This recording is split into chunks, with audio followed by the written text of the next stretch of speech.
Okay. Good morning. Tobias Reed here in Salem. I'm happy to call to order our meeting of the Oregon Sustainability Board for March 20th, 2026.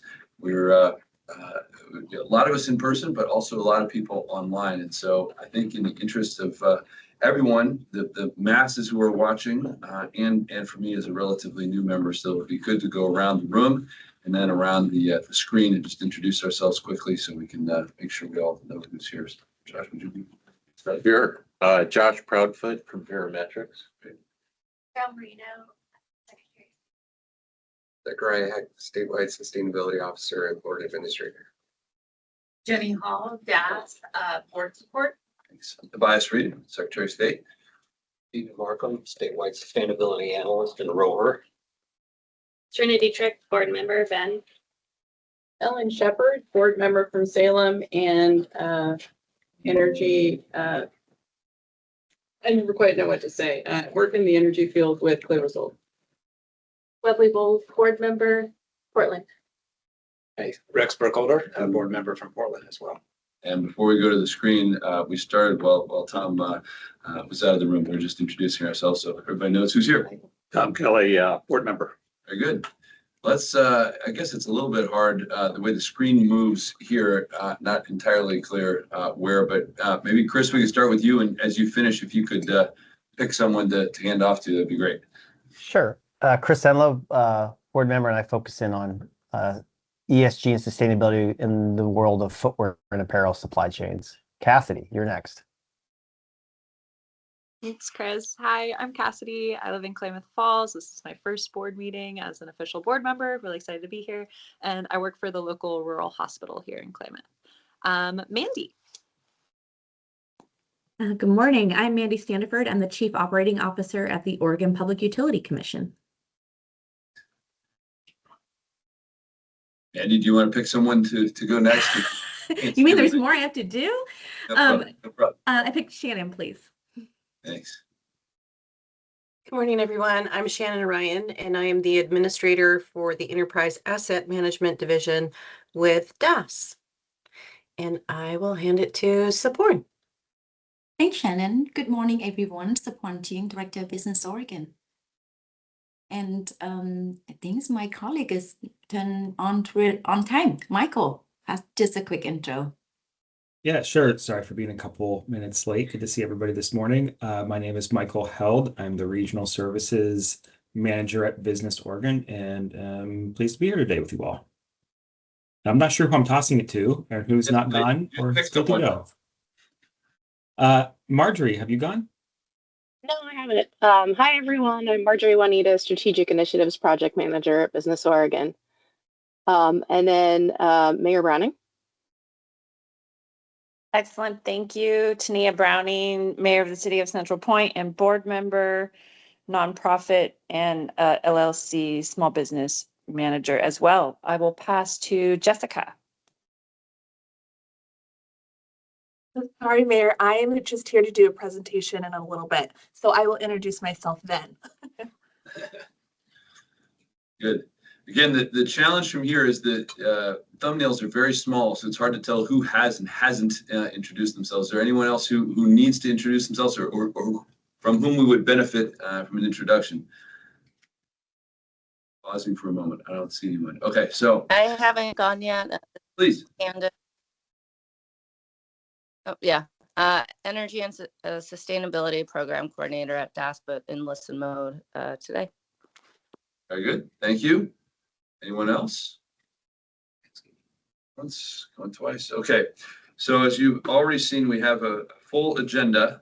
We're going to be moving all around. And Director Chang, just for your benefit, I've been on meetings before where I wasn't entirely sure when it was going to be my turn. We're going to hear from the PUC first. So if you have other things to do and want to come back, it'll be a little while before we get to you. Although we are very much looking forward to hearing from you. I'm sure you have a lot of things to do too. So we will not be offended if you depart and come back.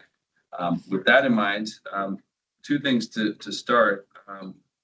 Cassie, I know you already introduced yourself very briefly, but you are a unique person today as the newest member, recently confirmed by the Senate. So I want to congratulate you on that, but give you a little bit more of an extended chance to introduce yourself as a full board member. We're going to be looking to you to vote and to participate, and it feels weird to jump right into that without giving you a chance to say something more about yourself. So if you want to add to your very brief introduction from earlier, we'd be glad to hear from you. Well, thank you so much. I really appreciate the time and just to be here. It's such an honor to be meeting and with everybody and with the esteemed board members and presenters. So yeah, I work for the local rural hospital, but my background is actually in environmental science, soil science, natural resources. And so I kind of use that background to help with the health of people here and with our community here in our rural area of the Klamath County. So I get people out bird watching for mental health. I get people out on why built environment is so important for our health. I get people out into sustainability terms, right? Like all the sorts of things that we can do to help make our community more sustainable. So really excited to be here and just see what we dive into today. So thank you so much for the time and looking forward to it. Thanks, Cassidy. And as usual, as we go forward, if there are people on line who have something they want to say, certainly raise your animated or actual hand. It's hard to see everybody in their thumbnail forms. So me ignoring you should not be any indication that I'm doing that intentionally. It's mostly that I don't see you. So don't hesitate to speak up. We got a couple of business items to get through quickly, and then we're going to hear from Jessica as a review of the legislative session that just concluded. The two things that require action to start are review and hopefully approval of our meeting minutes from December 5th, 2025, my first meeting. So would love to hear if people have had a chance to review those, if there's anything that needs to be corrected, and if not, a motion to approve would be fantastic. The question Yes, about please. Zachariah's title. Zachariah, I sent you an email. I don't know if you looked at that to see if that was your correct title. So it says assume the role of full-time sustainability coordinator. So yeah, that we should update that to say sustainability officer. In that first. Tiny thing, but That's the level of rigor and attention to detail. Let's make that the norm. Good job. Okay, with that correction, are there any other observations or comments? I move to approve the minutes. Thank you. Josh moves to approve the minutes. Is there a second? Second. Thank you, Mr. Kelly. Seconds. Any discussion of the motion? Any objections to the motion? Looking carefully at the screen, not seeing anyone. Motion carries, and the minutes are approved. With that, I certainly don't intend to miss meetings or leave, but that may happen, which I think highlights the need for a vice chair to be ready to go. And we should talk about that.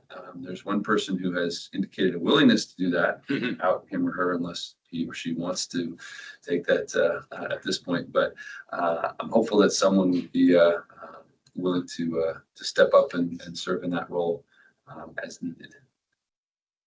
Say anything about that? I just want to express, I said I'd be willing to continue, but it's not necessary. Yes, Love to share. I would be willing to serve in that role if Rex is ready to take a pause. Yeah. We're off to a good start in terms of consensus. So I think to do it appropriately, we should have a nomination and a second and all that sort of thing. So I can look to you two to decide how you want to proceed. I'm happy to nominate Ellen to be vice chair. Okay. I second. Okay. We have a motion and a second for vice chair. Is there any discussion? See any here, any on the screen? A couple of thumbs up from Chris. That's great. Very helpful. You happen to be one of the larger thumbnails at the moment, so we see that. Very good. Any objections? Seeing none, congratulations, Ellen. Thank you for your willingness to serve as vice chair. That's excellent. We're right along with our action items. Zachariah, one thing that's important, I think, at this point is to talk briefly about the conflict of interest and our policy and the way we think about that. Here it's a little different in different contexts in state government, but worth being really explicit. So I'd love to hear you share the thinking and work you've done on that for us, please. Yeah, thank you for the opportunity. And Board members, just wanted to add a few notes in addition to the training you all are required to take each year through Workday. Thank you for taking the time and also dealing with the technology issues of getting verified to fill that form out on Workday. But a few more requests that I have as your staff liaison, and several of board members get in situations where you bid on contracts for state agencies. And so just wanted to share a few touch points along those lines. And I included this in your memo, and happy to have more of a discussion now, or if we want to follow up one-on-one conversation, feel free to reach out to me. The first one to note is if you, as a board member, contact an agency and you reference your role as a board member, to please just CC me on that email, or at least give me a heads up if it was a phone call or something. Secondly, I ask that you declare conflict of interest if present when we send out the agenda. So we try to send out those agendas a month in advance to let you know which agencies are due to present. And so if you do have some sort of conflict with that agency, to let our team know. Can we pause on that for a moment? So just drawing on my experience as a legislator, there was always discussion there about actual conflict and potential conflict. You know, anything you could clarify that a little bit too? I think you're asking for both actual and potential. Is that yes? True? Yeah, and it's more of just an opportunity for us to err on the very conservative side and have a discussion with the secretary and staff to decide how we can go about it. You know, if it's an actual conflict or a potential, if it needs to be declared, just begin that conversation. At the risk of beating that dead horse a little more, my advice is to think as a member of the public, if someone else would think there might be a conflict, even if it is not actually, it's better for us to know about that so that we can determine how to handle that appropriately and over communicate about it. So don't worry about saying something that isn't actually conflict. We'd rather know that and be able to say it's okay and to discover it after the fact. Is that fair? Perfect. Exactly. Sorry to interrupt.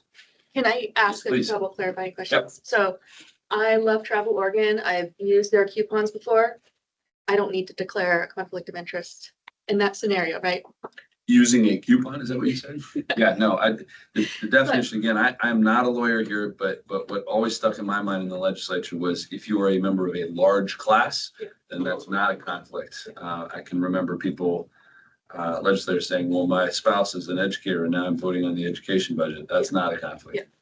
But if I had a family member that worked for Travel Oregon and was presenting to us, I should declare that. Yes, yes. And then if I was bidding on something that Travel Oregon had, I should declare that, right? Yes, yes. Are there other differences? I think it's easy, and you should jump in here too, Zachary. I think it's easy to get stuck in the every scenario. So if you're ever in any doubt, declare it and we'll figure it out. There's some obvious ones like, you know, I drove on I-5 once, and we're gonna hear from ODOT. That's not but if you're in any doubt, we'd rather know about it and figure it out. Yeah. Gotcha. I'd like to talk about something that's common for me. When I'm calling on in the role of consultant, agency officials or staff, should I say I am also a sustainability board member, but I am not calling for that purpose? I'm calling as a consultant or a private party. What's the thing that I signal I'm not here on official business of the board? Because I understand that if it's any official contact, that should be through Zechariah, right? I think that's right. Okay. Go ahead, Zachary. Yeah, well, this is an important one that I'm not 100% sure on myself. So we can go back to our council as needed to get confirmation on it. My understanding in that situation is it's probably best to mention your sustainability board and to make it clear that you are not calling as a sustainability board member. Okay, that's great. Yeah. Just make it clear, declare it, make it visible, move on. Yeah, And Thank you. especially because of the website, if they Google you to see who they're doing business with, it's gonna come up that you're on OSB. Yeah, there. That was, we interrupted you, distracted you from what you were saying, so apologies for that. No, not at all. The third one, I think we kind of already touched on it through a conversation here, but just to say the sentence here, in the event you happen to be bidding on a active solicitation when an agency is presenting, that would be an example of whether or not it's a potential conflict of interest that would be best to have you as a board member recuse yourself and not participate in that conversation with the agency when you're giving advice on a sustainability plan, for example. Just to have a clear firewall there where there's no concern. And to follow up on that, so in the morning introductions, not during the presentations, when we know it's on the agenda, should we just declare it in the morning? So we don't have to confuse our visitors and our presenters? Or do you say it in the moment right before? I don't think there's such thing as over communicating on this, so it's not a bad thing to say it more than once. Okay, great. But maybe the forum of, hey, we've approved the minutes. Are there any things to declare given our agenda or something like that? That's fine. That's fine. But we're going to be moving quickly, so if I forget to ask that, you can certainly say. Awesome. Okay, great. Thank you. Point something out. Okay. So an example would be for me, even though I'm here representing Clear Result, my other hat is with Energy Trust of Oregon. Would there be a potential conflict with the PUC presentation? There's not a bad thing to say that. I don't think you have to declare that it is a potential conflict, but you could say, in my other life, I am there as well. That in mind. Make it that simple. Okay. Would be my advice. Okay. Yeah, and I think, again, just mentioning that and describing, if there's any questions, describing how there's, what your role is and how there's the connection with the PUC. And I think in this case, Okay, but just trying to understand and making sure there's no issues. But on this board, I don't represent that, but I wouldn't want any potential. Yep. Mayor Browning. Mayor, please. Also, OGEC has awesome resources available if you ever have questions about a conflict of interest. And I think one of the key things that I keep in mind is a financial impact to household members, self, others. That's a nice guiding light. And I love that we're covering this. I appreciate that. And I love that there's so much dialogue around it. So that's all. Great. Thank you. So quick declaration. Okay. I coordinate the biomass utilization working group for the state. That is kind of a joint effort between multiple agencies, but mostly Oregon Department of Forestry. And we work with the PUC, Business Oregon, and the Department of Energy. So. Very good. Thank you. Rex, please. Chair, one thing I want to do is make sure people aren't afraid to contribute, though. Mm-hmm. We are recruited because of our connections and because of our expertise. So again, stating that you have a conflict is great, but don't not participate because you feel like it might be a conflict or something there. Declare the conflict, but give us your professional and your personal knowledge about issues as to why you're on this committee. So I just encourage people to not feel intimidated by that. Good advice. There are times, again, I'm drawing on my legislative experience where people would declare the conflict and want to not vote. In the legislature, that's not an option. You'll declare it, but then you still have to vote. So there's a model there too. So you declare your conflicts and your potential conflicts, and then tell us what you think. Nonetheless, Chris, do you have your hand up? Looks like. I do.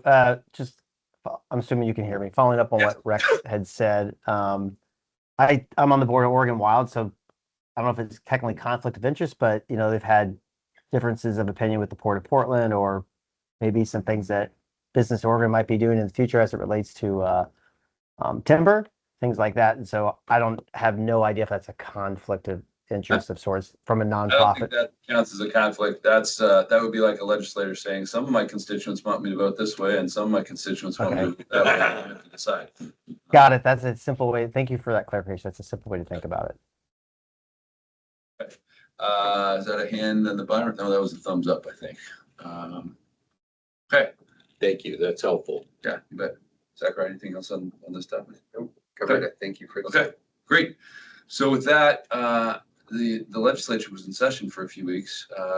Carol on our staff probably has something to say about that too, but from the sustainability board perspective, if Jessica is there, we would be grateful to hear your summary and overview of what happened in the short session, please. Great. And Jenny, I'll share my screen. We're all ready to go. And Jessica, as you get started, would you prefer that we wait for questions till the end, or do you want us to interrupt as we go? Yeah, please interrupt as we go. And I do have the chat up as well. So I will be looking at that and so we can put stuff into the chat too. So thank you. Happy Friday, everyone. My name is Jessica Poppinga-Fleer, and I am DAS's legislative director. I did just start this new role for me started about a month before session, but I am no stranger to the legislative process. I spent 10 years in the Capitol and then came over to the executive branch for a few years, and now I'm here. So I am going to talk to you guys about the 2026 session recap, and then looking ahead, and then if there's any questions in between, that's great, or we can wait till the end. All right, so this session was, it's what we call the short session. It is a 35-day fast-paced session, and even those 35 days include the weekend. And so if you think about it, the legislature doesn't usually work on the weekends unless we get kind of to the end and we're a little backed up. So sometimes it's even a little bit shorter than those 35 days. So it is a quick, fast-paced month. The first deadline that we have is that second Monday. So those deadlines come quick and it's really fast moving. During this session, 305 legislative concepts, they start as legislative concepts and then they move to bills, were introduced. And out of those 305 bills, 153 were passed. And then I did a little work recently. All of us agencies, we use a thing called Bill Tracker. So from Bill Tracker, so don't 100% quote me on this, but it is a pretty good estimate. Out of those 305 bills, 23 involved Oregon sustainability. Jessica, how did you decide what did and didn't? Is it just the presence of the word sustainability, or what was your methodology for that? Yes, so what we use, so DAS is tracking, so DAS has a unique role in the legislature. It's my job to read every single bill, and we have a tracking system through Bill Tracker, and we tag things. And so as I'm reading through all of the bills, we're tagging them, and as I tag them, I kind of shuffle them off to people on our team, and then they help me say like, yes, no, yes, no. And so out of that process is how I got that. A very scientific process over on our end, but DAS has to read every single bill. We are not, a lot of agencies sometimes just really focus on keywords and or topics, but not over here at DAS. We're looking at every single thing, every bill, all the words, all the amendments, because of DAS being that enterprise for all of us.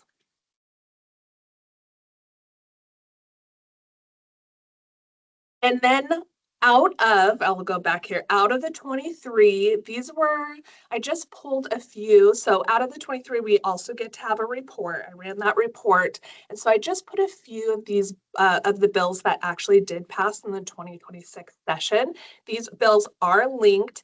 The main focus that I was seeing for this past legislation in the 2026 session is all about sustainability through housing, real estate. That was a really big focus, which is what our governor's big focus is on the housing. How are we going to do that? How are we going to turn land into sustainability to keep going for everyone? And so hopefully you can get these slides. Eventually, I did send them yesterday, so I'm really sorry about that. But each of these bills are linked, and so you'll be able to look those up. But almost all 6 of them are around land use and housing. So these were just some honorable mentions out of those. I also wanted to put on the slide the budget bills. So these are a few of the bills that came out, the budget bills that came out of the 2026 session. And I really wanted to, so again, this budget bill word is linked to the capital construction agenda that they came from, that I first saw them on. So I just wanted to give some more like details into how I find them during the session. So that budget bill word is linked to that. And then each one of these on here is linked, I call it the OLIS homepage. So this is the homepage for each of these bills. And I wanted to really point out, when you go into these bills, it's great to read them. There's lots of information, but where I find the most information is in this homepage. So if you click on one of these bills, there'll be an analysis tab at the top of that OLIS homepage. And if you scroll to the bottom of that page, there is a tab called reports. And in those reports is the meat of everything. So you'll find the paragraphs on exactly where this money is going and how it's going. You'll find the budget notes in there. You'll find Excel sheets. That is where I find all of the details, and I sit and read all night on where things are going, and there's just more thought process into those reports that are so incredibly helpful. So I just wanted to make a page, so going forward, or you can go and look at what it is there now, and then for that 2027 session, you can see where all of that information is, and it is incredibly helpful. So we do have there's a little bit more than this, but this was kind of the main ones that I that were important to a lot, the enterprise of where money was going for the 2026 session. These are bills that happen every session. The contents of them just are different, short and long, both. Correct. Yes. So it is the same every session. They go through the Capital Construction Committee every session. And so, yes, you are correct, but the contents inside will be different. And looking ahead. So in the 2027 session, in the odd years, the legislative session is 160 days. This session starts. It could be less, but. It could be less. Yes, it could be less. The max, the constitutional, is 160 days. Yes, and it starts in January and it ends at the end of June, right before 4th of July. On average, there is about 3,000 to 4,000 bills. Now, why the difference is between the 300 bills in a short session does have limitations. Almost every member on the Senate and the House side can only introduce 2 bills in the short session. The presiding officers they do not have a cap on theirs, and then there's committee bills. But in the long session, there is no limitation on bills. I think in the last long session, there was like 300 3,500 and some bills. So I kind of put that 3,000 to 4,000 bills for that long session in there. So there's no limitations. You'll find a lot of times the members, when they are introducing bills, it is for their constituents, and then they let their constituents do that process, the legislative process, and try to get their bills passed. So some members keep to a few, some have lots of bills that they introduce. Also, instead of that quick race for like the short session, the long session is a marathon pace. So we are there. There's some low times, there's some quick times. It's up and down. Sometimes it gets really busy during those deadlines, but those deadlines are spread out, and they're not coming that first week of session. So long session is a marathon, could be a 160-day session. I wanted to have a slide on here just to stay connected, because if you're not really connected to that legislative world, the language is different. It's a different world in that building, and it is hard to know how to stay connected. What is going on in there? And so I wanted to put a slide on here that kind of gave some tools that everyone can use, because the legislature, that building is your building, so everyone can use these tools. In this, we call it the interim right now, but in the interim, we do have legislative days. So this is when the members come into the building. They have they have informational meetings, and it's June, September, and December. This is open to the public. A lot of times what you'll see in these meetings, you're going to see in the long session. So I always say, especially the December meeting is one of the most important to check in on and listen to. A lot of times you'll see legislative concepts from members come through there, from committees. A lot of the topics that you'll be hearing in December, they're getting ready for that long session. So that December one, I joke that session kind of starts in December, at least for me, gathering all of that information. So we do have legislative days coming. The Capitol will be open, and you'll be able to see everything on OLIS. Capitol e-subscribe. So this is a place that you can get the newsletters, the press releases, agendas, and bill alerts during session. But the most important thing that I use this Capitol e-subscribe is for those press releases and the newsletters. So members are sending out newsletters all year. So this is a kind of I get to check the temperature and what's coming. A lot of members will put information in their newsletters of things that they're working on that are going to come up. And so I just say this is a good tool. If you're following a committee, maybe you go in there and you check all of those committee members and you see like what's in the, what's going to be coming our way. What are they going to be talking about it? Do they have virtual town halls? And so that's just an easy way to stay connected, especially when we have 90 members, and to see what's kind of going on in the interim. Also, Capitol e-subscribe, when we are in session, if there's a specific bill that you're tracking, you can mark in e-subscribe that bill, and any notification, anything that comes up on that bill, you will get an email for. So that's just a helpful, because I know everyone we have many hats happening. And so it's just a helpful tool to keep track of all of those bills. Find your legislature. So that is in here, you can put in in your address or an address in an area that you find interesting in Oregon.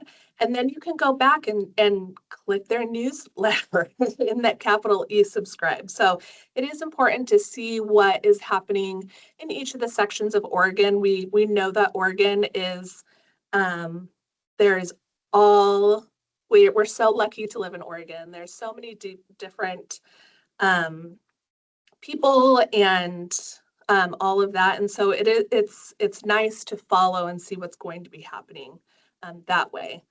And then, of course, I put OLIS. This is our Oregon Legislative Information System. This is where I will go back. I find it very helpful right now when we're collecting all of our information about what we're going to be bringing to the 2027 session.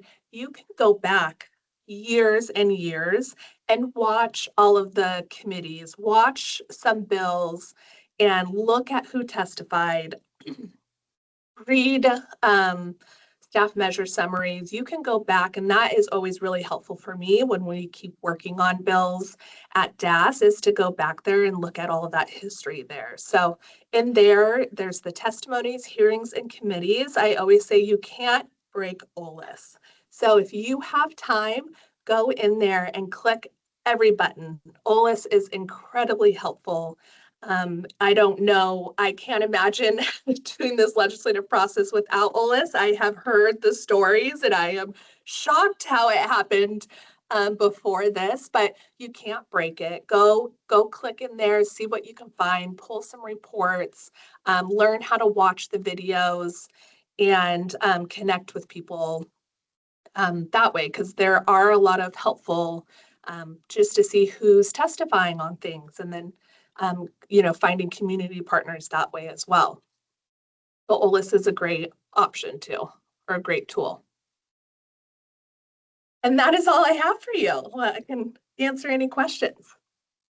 Thank you. We appreciate the full comprehensive summary and orientation. Are any questions for Jessica? I have a couple if none of you do, but anyone here? Rex, please. Well, I assume we'll get your presentation later that has the links to the bills, because you didn't have a chance to talk about the substance of those bills you pulled out. You mentioned the budget bills, but the other 4 bills, if we go back.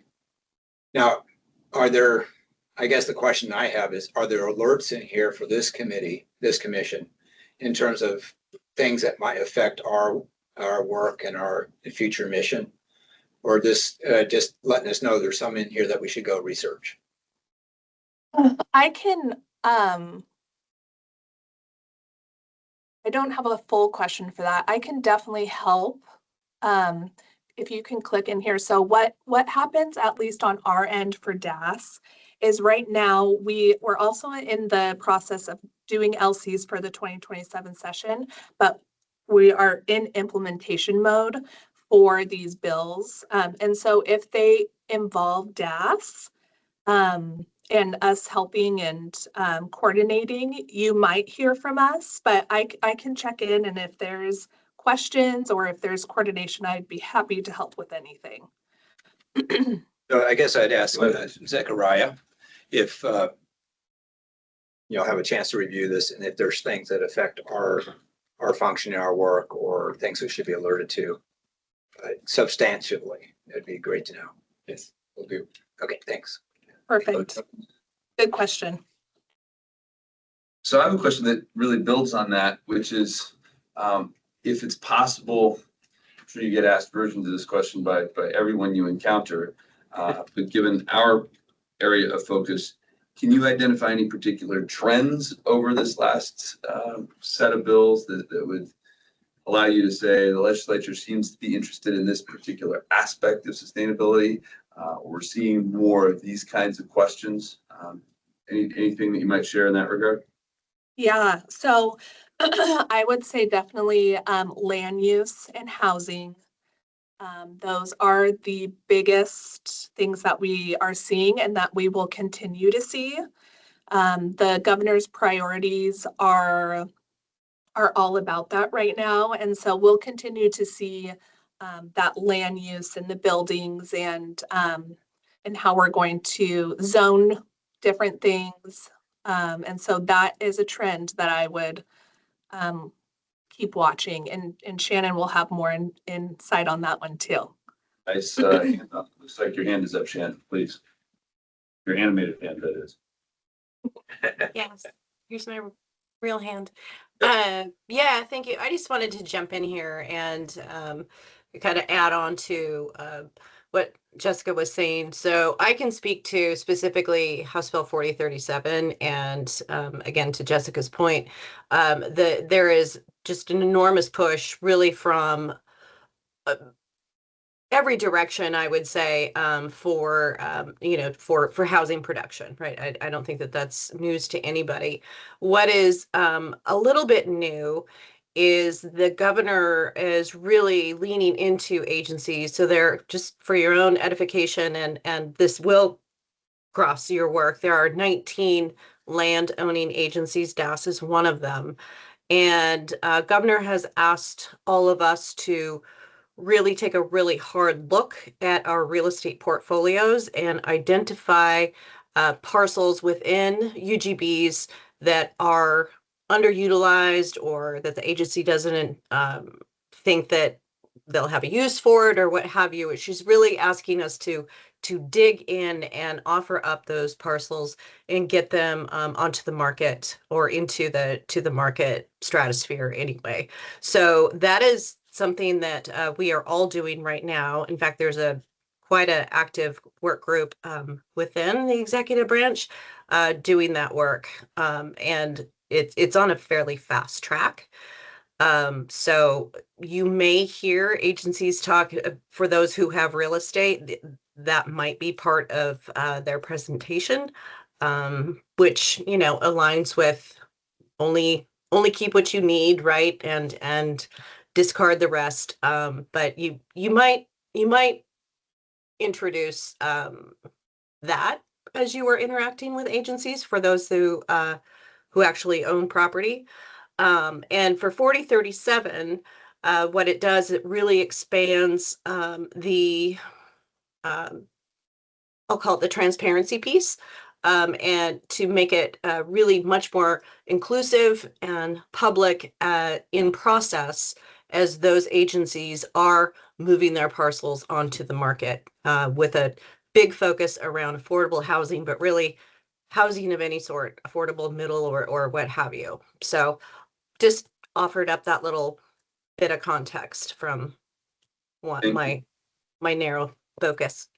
Thank you. That's helpful. That's exactly the kind of thing I was asking. And I guess one more to follow up on your point, Shannon. This board has particularly decided to focus on 3 areas around procurement, around the fleet, and around building operations. So I wonder if there's anything amongst those that you can anticipate us needing to pay attention to. Again, the unfair question of what are you seeing amongst potential concepts that legislators or DAS is working on that we might anticipate for 2027?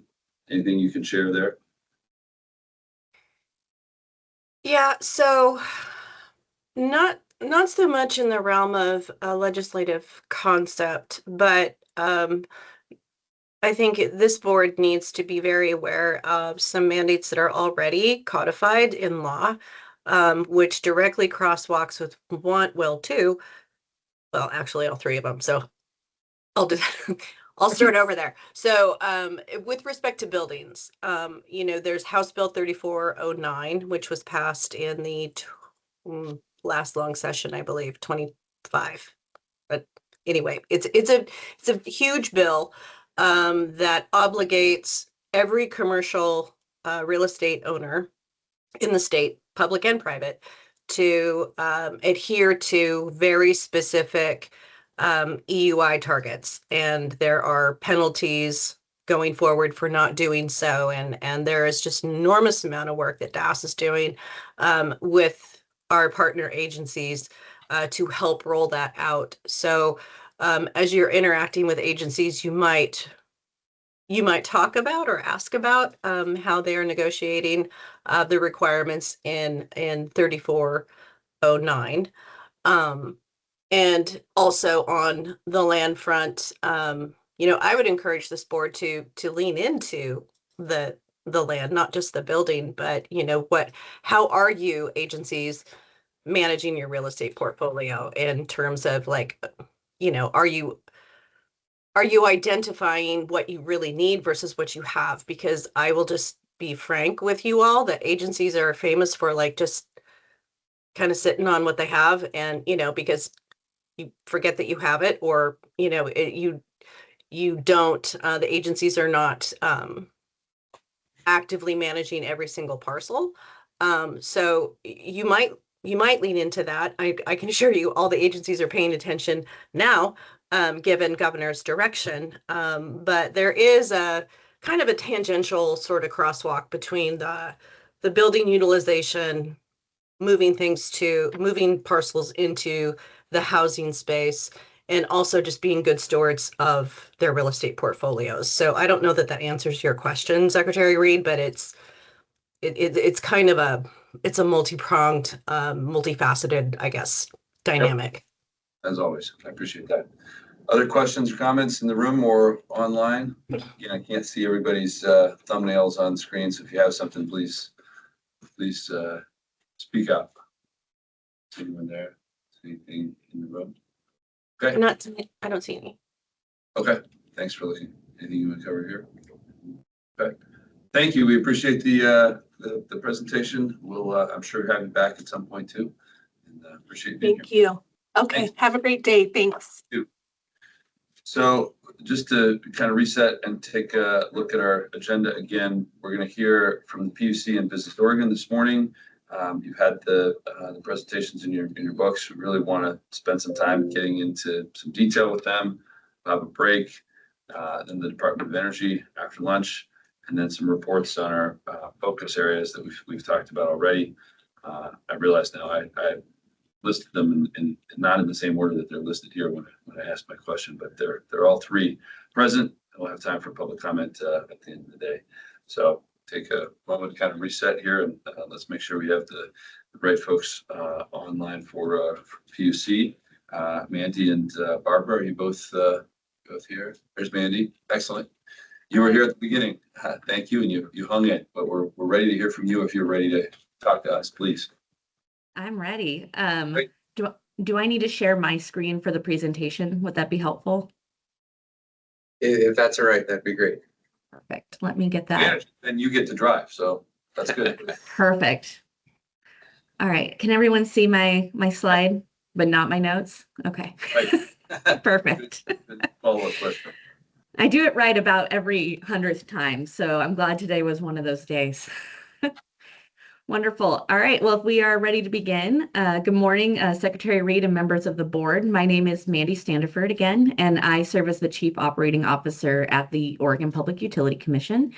And I'm very pleased to present our updated sustainability plan to the board this morning. So this presentation will cover, I believe our last presentation before this board was in December of 2022, thereabouts. So we've had some significant shifts in our internal operations and a substantial body of new legislation and executive action that has expanded the PUC sustainability role fairly considerably. And I also want to leave time at the end to hopefully pick the board's brain on a variety of sustainability topics on how the PUC can be operating in a largely hybrid remote work environment. And I believe everyone should have the materials, including a copy of the supporting memo, which is what my presentation is based off of. Yep. Excellent. Okay. So we'll start with just a very short agency overview about who we are and who we regulate. So the PUC's mission is to ensure that Oregon utility customers have access to safe, reliable, and high-quality utility services and with just and reasonable rates. We are an other funded agency, so we are funded primarily by an assessment of regulated utilities operating expenses. We are currently at a cap of 0.36%, and our annual budget or our operating budget for this biennium is a little over 135 million. So just to reiterate, I told this to the legislature, I like to tell everybody, we are not a general fund agency.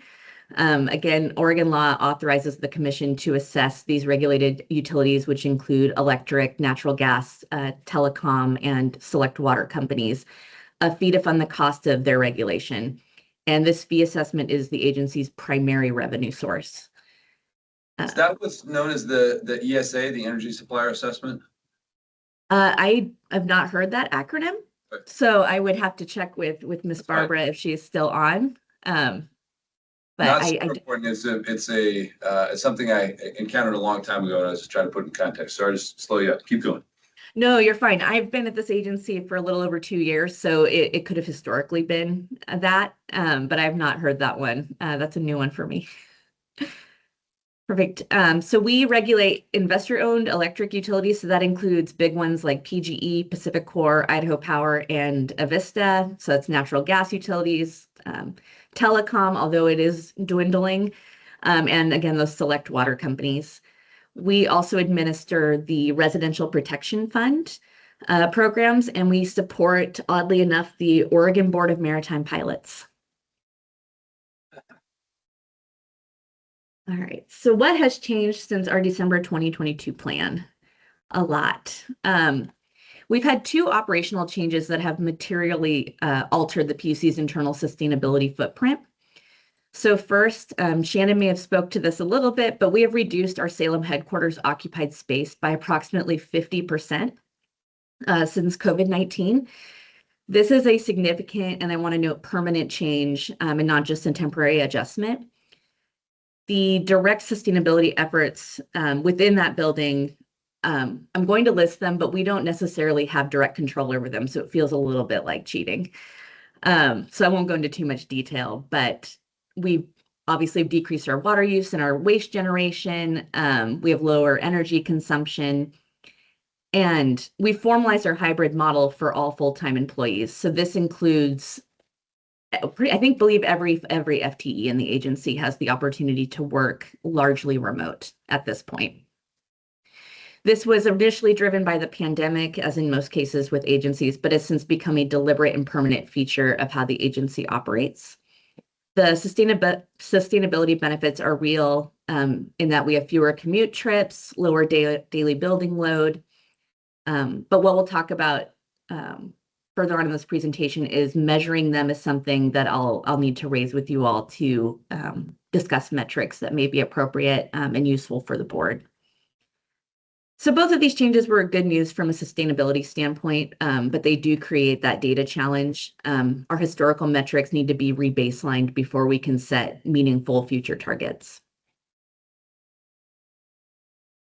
Okay, so I will do a quick dive into legislation because, again, our sustainability work is largely external, not as much internal. So in 2023, we had a pretty significant amount of legislation pass during that legislative session, and they had significant developments for our sustainability role. So without going into too much detail, unless folks want to, we had the House Bill 2021 Clean Energy Targets implementation pass. Those 2023 milestones include a docket that has been opened. We've had PG and Pacific Core file clean energy plans with the agency.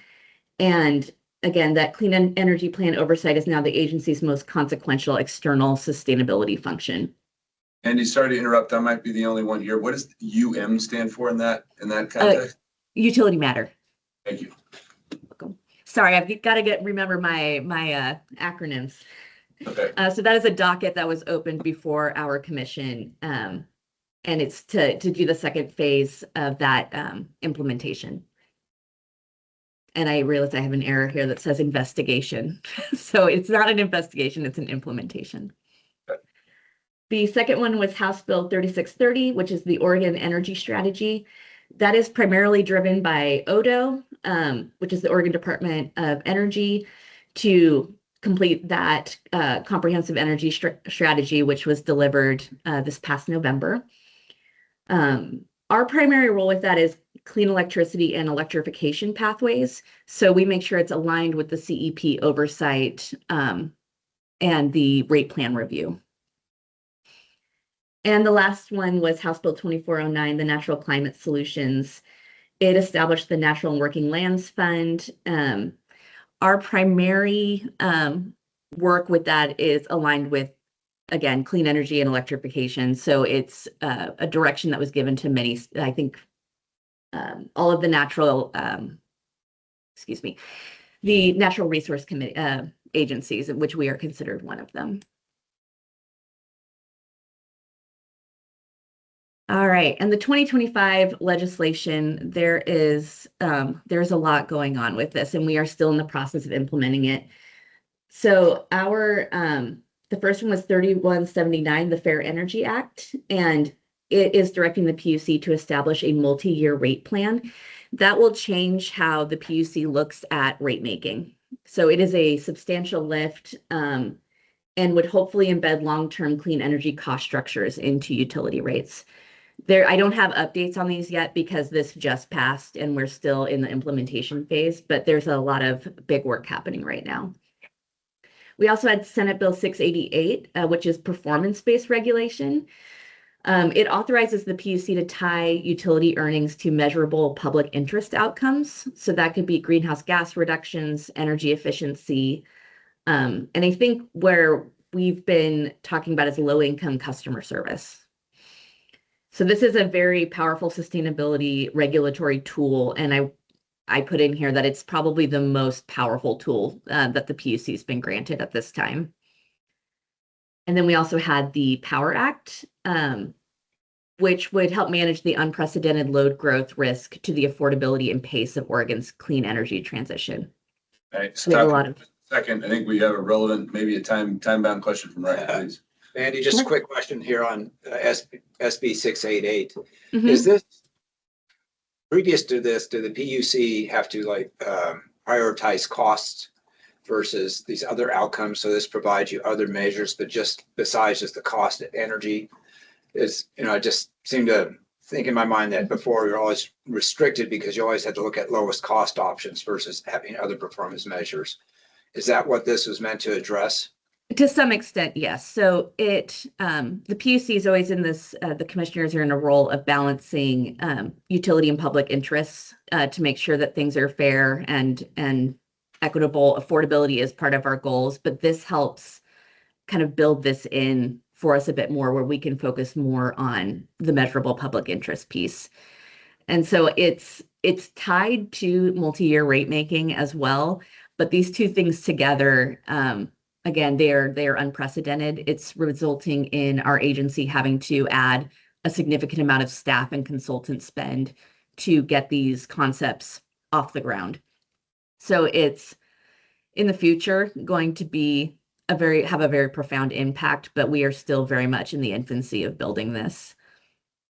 Great. And Thank not you. a lot of blueprints available. It's a fairly radical. So building on that, from a more theoretical point of view, when you say multi-year, are we at the spot where we can say how far into the future? Are we talking, how many multiples? Not quite yet, unfortunately. I do wish that I mean, the next time I present, hopefully we'll have some really good updates for you all, but we are still very much in the contracting phase of this. And due to the budget crunch that all of the state agencies are experiencing with the general fund concerns, we had to put off hiring and utilizing the funds that we received during the last legislative session. So we've been holding off on these positions. So now that short session has ended, we're starting the kickoff to really start this work pretty heavily.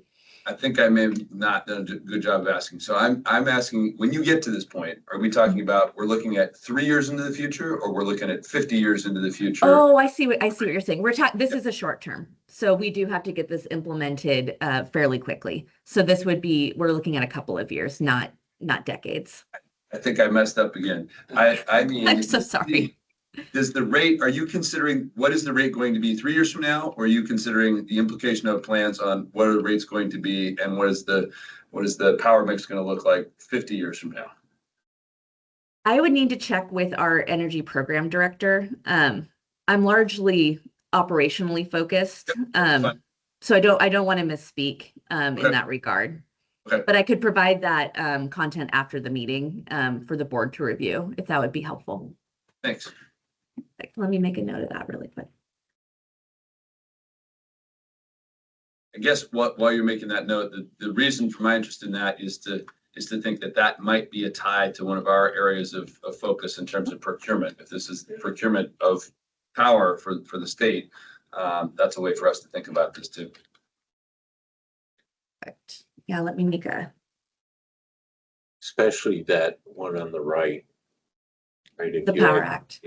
Yeah, if you aggregate all the loads of all the agencies, they could be purchasing at that level. But it would be very different than a data center or something like that that would be intensive to one location. Mhm.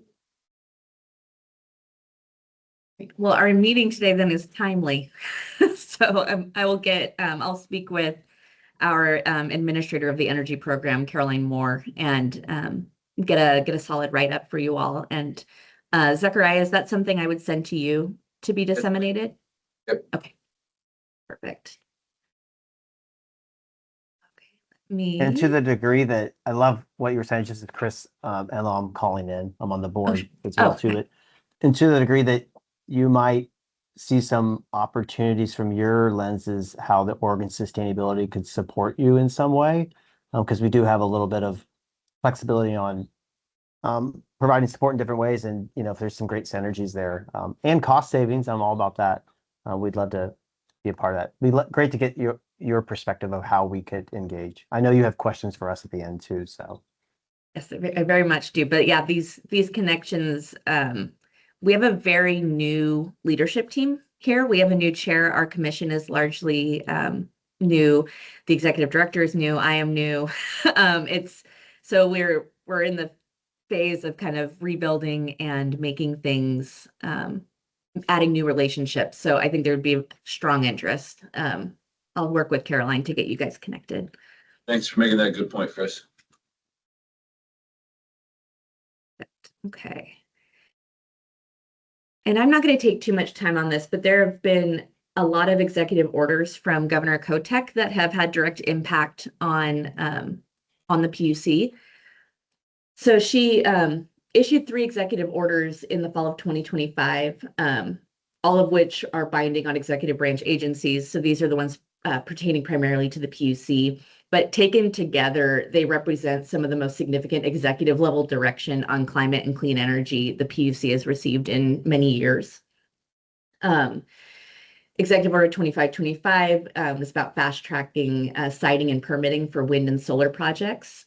So the PUC began expanding or expediting relevant approval processes as authorized by statute. So we're trying to speed that up. The next one in green established a climate resilience framework for Oregon's natural and working lands and waters.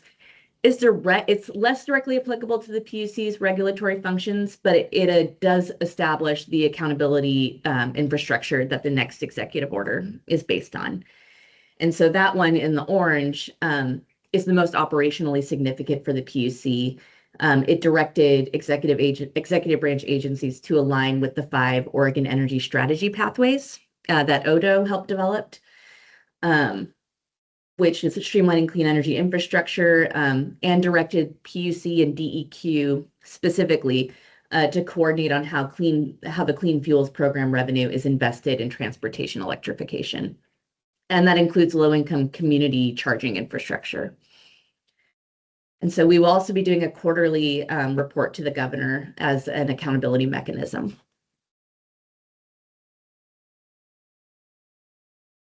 So our internal sustainability, I mentioned that our main facility remains the Beardsley Building in Salem.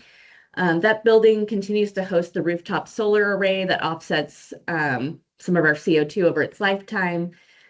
I was told it's equivalent to preserving nearly 8,000 trees. I couldn't tell you where that metric came from, but my team was pulling the data. If you want more info about the solar array, I can get it from the building. We have HVAC upgrades, a partnership. We're an energy partner program with PGE. We've transitioned all of our lighting to LED lighting. But the biggest thing was we have 50% less occupied space. So we went from 4 floors to 2. While doing that transition to largely being a remote workforce. So we have water bottle filling stations. Again, we can't take full credit for that. We work in a tenant advisory group within the building to try and do this work together.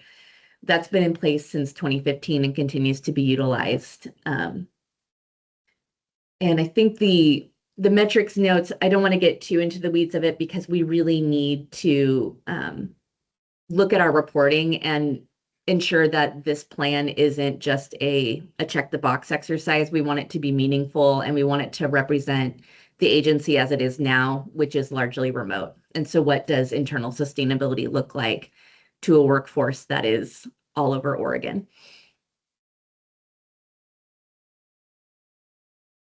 So these practices carry forward from our 2022 plan and remain in effect. Because of our remote workforce, all staff use laptops and cell phones. We don't utilize landlines. We have shared printers in the building, but our printing has gone down significantly. We've moved to digital filings for case proceedings. Electronic communication is our standard practice. We do recycle, but there's about, on any given day, maybe 5 people in the building. So it is slow and steady. And then we utilize vendor return programs and recycling with for batteries. We work with DAS Surplus. So we try to be as sustainable as possible despite our small footprint. I'm not going to go into detail about our procurement. We follow the DAS sustainable procurement policy, and we use that as our guiding light for that work. And again, we continue to do that hybrid work to reduce daily office waste generation. And so our per employee waste footprint is lower than it was in 2022. All right, so hybrid work. If we look at sustainability as also as work-life balance, the commute and hybrid work picture has changed significantly since 2022.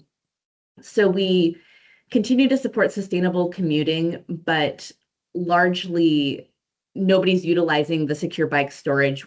We do have a Portland satellite office where most people commute via the MAX line, but we've no longer used fleet vehicles for just regular business travel. And we're continuing to maintain this virtual first default for meetings and trainings whenever feasible.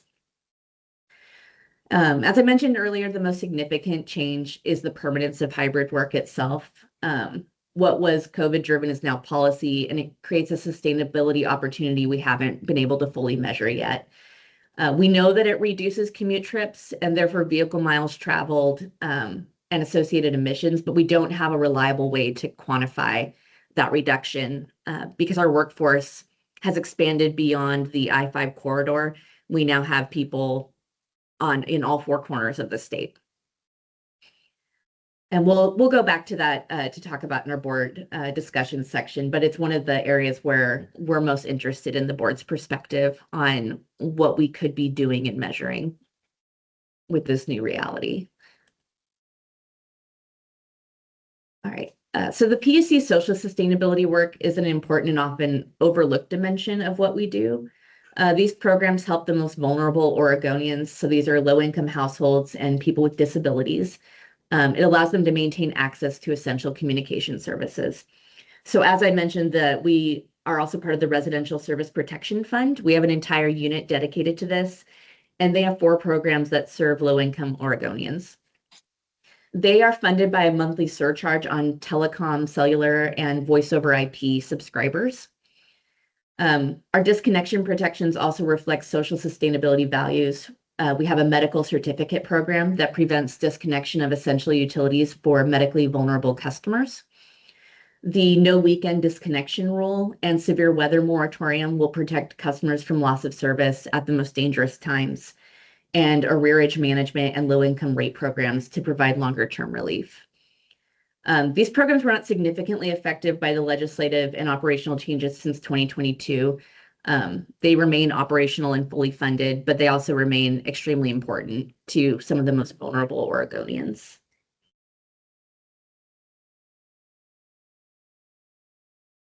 We already kind of went into this, but I just want to emphasize that our most significant sustainability impact is not in our office operations. It is completely within the regulatory decisions that the commission makes. These are not small administrative actions that this new legislation is going to result in. These are among some of the most consequential sustainability decisions any Oregon agency can make. And I want the board to understand that context as we discuss where the PUC is positioned in the state's sustainability landscape. And that partnership, forgive me, I can't remember which board member brought it up, that was discussed, I think would be a really interesting option to explore on how we communicate and increase the communication between the PUC and the board. Okay, so public engagement, education, and interagency coordination. We work with a lot of energy partners. So I know one of the board members mentioned Energy Trust. The PUC helps with the community solar contract and sets performance measure targets in 6 areas. We work with DAS facilities. We work with Bonneville Power Administration, DEQ, ODO, and we do a lot of outreach and coordination activities that have continued to carry forward since 2022. All right, so this brings me to the section of the presentation I've been looking most forward to, and I think it will be one of the most valuable ones for the PUC, at least today. It's where I hope to get the board's expertise and perspective on some of these questions that I've raised during the presentation. So I've broken this question kind of into 3 parts. So as the PUC has formalized hybrid work for all FTEs and reduced our footprint, we don't have a way to clearly measure that sustainability impact. So it's like, how do we measure it? We know that it is a reduction, but we want something that's very, very clear and reportable. So that would be an area where I'd be curious for the board's input. We've thought about maybe a biennial employee commute survey comparing in-office frequency to a 2019 pre-pandemic baseline, but our workforce has changed so dramatically that a lot of our staff are new and they're post-pandemic, so their reality at the PUC has always been remote work. So the second question is a bit broader. Beyond just measuring what we're already doing, are there additional sustainability actions the board thinks a primarily remote agency should be considering? So for example, should we be thinking about the energy use of employees' home offices, equipment standards for remote work setups? This is an emerging area that we aren't quite sure how to appropriately measure it. And the third question is about peer agencies. We have a fairly limited view into what other agencies are doing, and we hope to expand that. So has the board seen any other Oregon agencies doing remote work and reporting particularly well? And is there anyone that we should maybe prioritize reaching out to know where to look? So that was a lot. There's a lot of questions. I don't know if this is the best avenue to have this discussion, given I want to respect the board's time. So if we need to, we can always take this offline, but I would be very interested in hearing the board's input in these 3 areas. I appreciate you coming with questions, and I'll take just a minute to give, in the interest of letting the other board members collect their thoughts for a second. And the other preamble here is that I'm pretty new here, so my thoughts are not especially well informed by the experience the board has had up till now. But I will say, while I appreciate the questions, I for one am interested in focusing the board on the sort of more external impacts that the agencies are having. The stuff that you're describing is good and important, but if you'll forgive the sort of bluntness, I'm not as concerned about the impact of your commuting policies and recycling policies internal as I am in the impact you're having on the broader questions that the state is taking on. So as in my one previous meeting, we spent time talking about the areas that we could focus on around fleet and procurement and building operations. So I think that, for me at least, is the stuff I want the board to be thinking about.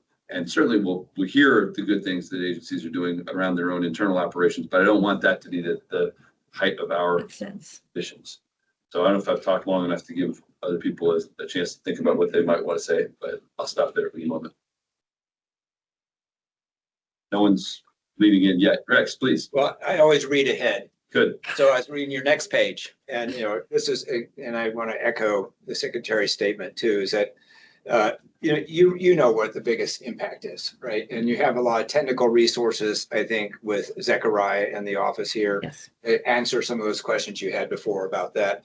The committee definitely is looking at the big picture. And so these questions you say here, it's quite exciting to see the changes that have come to the PUC and new directions about what to pay attention to. So I think that's your big challenges. And so I actually want to ask you a question. Given these new tools you have, what are the biggest challenges that you see to green the grid in a sense and reduce our energy consumption, change the mix? Are these the tools you need or other, et cetera? And I know there's the big orange thing in Washington, D.C. that's against all this stuff, but so I appreciate the work that you're doing to try to keep moving forward. But again, what's your biggest challenge in Oregon? And I think that might be a place where the committee could, give some feedback about policy changes, ideas, that kind of thing. But I'd love to hear what your feeling is. So that's a very big question. Yes. Take it kind of to maybe make it a bit smaller. One of the areas where I see that can be a struggle is a lot of these utilities are in multi-states. So we're not just dealing with legislation being passed in Oregon. We're having to coordinate with our multi-state partners so that we're not asking, for example, Idaho Power. They're also in Idaho. So what regulations are they having in Idaho and how is that going to impact them in Oregon? So there's a lot of coordination that the commissioners have to do. It's a lot of travel, a lot of trying to keep up to date, not just on what Oregon wants, but what does the landscape look like, in the West.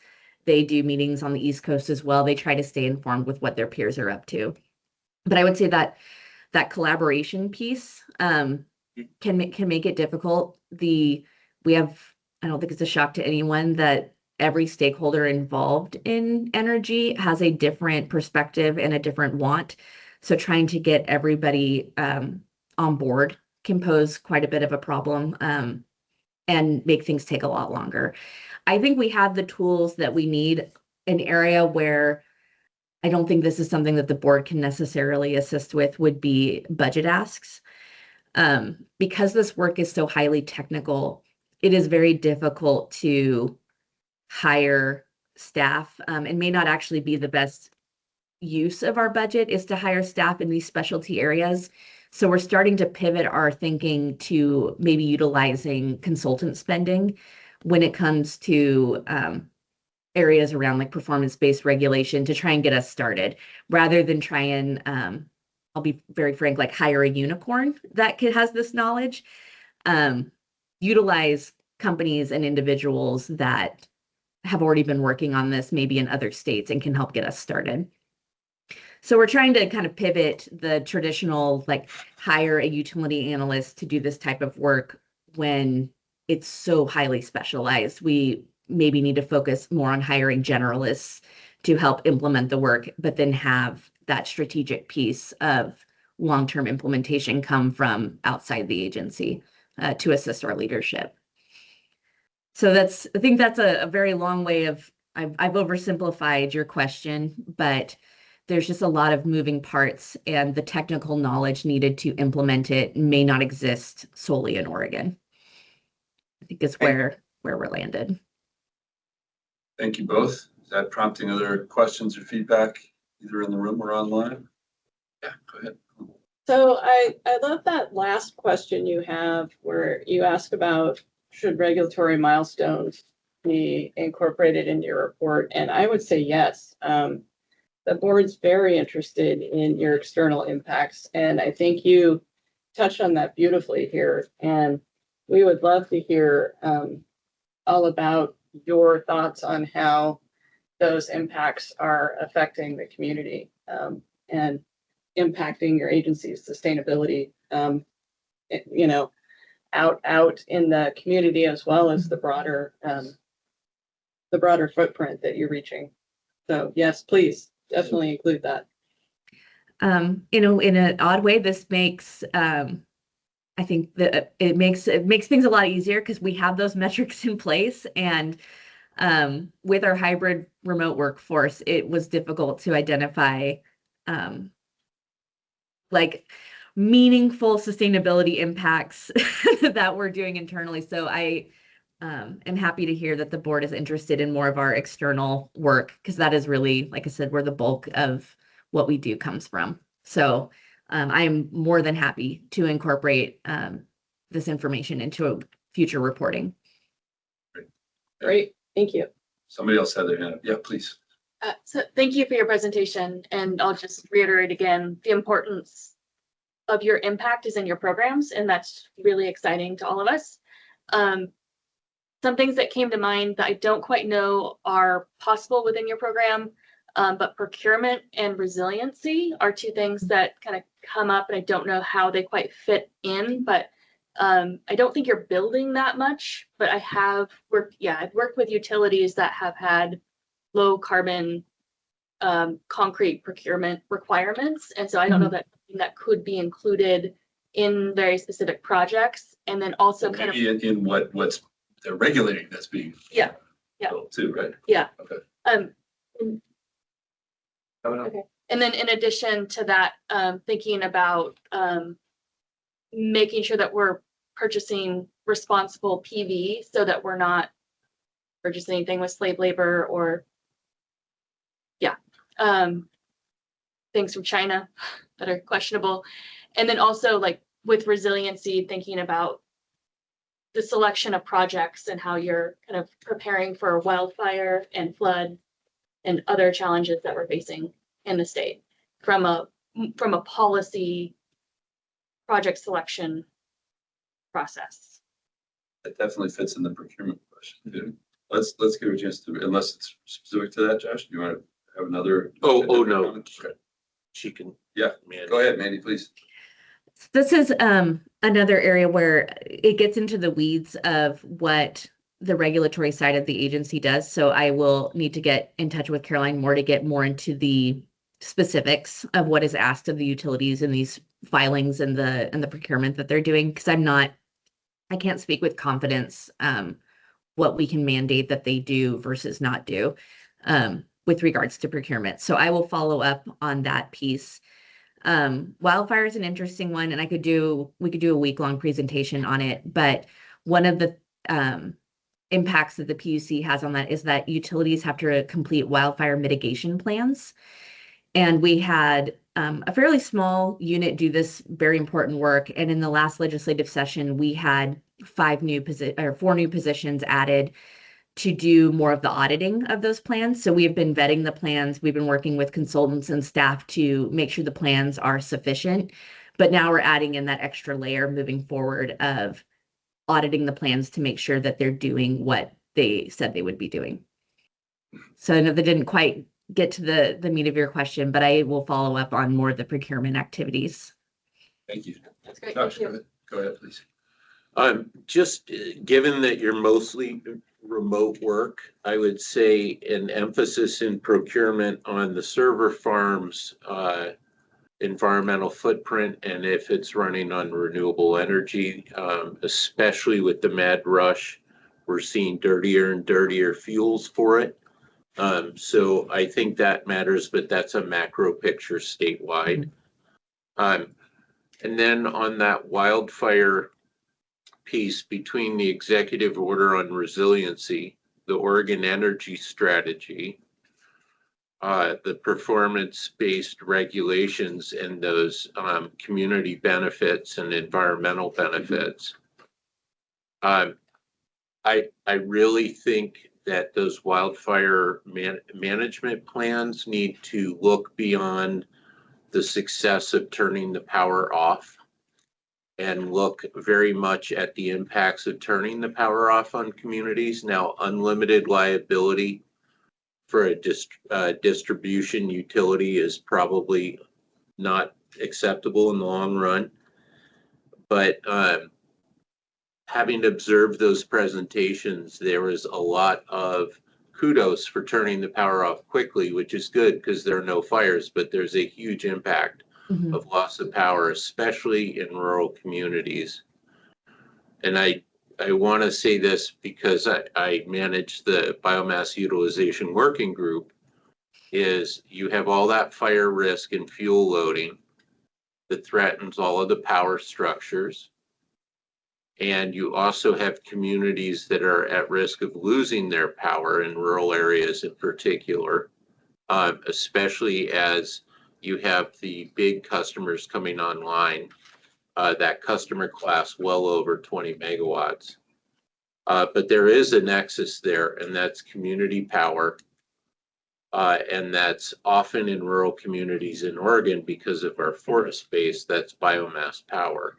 Mhm. So there are folks that do not like that because it's combustion, but I would just say that that combustion is likely to happen anyway, either through fire or through managed slash management. So it is sitting at the heart of all of these laws you mentioned and the executive orders. It seems to be a blind spot. So that I just wanted to plant a seed of thought there. Thank you. Thanks, Josh. Any other thoughts? Again, small thumbprints on the screen. So if there are people online who want to speak up, I can't see you or hear you yet. No one has their hand up. Okay. Well, Chris just showed up on screen though. So Yeah, sorry, that was my hand up. Yeah, great. I'm probably restating what's already been said, but on the procurement piece there, things that I love your thing about the remote working and all that stuff. It's so important. I think it's important for the morale of the staff to connect to sustainability. Let's not forget that. I think it's really important. But for the board's sake, like procurement affecting at the state level, I don't know much about the FAIR Act, but maybe there's connections in there to the rate design you're working on and ways that we can help encourage that, support that in any way. Just, what we can do at the statewide level would be wonderful. Again, is when you come back with some suggestions. Just want to add that for context. And I agree with what was just said just before around thinking about community solar.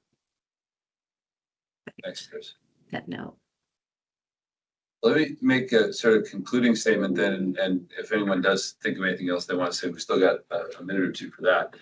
I really just want to compliment you, Mandy, for jumping in here. You're in an interesting spot as a relatively new arrival, and we have a whole lot of really specific questions that were probably unfair, but I would say they're sincere in terms of the interest on the part of this group. And I really appreciate the way you took all of those in and committed to getting back to us. We're trying to set an expectation here that we want to hear from the senior leadership of these agencies, even when it is a little bit unfair to ask these really technical questions. So you sat very ably in an awkward spot, and I appreciate that. And I know we'll have more back and forth. Zachariah's right in the right spot to help us take in what you have to share, and you're going to add to our capacity really significantly. So I appreciate that very much.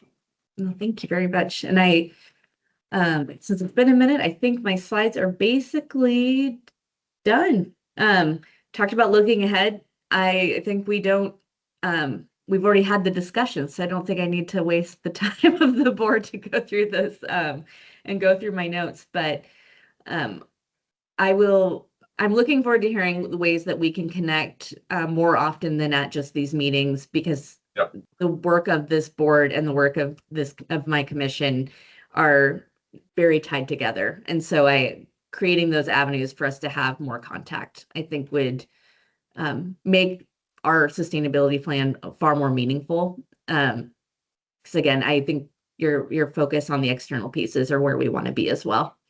Good. Glad to hear that we are well aligned. So we appreciate you being here. We'll look forward to the next opportunity as well. Thanks very much, Mandy. Thank you. You guys have a wonderful day. Thank you. Thanks a lot. Okay, board members, we get to stretch a little bit, take a breath. We're going to switch topics slightly, but only slightly, because I think we'll have some of the same dynamics with Business Oregon in terms of high level but detailed questions. And we appreciate Director Chang for being here as well. If we're ready, I think we can make the transition to hearing from you. Madam Director, over to you. Thank you, Secretary. Good afternoon. See you. Good morning. I feel like I'm actually really, I appreciate the opportunity to listen and for the conversation and also the discussion from the board as well. What I think that I introduced myself early, but I wanted to briefly introduce myself again. My name is Sapwan Jing, my pronoun she, her. I have an opportunity to serve as a Director of Business Oregon for the last 5 years.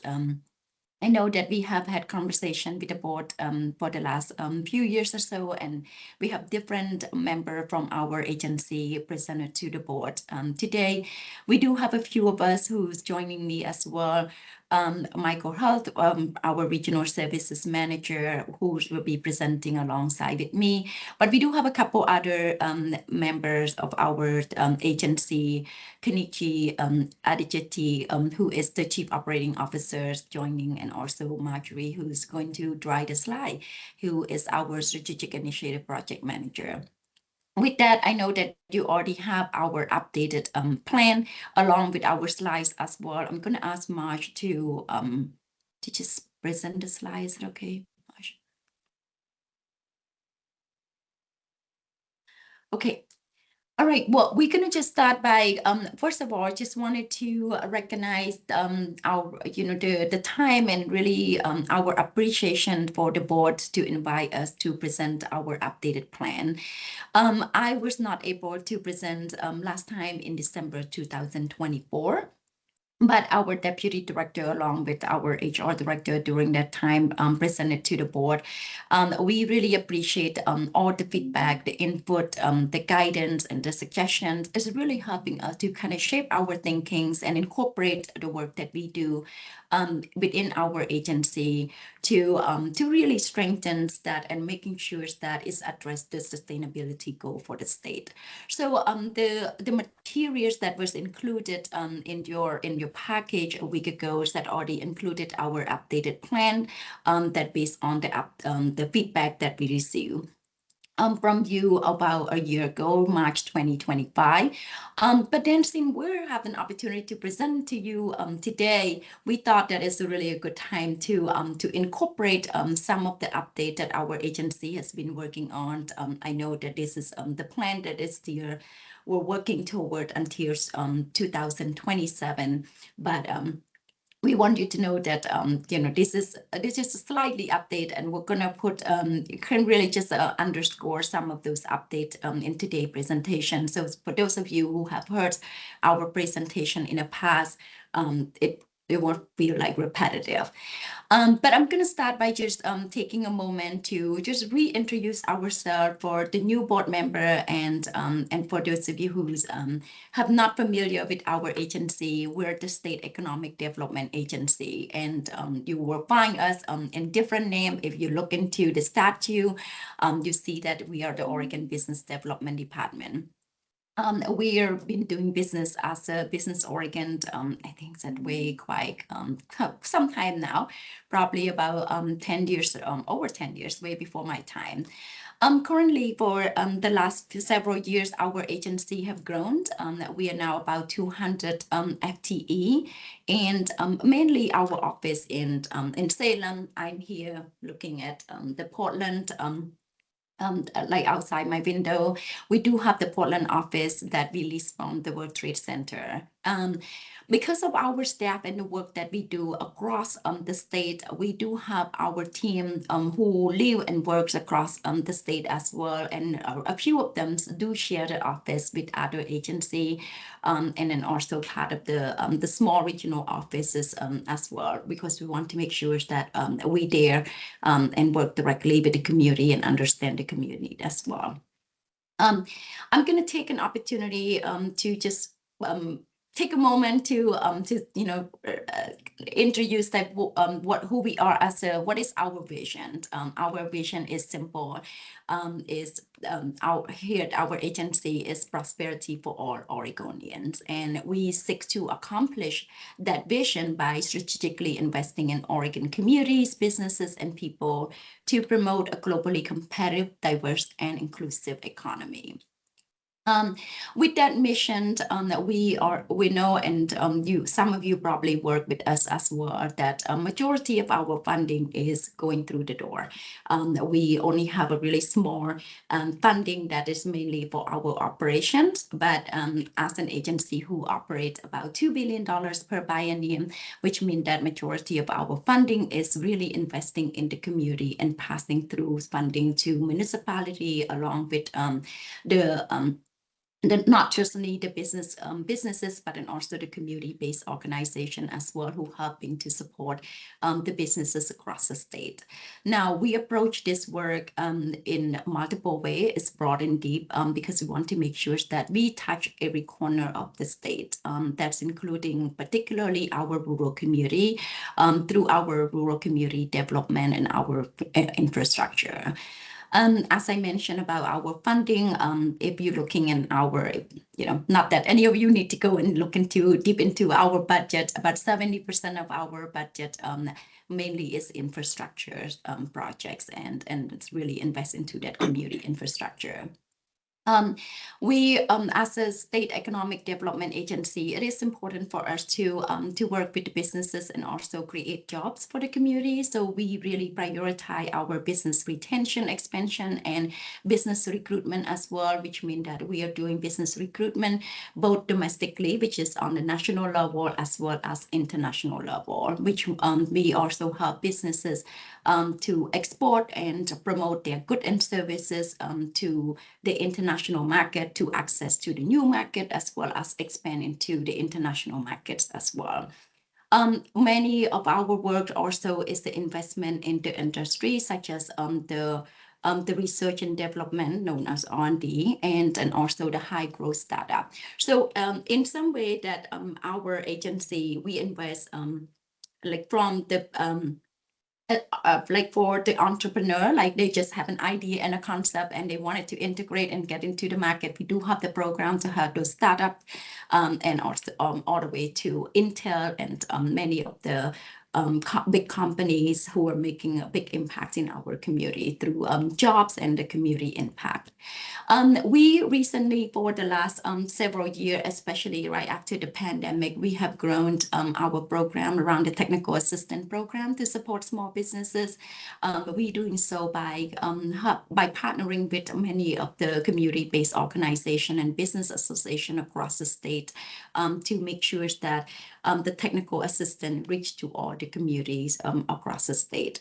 And the other piece that most people don't really know that we actually support the arts and culture organization through our arts and culture division. So the Oregon Arts Commission and the Cultural Trust, and I just want to take an opportunity for those of you who's typically making a donation to the Cultural Trust. Really thank you for the investment for the cultural organization. Here can I bear the moment that this is probably new to all of you, and I want to take this opportunity to really share about the work that we're doing right now. So just like many of the state agency across the state, we currently operate under the 3-year strategic plan, and our strategic plan runs through 2027. Now, when I say strategic plan for our agency is a focus on how we as an agency making sure that we are providing the excellent in customer service to the community. We're creating the accessibility and the opportunity and reach the customer and making sure that the program and our services are accessible. At the same time, and we need to take care of our team, the state employees. So that's kind of where our strategic plan. And one particular part of this, our current strategic plan, is the call out that we have heard from our partners that us as a state economic development agency, we need to lead the development of the state economic development strategy. So our strategic plan, it is our strategic plan for us as a state agency. In the meantime, right now, and this is just a perfect timing as well, while we are working on the statewide economic development strategy, which you probably have seen as well, it's being called out as one of the deliverables in the Governor Prosperity Roadmap. And Governor Kotek in December 2025, she released her goals through the for the economic development goals through the prosperity roadmap. That prosperity roadmap is a call to action to restore the Oregon's competitiveness, strengthen our communities, and ensure that prosperity is shared across the state. And again, our agency is a part of that as the deliverable and one of the actions that we are currently tasked with with guiding the development of the Oregon's economic development strategy. We're working alongside with the governor's office.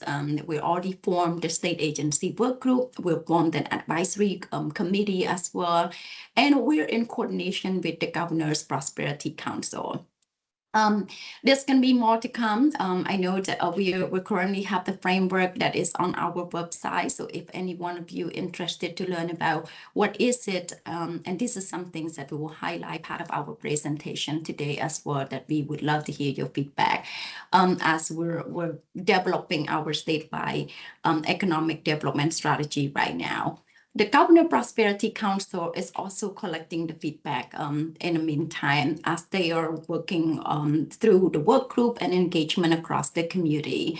And we want to make sure that our plan is in coordination and an alignment with what the Prosperity Council is going to make that recommendation. So there's more to come. I'm sure that, if there is an interest from the board here, we're more than happy to come back and kind of share how we received the feedback today and what is our statewide economic development strategy would look like. Next slide, Marsh. So here is just the kind of where this group of folks here, there's 11 of them, and as I mentioned, we do have 200 people. But the reason that we want to take this opportunity to highlight this 12 individuals here, because the work that we do is we want to ensure that the maximum impact for our program is to focus regionally. So we divide our kind of the state, this is the economic development, kind of based on the economic development district kind of regional divide. And we allocated and have each of the regional officers work, they actually work and live in those regions. So they know and understand they are part of the community. We also, I wanted to highlight, this is an opportunity that I want to highlight that Oregon, which all of you already know, that is a collection of unique regions. Each of the region has their own challenges and opportunities and also different resources. And most importantly, they have different strengths. And how do we leverage those strengths on the regional level to the statewide level? We also recognize that is not one size fit all approach. And this is important that we as the state that we have to think and act and also deploy the work that we do regionally, and which reason why we do have each of the regional team that work very closely with the community for each region. We cannot do this work alone. It is important that we work very closely with our regional partners to make sure that we make the target investment in the local businesses and the community, and in turn create not just new jobs for those community, but create a competitive advantage and then grow the regional economies as well. And this is kind of in areas that I know that our team has been in a lot of conversation on the local level around how the sustainability advantage has been part of the conversation as well. They have been thinking around how they can foster the system and supply chain efficiency, the reduced transportation related emission. There's a lot of conversations on the regional level through the regional solution team to implement Governor Kotek's executive orders, for example. So those have been in a lot of the conversation. And move to the next, and I would want to pause because I cannot really see everybody in here. So, secretary and board member, if you, I assume if there's any questions that you all can just jump in, and please ask. This is not a shy group. I think we will. I've been accumulating some, Okay. try to put them in Great. a little more coherence than they are in my mind at the moment. But yeah, please keep going ahead. I'll look around. Thank you. Thank you. So, this slide, we highlight it as an outcome, but in some way it is a key performance measure, right? We also recognize that as a state economic development agency, our job and the role that we play in in community, and especially the Oregon's economy, is to make sure Oregon businesses and the communities have what they need to build a good future and share prosperity. So the economy grows, and not just one story at a time and one business at a time. But when the businesses grow, we get to add jobs and then land into the new market or expand to the new market as well. And that's for us is economic development. Marge, did you lose the slide, or I don't see the slides anymore? I think we lost Marjorie. I think we lost Oh. the center. We lose this the person who tried the slide. Yeah, sorry, I got booted. I'm resharing. Just a second. So well, I can Apologies. keep going as well. You already have those slides, but this is kind of where this slide we just wanted to highlight some of the accomplishment, but the impact that we show up in the community, and most importantly, as I mentioned, that our investment in the rural communities, because when a rural community get the infrastructure it needs to attract the new employers, it can help to grow their community, and then for us it's also economic development. So I mentioned earlier about our investment in for the entrepreneur. We're partnered very closely with our tribal partners and the regional and local government as well to ensure that they have the tool and the resources and the confidence that they need to support the state economy. And the second part of the slide that you see in here is a lot more in our 2025. A lot more in our 2025 annual report, which we're more than happy to share with you to do as well. So we're kind of finalizing it right now, and I think we're finalizing the next one, but we already have those up on our website. That is just kind of giving a snapshot. It's a part of our key performance measures. That's how our programs is making an impact when it comes to the job creation, the job retention, and also the income tax generate.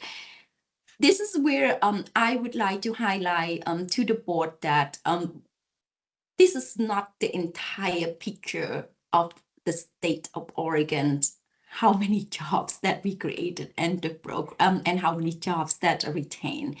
This is only the impact through some of the programs. Now, not all the programs that we have part of our agency are account part of our key performance measures. So I would call it this is as a snapshot what we as an agency making an impact to the community.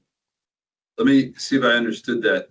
That's part of the impact, but can you maybe I what I missed it. How do we define the barriers of that versus your total impact?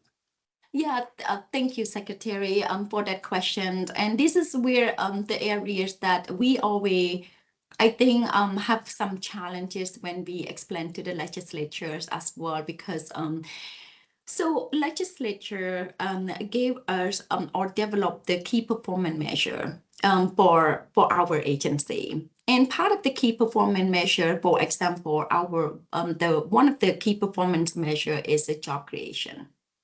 Not all the 90 programs are we can account all of the programs that the job creation through the job creation. So there's only a selection of the programs that we as an agency have that we use to calculate and account for that job creation. So as you could see in here is that the reason I want to call out, because it doesn't mean that the state of Oregon only create 800 jobs last year. But this is 800 job is only through some of the programs that our agency deploy. So can you give us a sense of what is included here and what is not included here? So one of them that is the main the jobs creation program, for example, the Governor's Strategic Reserve Fund. That funding is a business incentive program that we help to support businesses for business retention, expansion for their project, or the business recruitment when they come to invest in Oregon. And the other part that we were able to account for is the Senate Bill 4 for the semiconductors industry support that it was passed in 2023. So those are a couple examples that and we account for that during that time that it was reported.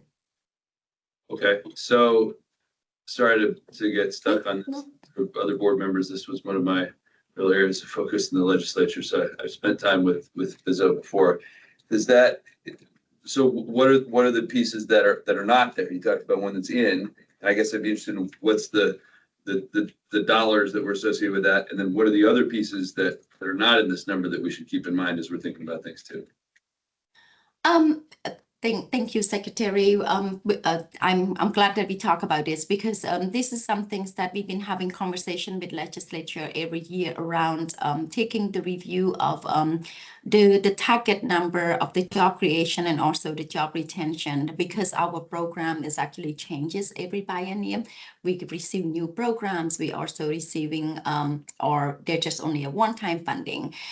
There are other programs such as the technical assistant program that is a pass-through funding to our partners.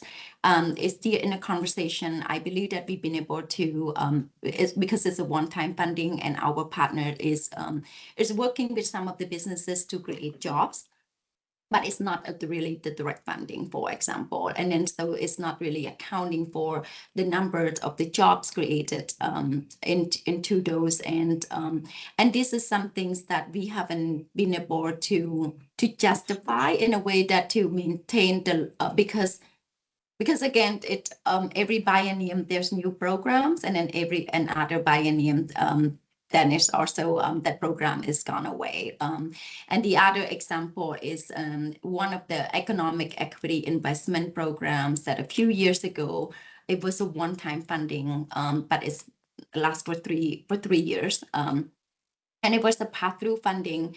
Our partners who we invested like through them created a lot of jobs, help businesses. Now they're not the one who created job, but they help businesses to create jobs. And that is not being accounted to this job creation number. So I guess maybe at the risk of being a little editorial, this maybe is not the right number for us to consider. I guess as we go forward, it might be worth a little more communication that Zachariah can help us sort of get a sense of the bigger picture. This is the total impact. This is the range of programs and where they fit. I, for one, I think am getting a little too stuck on saying, as you said, this is not the full picture. So what fits where, and maybe this is not the right time to pursue that any further for today, but going forward, we probably all benefit from a more comprehensive picture. So sorry for the delay. No, I appreciate the discussion on that. Thanks, Secretary. Moving to the next slide, Marsh. Actually, before we go there, Rex has a question, please. Well, I don't have a question, but I do comment. Sorry, comment. And looking, we have a limited amount of time, and what I'd like to do, because we did get your report, I assume we read the plan, and I'm looking at what I'm jumping to your slide, which is about your agency sustainability goals, and I want to understand, are those things you want to work on, have worked on? Because the areas that we're very interested in on this group is looking at not just your operations, but mainly your programs and investments you help happen. Just to give one example, you do a lot of infrastructure support. And the question is, in terms of procurement, doing things, and it's come up here many times about low carbon concrete being used in projects, other ways to make sure that projects are, the lowest cost energy or the lowest GHG energy sources. And I just don't know whether how you coordinate with the state's plans around that area to make sure that the investments that you help happen on the local level are also meeting those sustainability goals. So, and again, I don't want to short circuit your presentation, but I do want to get to the meat, which I think is your goals that you have, and looking at how we can provide you feedback on those and how that's going. I think that's a great suggestion, Rex. Thank you. Thank you. I really appreciate that. So let's jump into it. So kind of where this is part, and to answer your question, I want to say that this is the goal that we put in front of you, and part of our report is already the goals that we are working on right now. And we'll hope that to continue to strengthen those goals. So as I mentioned, we presented to the board in December 2024. We received your feedback in March 2025, which is the last year.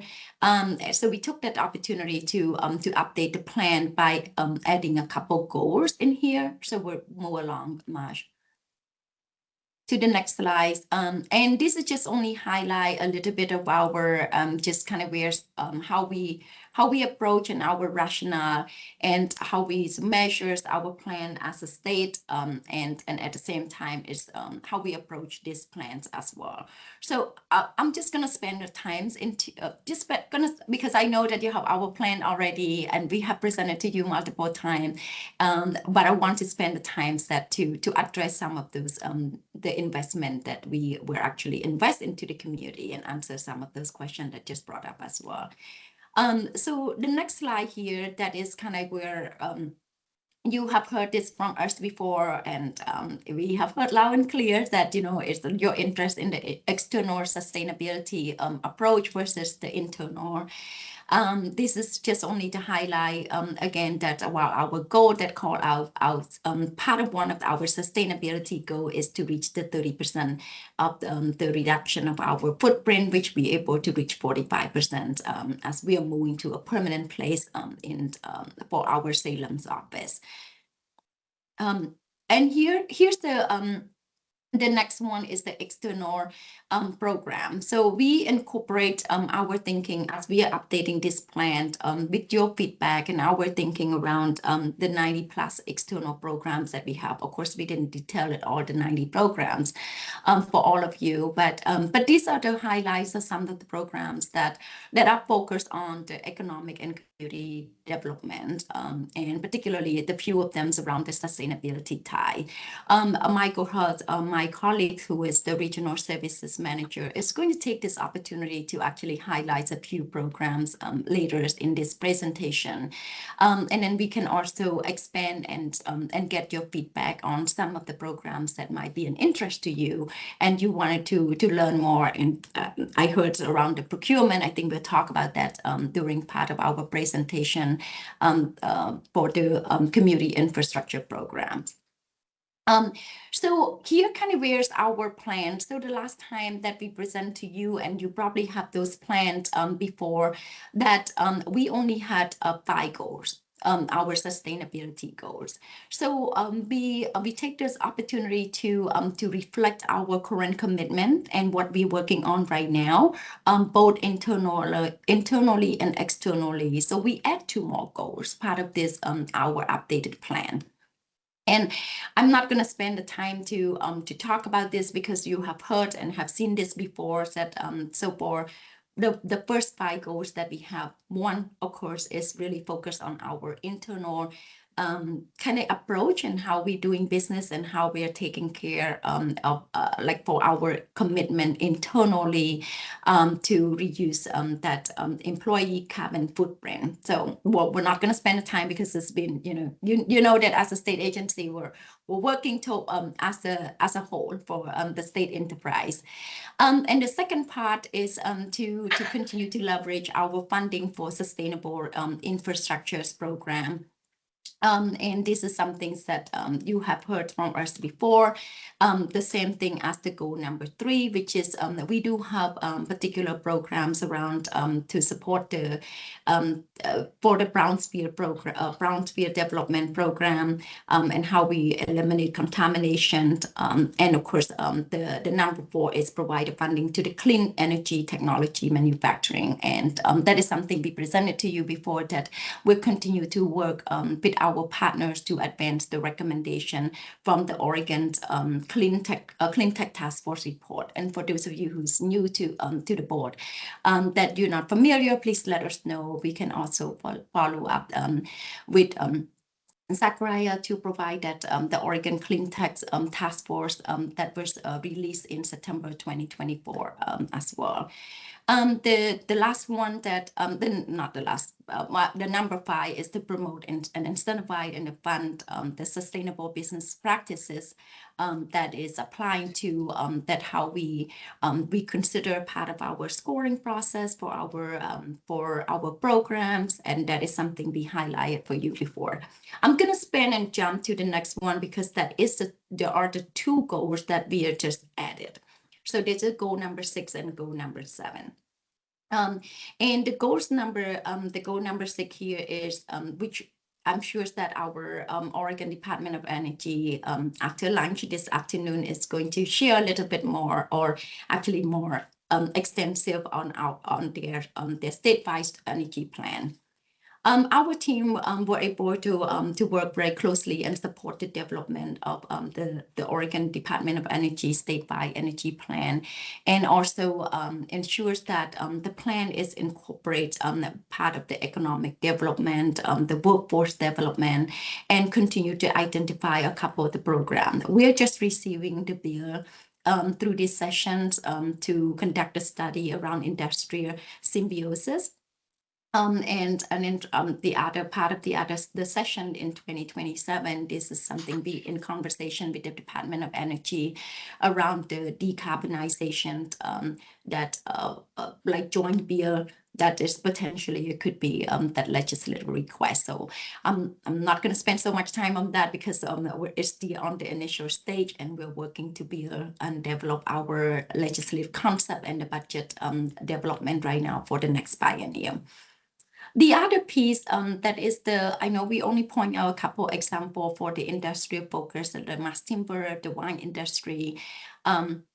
But this is where I think that the part of the questions that is also come that how to do procurement. I do want to spend this time to share a little bit that we don't, so our funding, for example, for the special public work funding, we provide the funding to municipality. We do not do the procurement directly. And some of our projects as well, or some other infrastructure projects or housing projects.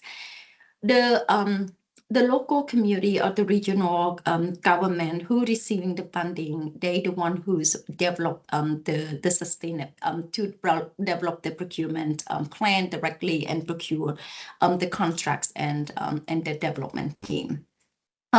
However, I think this is the conversation that we have been having with the Infrastructure Finance Authority Board, which is part of our agency, around the conversations that how our contracts and our agreement really highlight and mentioning about the sustainability goals that us as an agency working towards reaching those goals for the state. It has nothing specifically. There's a couple of them, for example, the community block, community development block grants. We do have those call out specifically, but currently this is an areas that we will be interested to kind of hear your feedback as well. Is this some things that us as a state wanted to incorporate or develop the language that that part of the contract that we pass it on to as we pass those funding to the community. I'm just going to leave it there and then say, as you hear more from our presentation around the projects, we can engage into the discussion. Last one that here's kind of part of an example around the last goal for the for the last goal, the goal number 7, that we saying that they support sustainable industry and the business through our investment and the partnership. I'm sure you all have seen it, the beautiful airport, our Portland airport, and we are proud to be a member of the Oregon Mass Timber Coalition. And that they work to enhance and expand the Oregon established mass timber industry ecosystem that is been growing into a significant regional cluster. On this slide, you will see there's a few just a few investments that we highlight for you, that how we show up in the community and how we're working closely with not just the university, but then also the partner who really prioritizing and working to address for this to work to advance and invest in this industry. I'm going to pause because I think that there's a lot more interest into some of the programs that we're going to highlight for you, and wanted to make sure that we'll have enough time to discuss those programs. So if that's okay with you, Secretary and the board, I will pass it on to my colleague, Michael Hull, who is our Regional Services Manager, to give you an example on specific program and how we are funding those programs, how we passing on the money, and how we engage with them to ensure that we'll continue to reach that sustainability goal through our funding and investment. Thank you, Madam Director. Michael, we're glad to hear from you. I do think keeping it at that sort of good pace, that sense that people have questions I want to dig into with you. So please. Yeah, well, thank you, Sopor, and thank you, Secretary Reed, members of the committee. I'm going to do a crash course through just a few of those 90 plus programs to give you a sense of not just the programs, but also give an example or two along the way so you really get a feel for the types of things that we are able to do at Business Oregon. So we're just going to dive right in, and I can't see the room. So if there's hands, questions, throw them up and we'll address them as we go along the way. Thank you. Yeah. So obviously one of the, more straightforward connections to the Sustainability Board's interests is likely our brownfields programming, something you're probably familiar with. This is a flagship program for us. We manage 2 different brownfield programs. One is a redevelopment fund that provides kind of low interest loans and grants to private or public property owners that can then finance sort of a full spectrum of environmental activities and site assessment activities. And then the other fund is a similar low interest loan and grants aimed specifically at those cleanup activities on properties with hazardous substances. So obviously, as you can see from this lovely before and after photo, this is the type of thing that we can do, right? This program can have not just measurable environmental impacts to a community, but truly transform the livability of a community, just as indicated by this photo. And Michael, I'm going to resist the temptation of accusing you of pandering, because that Ava Roasteria is the neighborhood coffee shop that I go to probably more than anything else. So I don't know if that was intentional, but that's an example I know well. I appreciate it. We would never intentionally pander, Secretary Reed, but we're going to call that a happy accident today. But yeah, no, this is I've been there myself. It's a wonderful example. And I think you can go probably to any community in the state and see where the Brownfields program has made an impact like that. So next slide, Marge. I'm going to bring us back to the program we were just discussing, the Strategic Reserve Fund, and shifting a little bit more to how our business development focused investments can really demonstrate how we link together environmental sustainability with economic development, while also helping Oregon companies be profitable and ultimately competitive in the global marketplace. So often referred to as the Governor's Strategic Reserve Fund, we coordinate closely with the governor and her team. This is a discretionary financing tool that we use for targeted job creation projects. So it is a job creation program. For context, last biennium, for the biennium, we had just $8 million in this fund. This current biennium, just under 11 million. In the grand scheme of things, that's not a huge dollar amount, but we do a lot with it. And again, this is about quality jobs, right? We're trying to find projects that are really about good paying jobs But we can also get creative through the use of public benefits and through our contracting to require other elements of projects like sustainability goals. So I'm going to give two examples that really highlight what this looks like in practice. So we're going to go back to the airport.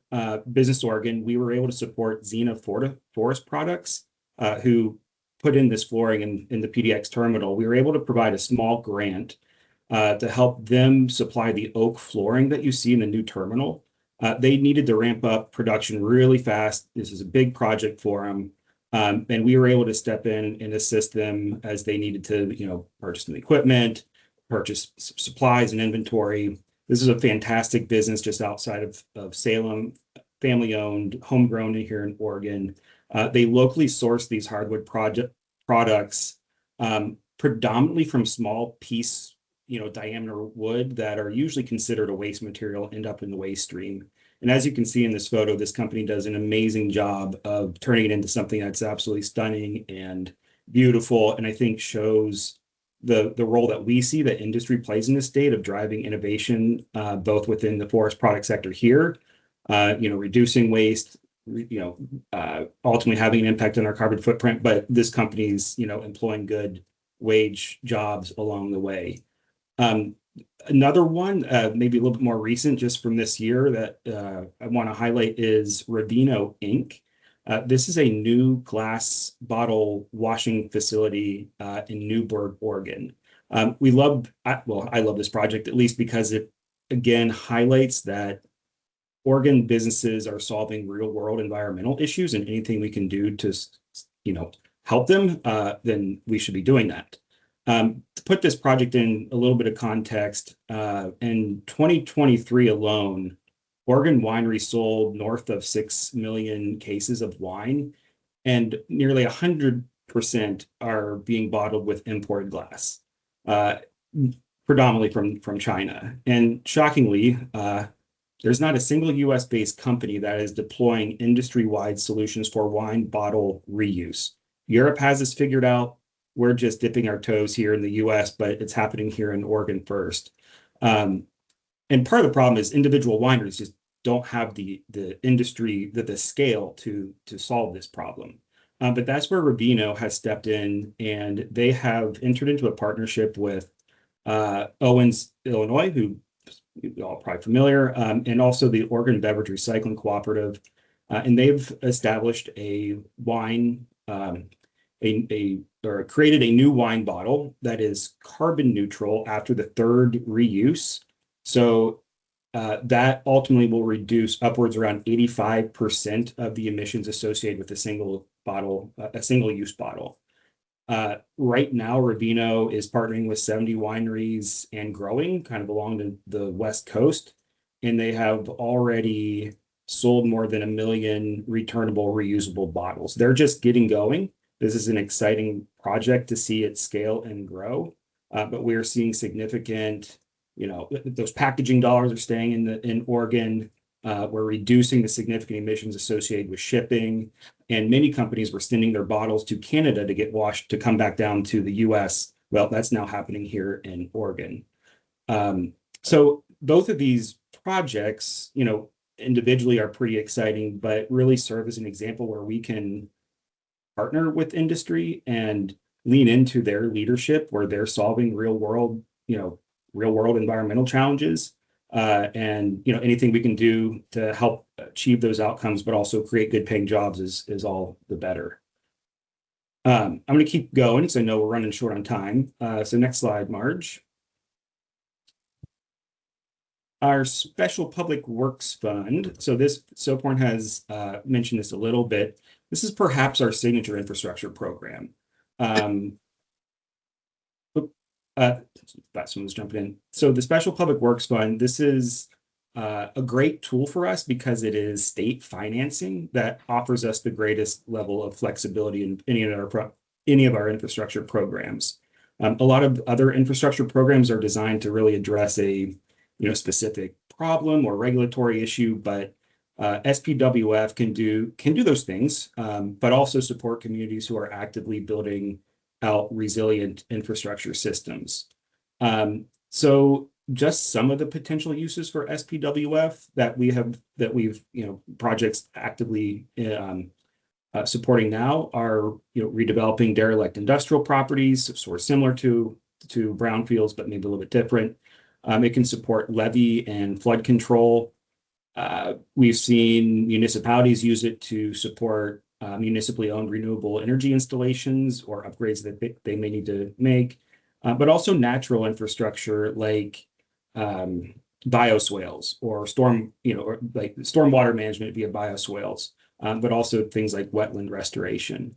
And because it sounds like from the previous presentation, resiliency and fire recovery is important. I just want to note that this fund is the go-to fund for helping satisfy FEMA's match requirement for delivering funds to communities to help them in recovery. I've said this before to different audiences. I think this is, if you're to find one place in state government to put a few dollars, this program is it. Just one quick example from the city of Dallas. They needed to upgrade some aging and failing water systems. Concrete tanks were close to failing, some damaged covers. And the project was essential to just ensure that there was safe and reliable water and not a risk of contamination or frankly, a catastrophic system failure, which would have all sorts of health consequences. But since they weren't quite out of compliance with any state or federal law and not eligible for a lot of other resources out there, we were able to help them through SPWF proactively address this risk. And just through a modest $2.2 million state investment to match some local commitment. Let's keep going. Community Development Block Grant, I think, is the next one.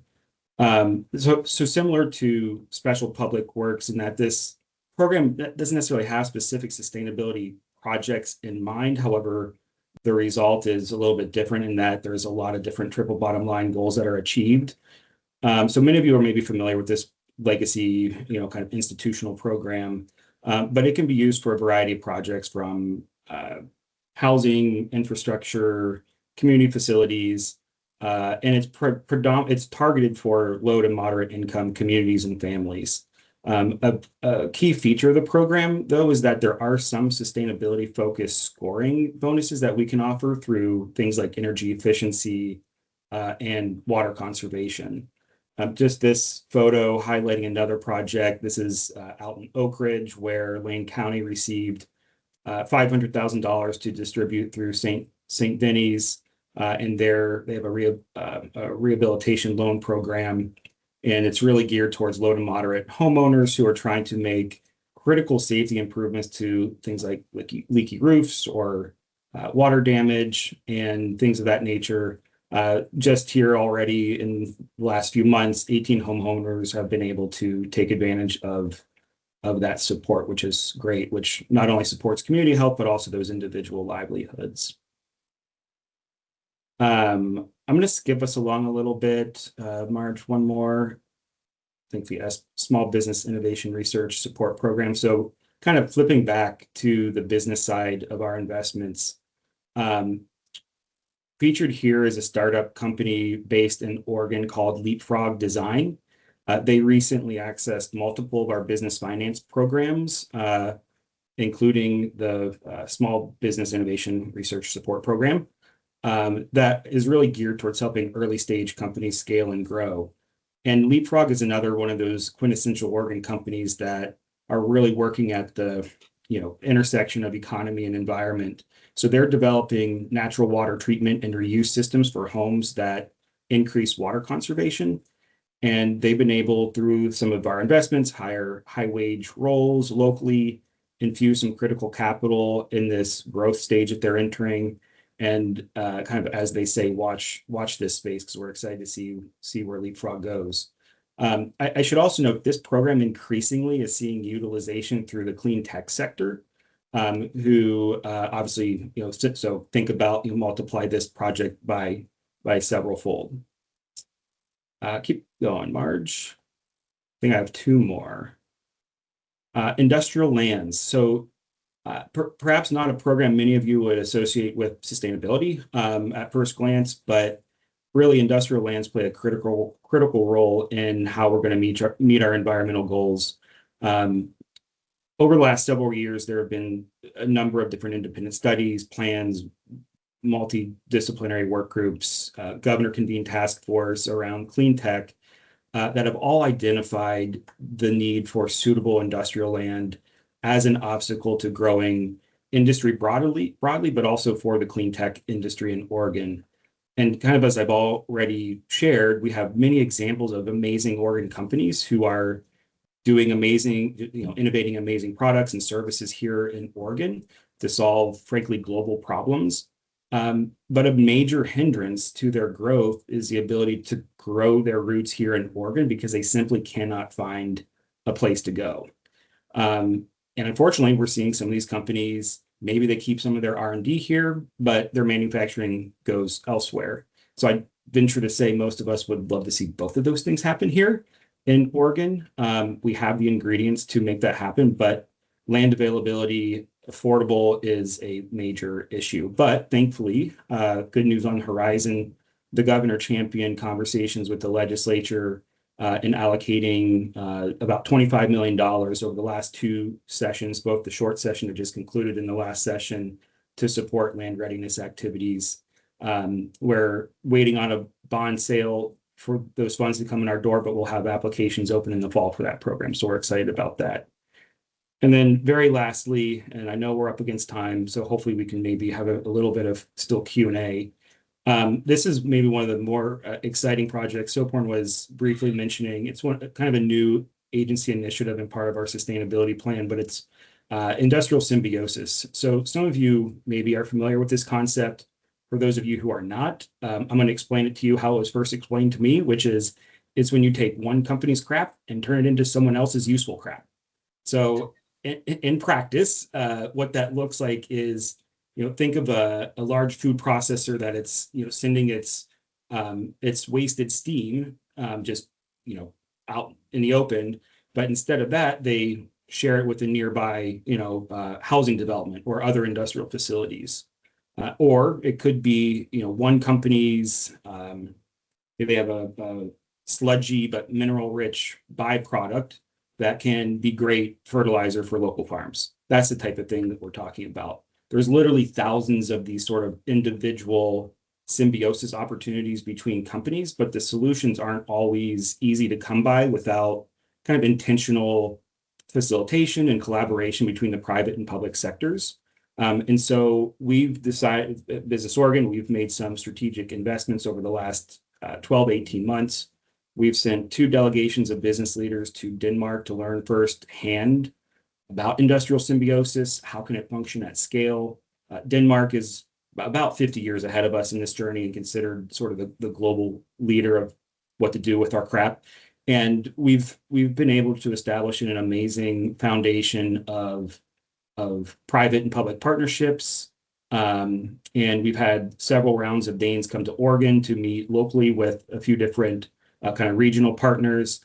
And the reception has been so positive from the private sector and positively received by legislators who have taken note and passed recently in the short session House Bill 4086, which is going to provide $900,000 to 4 pilot communities to create local and regional industrial symbiosis roadmaps. Those 4 communities are Klamath County, Port of Morrow, North Coast, and East Multnomah County. And then we also, Business Oregon, received $250,000 to hire a third party to conduct a statewide industrial symbiosis roadmap to understand how this concept can grow and scale statewide. So an initiative we're really excited about. I know I just breezed through those really fast. I hope there are questions. I suspect there are, but I'm going to stop there and turn it over to you all to grill Director Chang and I. Thank you, Michael. Once again, I have some questions, but I don't want to be the first one. Who else has some comments or questions? I don't have a question. I just wanted to make a comment. I appreciate everything that you do. I've spent a lot of time working with Business Oregon. Work with a lot of startups, small businesses, and you're one of the first I recommend as a resource. I've worked with Cappy and Marta quite a bit in the past. And so it's just really nice to see a lot of these come to fruition, especially being in the beverage industry as long as I have. I was early stage conversations with the wine reusable project, and I'm very happy to see where it's at and that it's moving forward. Yeah. So I just wanted to give you kudos. Thank you. No, thank you. And I can't you. see in the room who said that. Can Oh, you just sorry, read- Serena Dietrich out of Bend. Thank you, Serena. That's a great point too. I think as a totally incidental point, we should probably in this room start by introducing ourselves. As I've been on that end of the camera, and it's impossible to see anything. So Tobias Street here. Building on your good comments, Serena, I think the Rubino example raised for me a broader question, because a lot of the time sustainability feels like sort of a defensive move as a how do we reduce risk or reduce resource use and that sort of thing. But BizO is in a particularly unique spot to look at sustainability and those questions as an opportunity, as a place to really get ahead. And I think of the economics professor I had in business school who was always saying in his distinctive Libyan accent, satisfy the pain. Find where the problems are and solve them. So Rubino is an example of that, of there's an issue that businesses are confronting. How do you all think about that as a reducing risk, solving overuse of something versus here's a vulnerability? And is that a way for us to turn those into opportunities for it, to be distinctive from our competitive states? Thank you, Secretary Reed, for the question. I'll take a stab at that. I think anything that we can do to support companies to reduce that risk, because many of these companies are working with new technologies, they're scaling and growing at rates that can often make them not conducive for traditional lending. And so there really is a role for the public sector here. And that's what we try to do. Resources are limited, right? So that is something we have to contend with, but certainly we love being the carrot to versus the stick, and being able to support companies who are trying to be innovative. And, you know, some of the conversations we've had with Oregon Department of Energy around their energy strategy is, how do we get to be proactive around industrial decarbonization? What does that look like? What would a program look like? We're just starting those conversations, but let's be proactive. Let's think about this from a system standpoint. So I'm going to say those conversations are in their infancy. Hopefully maybe in a year we can say more, or even in a few months, but I guess to answer your question, yes, it's something we think and talk about. Good. I like hearing that, particularly those kind of discrete places where there's a gap where you might be able to help solve that, and not so much as like this is a place where there's an industry that could use that boost, an opportunity. I like hearing that. Other thoughts, questions? Rex, please. Rex Burkholder from Portland. One of the areas that we have tried to put more emphasis on in the last couple of years is looking around the equity component of sustainability. And I noticed you had some data in the report about what percent goes to rural economic development activities. I don't need detailed numbers now, but one of the things would be like to see is numbers of what percentage of low-income minority communities businesses are helped by Business Oregon. Let's say, do you have partnerships with the professional business development group out of Portland, but they're statewide? We'd like to see some, who can take advantage and is being supported by Business Oregon from the more demographic perspective, beyond just are they rural or urban, but what communities do they come from? And then who do you engage? How do they access your services? And those kind of questions around the equity. And if you have an answer, I'd love to hear it. But this would be something in further reporting. It'd be great to see. I know that we have a number of us writing note here. We definitely incorporate that. We are very proud to have the diversity, equity, and inclusion plan that is alongside of our strategic plan as well. It is separate, but it's coordinated with our strategic plan. To your questions, I will check with our team. I don't think that we have down to in terms of the low income families, but we do have the data that really break down by the communities. And what we are planning to do as well is to we'll be sharing with the legislators in terms of what are the investment that within their own region and their own district. But on our website, we'll make sure that we follow up with the board right after this that shares a little bit of the breakdown in terms of our investments out in the community and how we incorporate. And when we talk about the rural community versus what is the dollars to the rural community and what is the breakdown in details. The other piece that you mentioned is around the community engagement. We really prioritize the way that how we engage with the community. And when we use the word community engagement, we think about engagement as an or approach, internal engagement, engagement with the community and also the business communities as well. Several years, I think it may be 4 years now, we actually have the engagement compensation policy that in place. We already have the community engagement internal policy and how we engage with the community and how we approach and how we mobilize and as well as constantly engage with them, not just doing this as a transaction or when we have a project within the communities. So we do have those in place, and with this comment and feedback, we'll make sure that we will highlight that part of our connected next when we update the board for our plan. Great, thank you very much. Please. Hi, Webley Bowles, board member. I'm curious how you're defining sustainability in your programs because you're dealing with so many different types of businesses. Is that a consistent definition or metrics that you're considering? See you shaking your head no. Can you talk about that just a little bit? Do you want me? Michael, I can start. We really appreciate the guidance from the Oregon Sustainability Board here in terms of the definition of the sustainability. And I know that you have engaged with all of us who operate and run our agencies so much different. And I cannot speak on behalf of other agency, but I consider that our agency is unique on our own. We one of the state agency that not only we provide a grant to the businesses, we run loans as well, loan to businesses and loans to the municipality. So we do public financing loan, and we also doing this business financing loan program as well.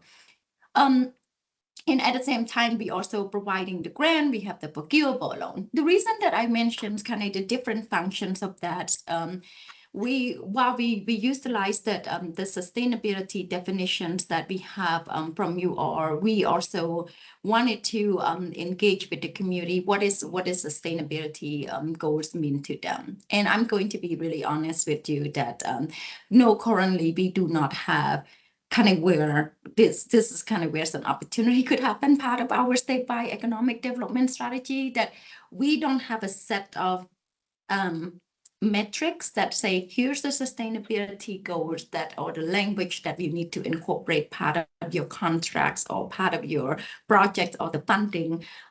We do not have that across the board. While we have some program like the community development block grant or the Brownsphere that really focus on a specific sustainability, we don't have that as a standard across the board. Michael, feel free to chime in because I know your team work in the field and directly with the community. But I'd also want to highlight that so many of our local government do have their own sustainability goals and their own sustainability plan. We don't collecting all of those and be part of like incorporate that part of our work, but but I wanted to recognize that they do have those within the state when it comes to the local government and local partners. Yeah, Michael? I think that's right. The only thing I would add is that when we are looking at projects, we are always trying to find alignment with those local and regional plans, but obviously not every community or county or municipality has that sort of sustainability goal or plan in place, but where we know they are, we certainly want to make sure that things are in alignment, and that certainly helps, projects kind of rise to the surface. But going back to, so the definitional issue is a challenge across our programs for sure. I've told this group, the definition that a professor I heard once said, something is sustainable if it does not constrain the available options in the future. One that applies a lot of different places. Chris, you had your hand up. This is Chris Enlow. I'm on the board as well. I'm calling in just to kind of piggyback off that a little bit with, I believe it's Revino. I think I'm pronouncing it correctly, but they're a certified B Corp. They're in the middle of doing market transformation at the state of Oregon, maybe down the West Coast, and they're providing solutions for companies to reduce their extended producer responsibility fees in the state of Oregon or state of California and going on. So I think leaning into these companies, I bring up Revino because they just got certified B Corp and they have a formal, I'm not trying to sell anyone B Corp, I'm just saying they have a very formal codification way that could maybe help address some of these questions that were brought up around how you define sustainability, at least in the market. Private sector, there might be some interesting learnings from some of your, I guess you call them grantees or business partners, if you will. I just wanted to add that for context. And I loved the industrial symbiosis. That's amazing work on a personal, professional level. It's really exciting to see that come to Oregon. Perfect. Well, and I'm going to, sorry, selfish plug. We are doing another tour to Denmark this September, I believe, and we will certainly want business representation there. And the lovely thing about these tours is we're bringing the organization we work with, Sustainable Center for Infrastructure. They coordinate legislators and county commissioners to go, and then we are supporting businesses to go. And so if you know businesses who would love to go on this trip, we would love to both invite and support them. And Michael, just as a simple note, Dutch Design Week focuses specifically on these types of things. It might overlap with when you're going over there. It's maybe Oregon could be presenting there one day. I love it. I will not be going this year. I had the privilege of going last year, but I will let my colleagues who are going this year, let them know that maybe there is a way to stop over in Dutch country along our way. Thanks for raising B Corps too, Chris. It's worth noting that while that is a brand name, Oregon recognizes benefit companies in a variety of different structures, and there's lots of opportunities there too. Maybe just one last question, unless anyone here has anything they want to raise, and then we'll get some food in ourselves. I think a lot about how central the question of economic development is to all the other things we all aspire to. I think maybe one of the simplest things that we can do to expand and accelerate is to increase the Strategic Reserve Fund, simply because it's so flexible and so agile. But I wonder if you'd like to correct me on that or point out whatever else you perceive as the big barrier that we should be thinking about as we continue our work. I want to say we appreciate that. We're going through the revenue neutral budget development, but any support from the board that with the legislators for us to be competitive. But we are having conversation now around some of the tools for us as a state to be more competitive and also being on the, not just on the national, but in international platform and putting Oregon on a map. So I always saying that, it needs money to make money. And our investment, and especially for the infrastructures, the infrastructure today is still cheaper than tomorrow. Well, certainly a lot more conversation to have. I appreciate as we continue to try to focus the discussion from this board on those external impacts on those things around procurement and fleet and building operations. We want to keep talking to you. We appreciate you spending so much time with us today. Thanks very much. Thank you, Thank you. Secretary and the board members. Thank you. Have a good afternoon. Thank you. So we're obviously a little bit behind, but I think, Zachariah, you probably built in for some of that as we were anticipating. So I think we're at the point where we can take a break, get some food. Let's call us back to order. Thanks for the lunch and the discussion as we took our break. We're ready to reconvene and hear from our friends at the Department of Energy, and note the presence of Director Benner. There you are. And we've heard this morning from the PUC and Business Oregon, who've been focused particularly on the questions around procurement and fleet and building operations. We're always happy to hear about internal stuff too, but this group is really focused on sort of external impact as well. We are not shy. We may, unless you tell us not to, we might interrupt you with questions as you go, but we're eager to hear from you. Thanks for being here. Great.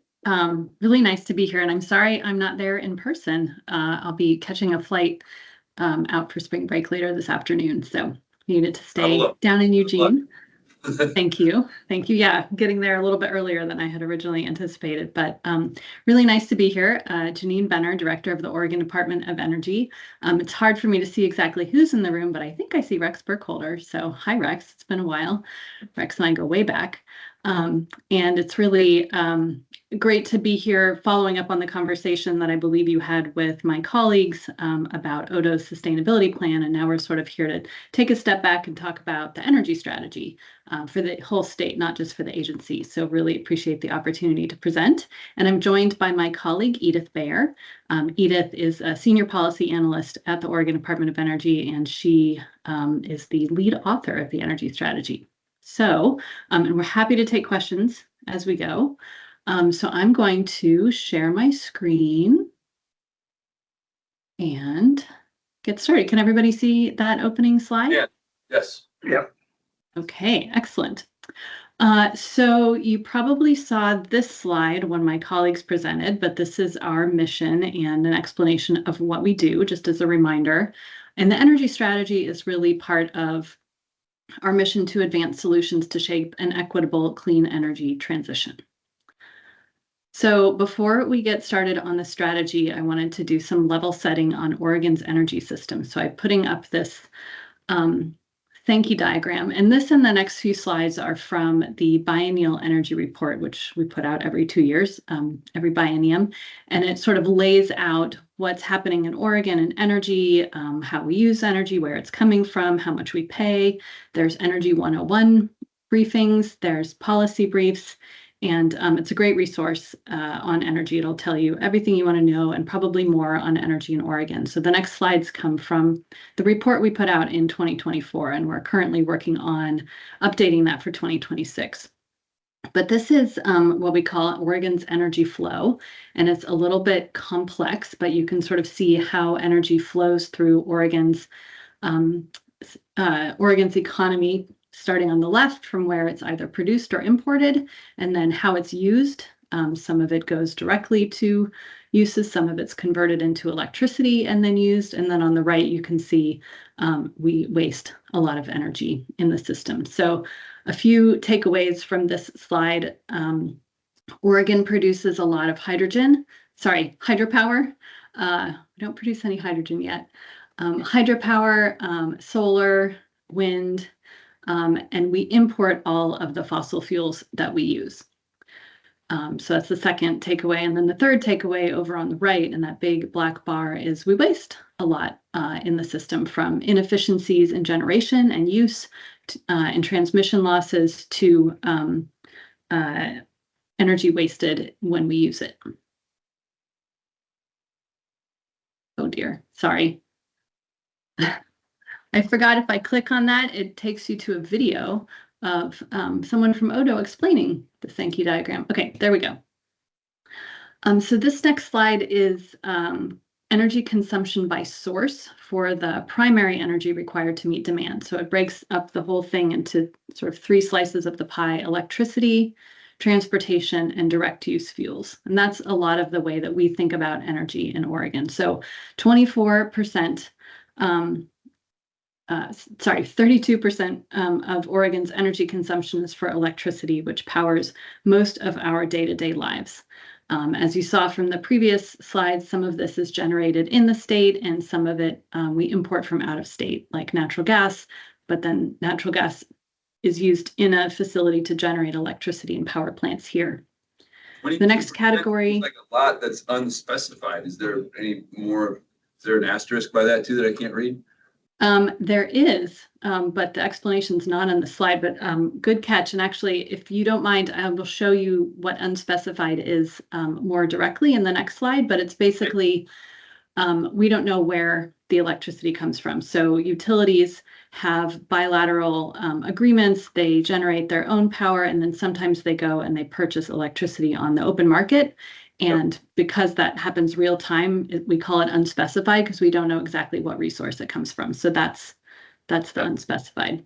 Thank you. Good question. Thank you. So then direct use fuels, that's fuel oil, natural gas for heating homes and commercial spaces and other uses like gas stoves, and also fuels used directly in industrial processes. And then finally, 36.7% of Oregon's energy consumption, and this is from the year 2022, was for transportation fuels, and that includes personal, passenger, and commercial vehicles, plus airplanes, boats, and trains. And as you saw in the last slide, nearly all of the transportation-related sources of energy are imported from out of state for in-state use. Can you Okay, so this- explain why solar? Question here, sorry. Sorry. Go ahead. Yeah. Hi, Webley Bowles. Can you explain why solar is on direct fuel? If you go back one. Yes. There are, how do I go back? Yes, there's a tiny bit of solar for direct use. I believe it's, so you can have solar panels that are photovoltaic that generate electricity on your house. You can also have, Edith, help me out here. I forget what it's called, but it's used for water heating. Solar hot water heaters, essentially. Yeah. Yes, Okay. thank you. What you just said. Does that make sense? Yes, thank you. Okay, so this slide sort of narrows in on electricity, and it's what we call the electricity resource mix. So what we use in Oregon, and this could be generated in Oregon or it could be imported. There's a whole different pie chart for resources we generate in the state, but this is for what we use. And you can see the largest bubble on there is hydro. Some people are surprised to see nuclear on this list. We don't have any nuclear plants in Oregon, but we import about 3% of the energy we use from a nuclear plant in Washington State. That big brown bubble is unspecified. So as we talked about, that means power that's bought on the market and the individual resource isn't tracked. And then some people are, I'm sure not you guys, but some people are surprised to see the coal bubble on here since we closed our last coal plant, which was in Boardman in 2020. And you're probably familiar with legislation from 2015 that will remove coal from Oregon's electricity resource mix by 2030. And then, of course, we had legislation in 2021 that calls for 100% clean electricity by 2040. So these bubbles are going to be changing over time. And actually, if you visit our website and you look at the electricity resource mix, we track bubbles over time so you can see how they grow and shrink. And you can see the solar bubble, you know, it was really small and then it almost got big enough to put solar in it. And now it's getting a little more substantial. And then the thing I wanted to point out with the bar charts on the right, which basically show this same electricity resource mix over time, you can see the bottom hydropower fluctuates year to year based on rainfall and climatic conditions. You see that the coal bar is shrinking. You see that the unspecified bar is growing. And so that's something that we're looking into is how can we really start capturing what those resources are so we can better track where our electricity is coming from. But then the main thing I want you to notice about the bars is how tall they're getting. So that measures overall electricity use in Oregon. And you can see that it was pretty steady for a long time, and now it's going up. And we're going to see that go up even further as Oregon uses more electricity, and especially as data centers start coming to our state, even more than they already are. Any questions on this one? Yes, we do, Rex. Yeah, Janine, Rex, what's the scale on the left? They're big M's. Is that megawatts? Yeah, megawatt hours. Okay, and so you're talking about a data center, some of them I've seen 20 megawatts. So you're talking about adding Million. Way bigger.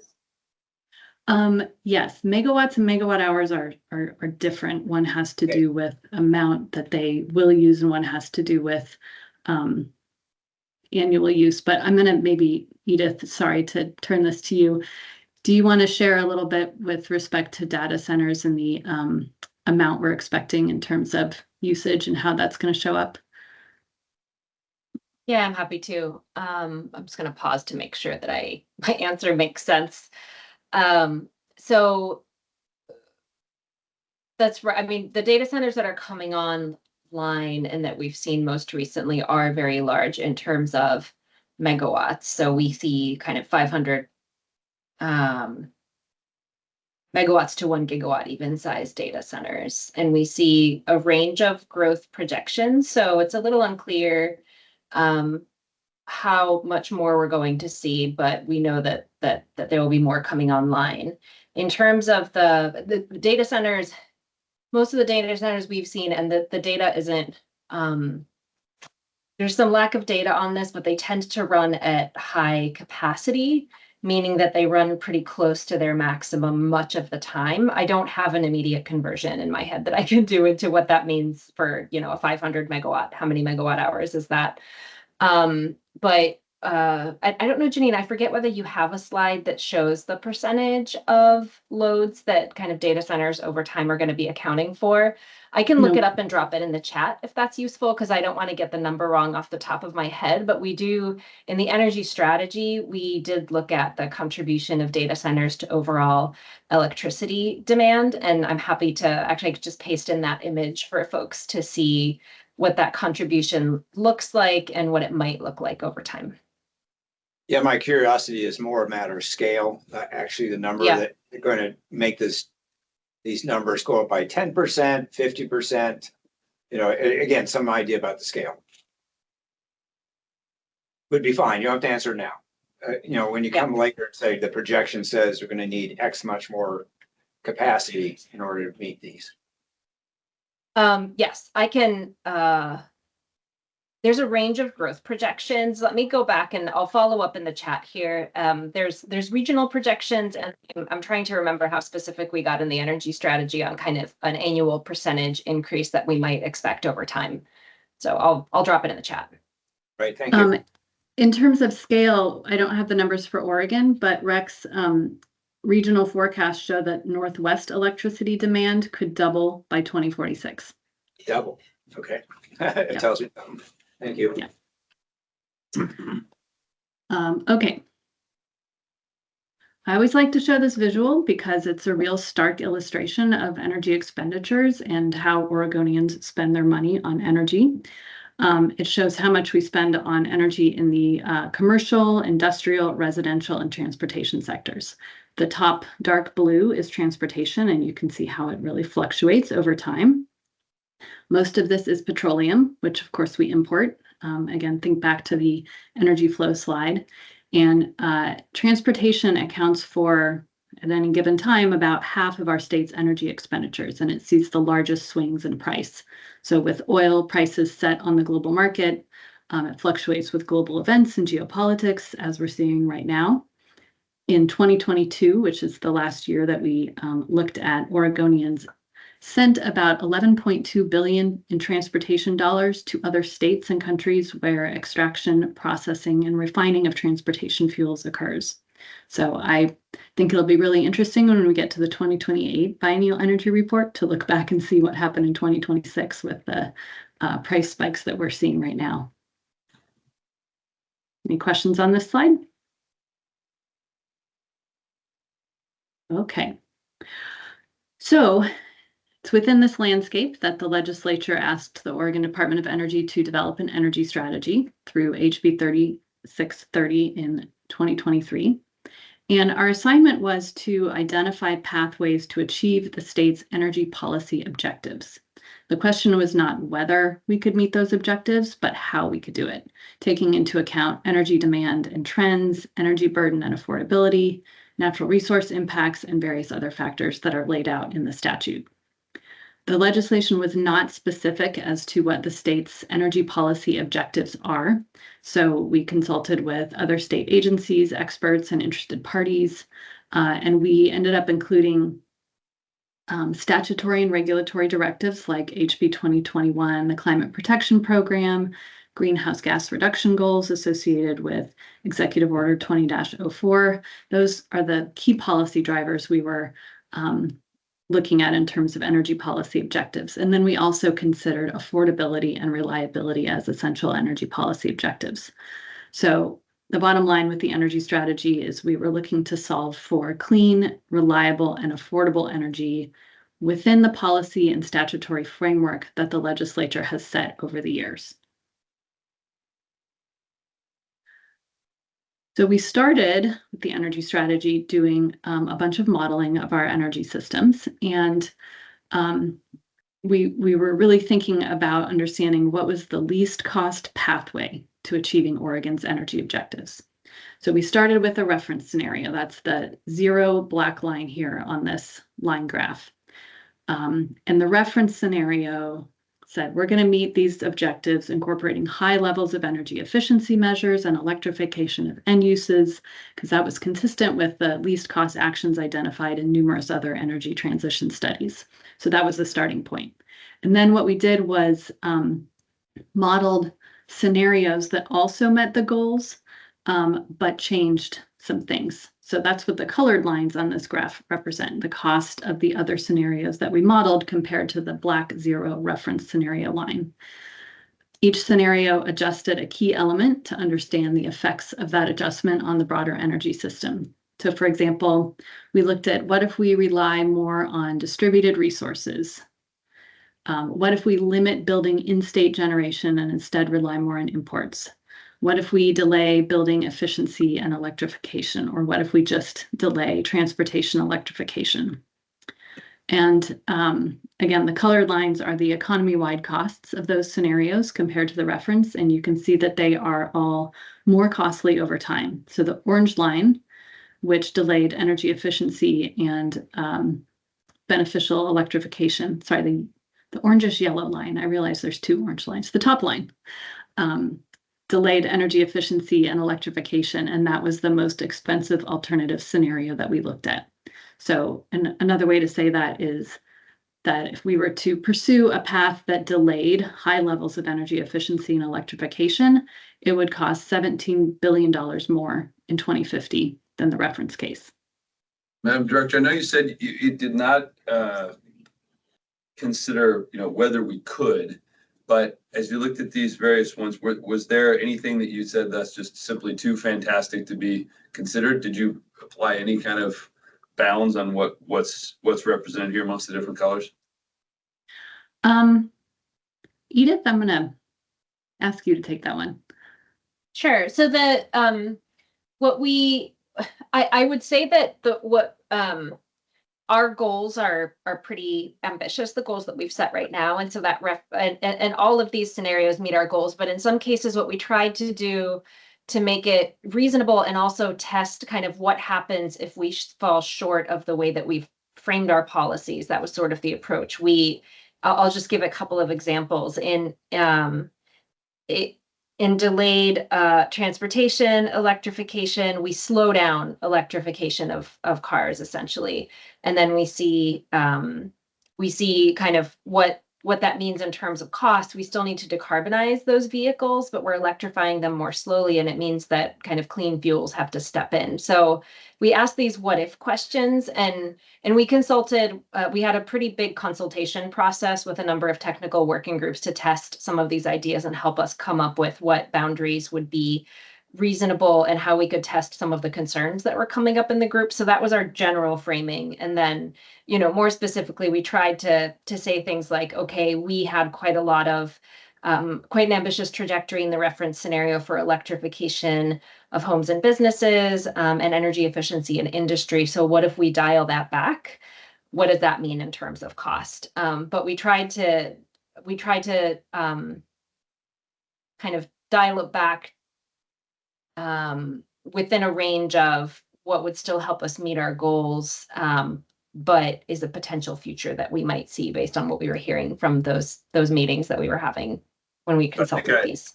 You probably said this in your initial explanation. I missed it. This does not include, this would not consider any unexpected radical advance in technology or some new external force that we would take advantage of. That's sort of what I was getting at. Like, oh, that's correct. Yes. Yeah. There's no radical change in technology here. We explicitly kind of drew a line on emerging technologies that are uncertain, and did not include them as something we assumed is going to happen. Yeah, thank you. I should say the exception is that, for example, small modular reactors are, offshore wind or enhanced geothermal are all technologies that aren't commercially available right now. And we kind of did allow the model to build them farther out into the future. So I don't want to leave an inaccurate understanding. Thank you. Okay, great questions. Keep them coming. So I wanted to show this graph. There's a whole long presentation and tons of graphs on the energy modeling if you want to dive in. But the one that was most striking to me that I wanted to share is, again, from the reference case, which was that least cost scenario. So if we do the reference case, if that becomes reality, here's what we see happening in terms of energy demand by fuel. So the bars look at energy demand from 2024 to 2050 in 5-year increments. And the yellow bar represents electricity use. So you can see that significantly increasing over the time period. That is due to electrification of end uses like transportation, but also because the data center load growth that we talked about increases electricity use. And then the gray bars are decreasing, and that's from the shift from fossil fuels to electricity. So what you can see on this graph is that even as the yellow electricity bar gets bigger, overall energy demand decreases. And that is because electrification is also a form of energy efficiency. Electric cars, for example, use energy more efficiently than gas-powered cars. So even as we electrify, even as data centers increase our electricity use, our energy demand in 2050 would be 22% lower than today. And that's accounting for population growth and all of the things. So the modeling that we have been talking about so far was looking at impacts on the overall economy in Oregon, and we also wanted to look at what the effect of different energy policy choices would be on individual consumers and households. So we undertook another analysis, which we called an energy wallet, and it looked at a household's energy use and associated costs as they switch to an electric vehicle and or a heat pump at the time of when it would normally turn over. So when their old car needed replacing or when their heater needed replacing. And the model looked at the household's use of electricity, natural gas, and gasoline, and included all energy spending across the fuels, as well as the capital costs or savings of buying an EV or a heat pump. And we looked at a number of different sample households, ranging from single-family detached in an urban area to single-family detached in a rural cold climate, manufactured housing, multifamily housing. Some of the houses we looked at were served by gas, some were served with electricity, some had air conditioning, and some did not. So all different types of households. And we looked also at what happened at different electricity and natural gas costs. So some key takeaways from that I wanted to point out. All 5 sample households we looked at saved money with electric vehicles. in most circumstances. And when I say that, I mean it depends a little bit on where the person would be charging. If they live in a multifamily house, maybe they have to use a public charger, which is more expensive than plugging in at your home. But basically, EVs were pretty much always a money saver for consumers. All 5 sample households saved energy from electrification of home heating, but not all sample households saved money from switching to a heat pump, absent public support. Single-family households that switched from electric resistance heat, so like a baseboard heater, to heat pumps saved money, but multifamily households faced higher costs for installation. And then whether households switching from gas to heat pumps saved money depended on the cost of electricity and gas, and those who didn't already have air conditioning did not save money. And the reason for that is that heat pumps can both heat and cool your house. So if you didn't have air conditioning already, you now have this new load to cool your house that you didn't have before. And we also found that multiple factors affected how great the savings could be. So energy prices, cost and access to technology based on household income, technological development, production, and supply chain issues. And these takeaways from the energy wallet really helped drive some policy choices in the final strategy, acknowledging that policies are important to enable access to cost savings and that upfront costs have to be addressed to ensure equal access to the savings from electrification. So an aha moment for me was that prioritizing incentives towards households switching from electric resistance to heat pumps would save energy, would save consumers the most money, and would add near-term relief for the electric grid by lowering the electricity cost or lowering the electricity use, rather than starting with switching from natural gas heating to heat pumps. Something we will have to do eventually, but sort of switching electric resistance to heat pumps was the best place to start. Any questions on the energy wallet? Don't see any around here. Okay, great. Okay, so we had the modeling demonstrating how to meet energy demand reliably in the least cost way while meeting our clean energy objectives. I don't have slides on our outreach and engagement efforts, but please know that we met periodically with a 30-member advisory group, an interagency steering group, over 150 technical experts, including tribes, industry and policy experts, national labs, consumer protection and environmental advocacy organizations, and community leaders. We also got a lot of public comment and put out a draft for public feedback.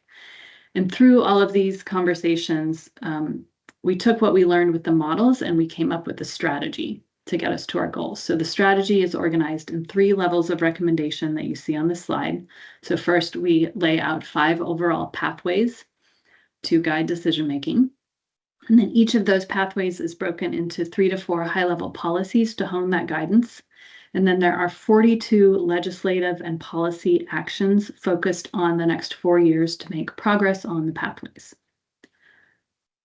Okay, so this slide is the energy strategy in a nutshell.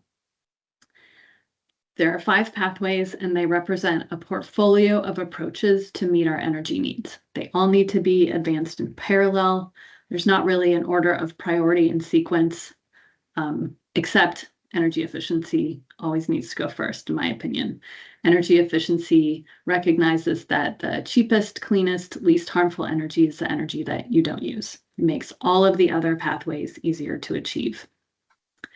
Next, the clean electricity pathway recognizes that we will need significant development of clean electricity to meet growing demand, which you saw from the models. Electrification of end uses is the third pathway. It's both an energy efficiency measure and a way to significantly cut emissions at least cost. Cleaning up our grid. I'm sorry, if we clean up our grid, then electrifying cuts emissions. Fourth, low carbon fuels. So we found that fuels remain important for reliability and for our economy. So low carbon fuels are a strategic priority, especially for sectors that are hard to electrify. And then finally, resilience is something that we seek to advance across all of the other pathways. It sort of recognizes that climate change is here. We need to become more resilient as we invest in our energy system. We need to consider where we can both move towards cleaner sources of energy and support resilience. So examples include solar panels with batteries for when the power does go out, or weatherization and heat pumps to provide space cooling and a haven from outdoor smoky air during wildfire season. And then you'll see at the bottom of this slide that implementation of each pathway must consider burdens and benefits to environmental justice communities and apply an equity lens. So how will we do that? As we put together the strategy, we worked with an equity working group to create an equity and justice framework that emphasizes inclusive decision-making, recognition of diverse lived experiences, intentional distribution of benefits, and active work to avoid repeating past harms of the energy system.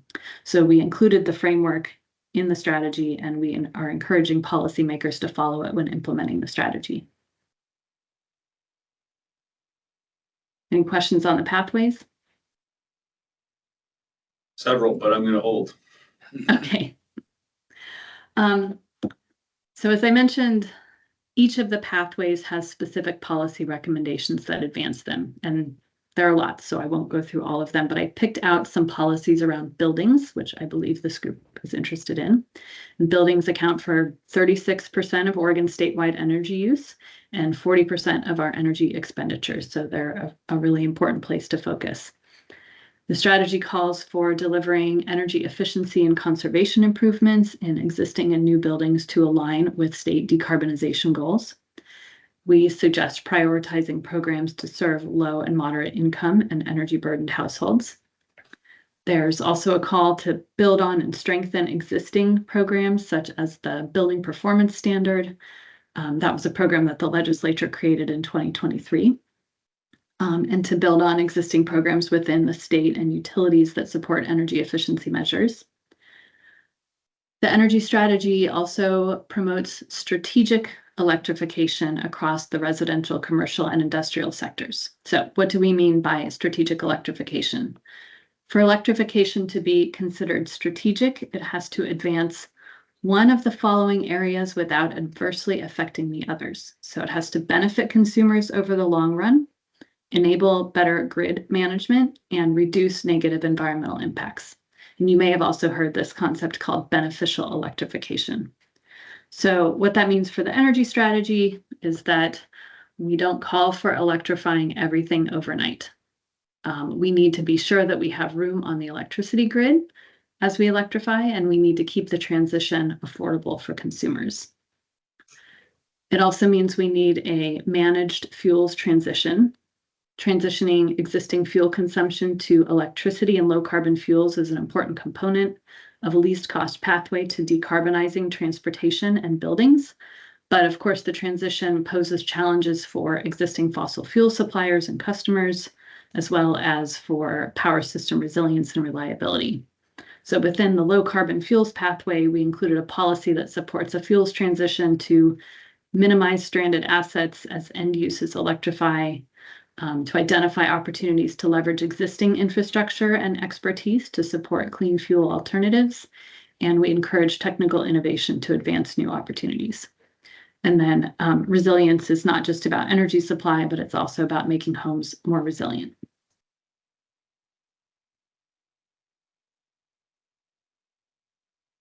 We also have many recommendations on transportation, which you can see on this slide.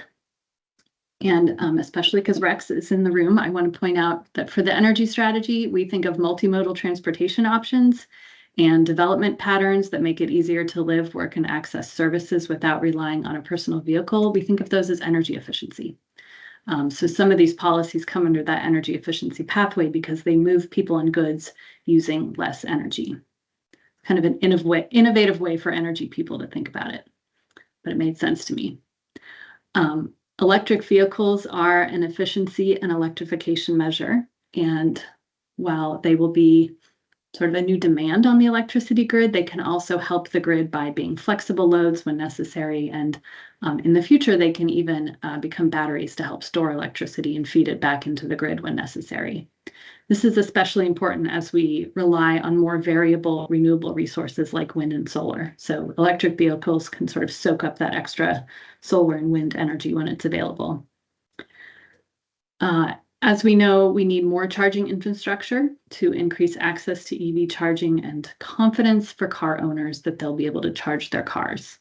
We're seeing the importance of this right now as we transition the Oregon Department of Energy's fleet to EVs.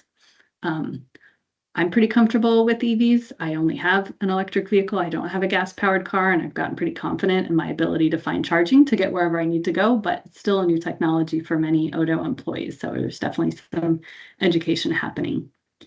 And then, of course, we also need to keep in mind emergency response needs, such as how to ensure that emergency response vehicles have the fuels they need as we transition vehicle fleets to lower carbon options. Okay, moving on to actions. That's the sort of third part of that structure. There are 42 recommended actions intended to advance Oregon along the pathways over the next 4 years. We're going to be updating the energy strategy every 4 to 5 years. And this enables enough time to make some progress on implementing the strategy while setting a near-term timeframe to reflect, gauge process, and course correct if and where needed. So some of the actions that we recommend can be undertaken immediately by the Oregon Department of Energy. Some are in the jurisdiction of other agencies like DEQ and PUC, and some will require new statutory authority or resources from the legislature. This is an energy strategy for the whole state and not for Odo, so we spread out the responsibility here. And in the report on the strategy, the actions are organized by sector. So cross-cutting transportation, buildings, industry, electricity, and fuels. And as you're reading through the strategy, you'll see that each of those sectors has an introductory vision description that helps frame up the context for the actions. So again, we have 42. I'm not going to go through them all, but there's a few on the in the building sector that I want to highlight. We call for support and expansion of existing programs around weatherization and energy efficiency, and also support for deferred maintenance measures that are often necessary to perform before energy efficiency equipment or weatherization measures can be installed. We propose the development of a building decarbonization roadmap that will advance strategic electrification while maintaining affordability and reliability of the grid. I also want to highlight the recommendation to increase coordination between state agencies and community-based organizations, utilities, Energy Trust of Oregon, and other partners. So I think we can acknowledge that there are a lot of actors in the energy efficiency space here in Oregon because of the need to engage Oregonians directly when choosing and installing energy efficiency measures. And this recommended action suggests we all coordinate to facilitate delivery of energy-related services and to share information with Oregonians. And I think this is a good segue to just talk a little bit about where we think we can work within Oregon state government on some of these policies and actions. I think there are lots of opportunities to partner with the Sustainability Board on the energy strategy and especially on the building actions to make sure that our state is leading by example. My team asked me to take this opportunity to highlight our work on state-owned buildings and the work that we're doing with DAS and the Sustainability Board. The State Energy Efficient Design Program, or SEED, for example, was established in 1991 and requires state agencies to build new or renovate existing buildings using energy efficient design methods. Odo issues a report every other year looking at agency-specific efforts and challenges associated with achieving target reductions. And the most recent SEED report identifies widespread energy-related deferred maintenance across state facilities, directly affecting operational costs, emissions, and the ability to meet our energy goals. Common issues that were highlighted include end-of-life chillers and boilers, obsolete HVAC components, failing building control systems, and inefficient equipment driving unnecessary energy use. We feel that these deficiencies represent some high-value upgrade opportunities from both an operational and emissions reductive perspective. And I'll note that many projects qualify as energy efficiency improvements under Division 118 and could therefore generate reinvestable savings. So Division 118 was updated by HB 3409 in 2023, and it provides a tool to address the issues identified in the SEED report and also a recent statewide audit. HB 3409 allows agencies to retain 100% of the savings derived from energy efficiency projects, and it requires them to be reinvested in additional energy efficiency projects, high-tech improvements, or infrastructure upgrades. So I understand that DAS is interested in piloting potentially Division 118 with chiller modernization projects already underway. And our team is really excited to work on DAS with this, work with DAS on this. So happy to come back and talk about that issue with the team if there is interest. As the energy strategy acknowledges, change at the federal level recently has made state leadership and action more important than ever. Okay, so I'm going to close by talking about next steps, going back to the energy strategy. It was released in early November, and Governor Kotek subsequently issued an executive order 25-29 that, among other things, directed state agencies to prioritize implementation of the strategy. It also highlighted some key actions that our agency should take around clean electricity deployment, and we're working hard on those right now. So with the 42 actions in the energy strategy, we needed to figure out where to start first. The executive order helped with some guidance from the governor in terms of some specific actions, but we also are prioritizing actions that address issues that we saw grow in importance as we were developing the strategy. So that includes actions focused on electricity system reliability and resilience, which are increasingly urgent as load growth threatens to outpace construction of new resources. We're looking at actions focused on protecting affordability and access to clean technologies. Last year, we saw record disconnections and the loss of federal support for heating assistance and basic needs, and this deepens an already existing affordability crisis. So we're prioritizing actions that promote energy efficiency and other programs to reduce costs to consumers. And then finally, with the state budget facing a funding gap, we are pushing forward on projects that would have minimal budget impacts. We're still working on this website, but I wanted to put it on here. It'll be a great place to follow along on our implementation journey. And if you're looking at the slides that I submitted and these slides, I did make a change in this one to highlight that implementation website. Okay, that was the energy strategy in 45 minutes. And with that, I'm happy to take questions and engage in discussions on this. And I've also put mine and Edith's contact information on the slide, so we're happy to have any follow-up discussions. Thank you so much, Madam Director. I know I have a few questions, and I bet everyone else does too. We might have someone who needs to leave, but please don't take that. Actually, it's far enough away that no one will probably see. It looks like you're going to. Oh, good. Okay. Okay. Anyone want to start with questions or comments? I'm happy to start with one, and maybe that will get us going.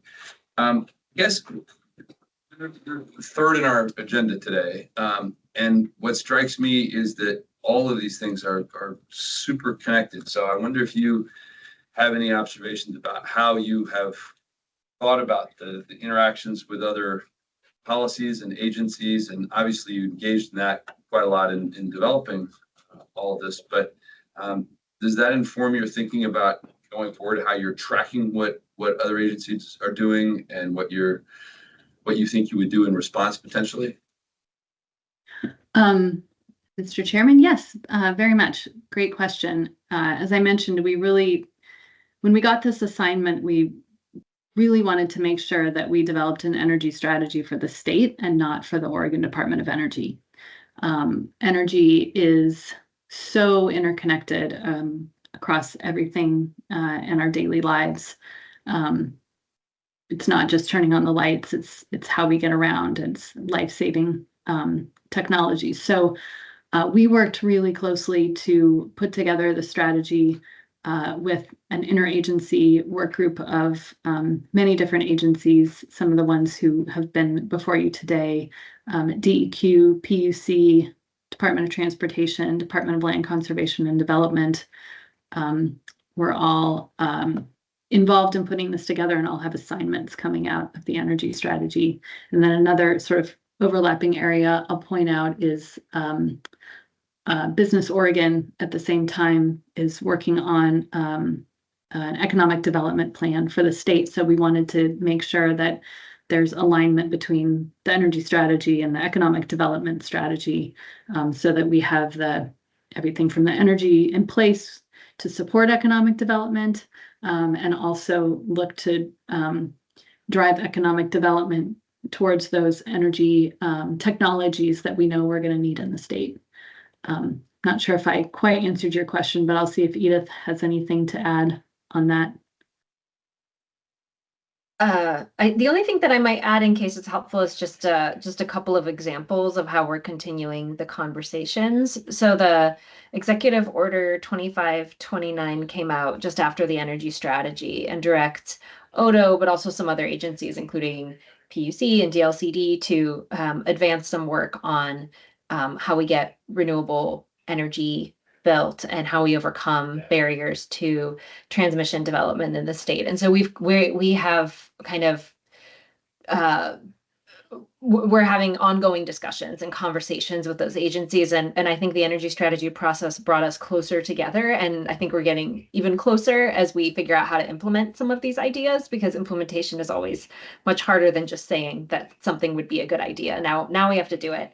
So I think that's one example. And another is data centers. There's a lot of cooperation happening to understand the implication of data centers. We're talking to the PUC, who's working on how to design under the Power Act kind of a rate class for data centers. DEQ is tracking emissions.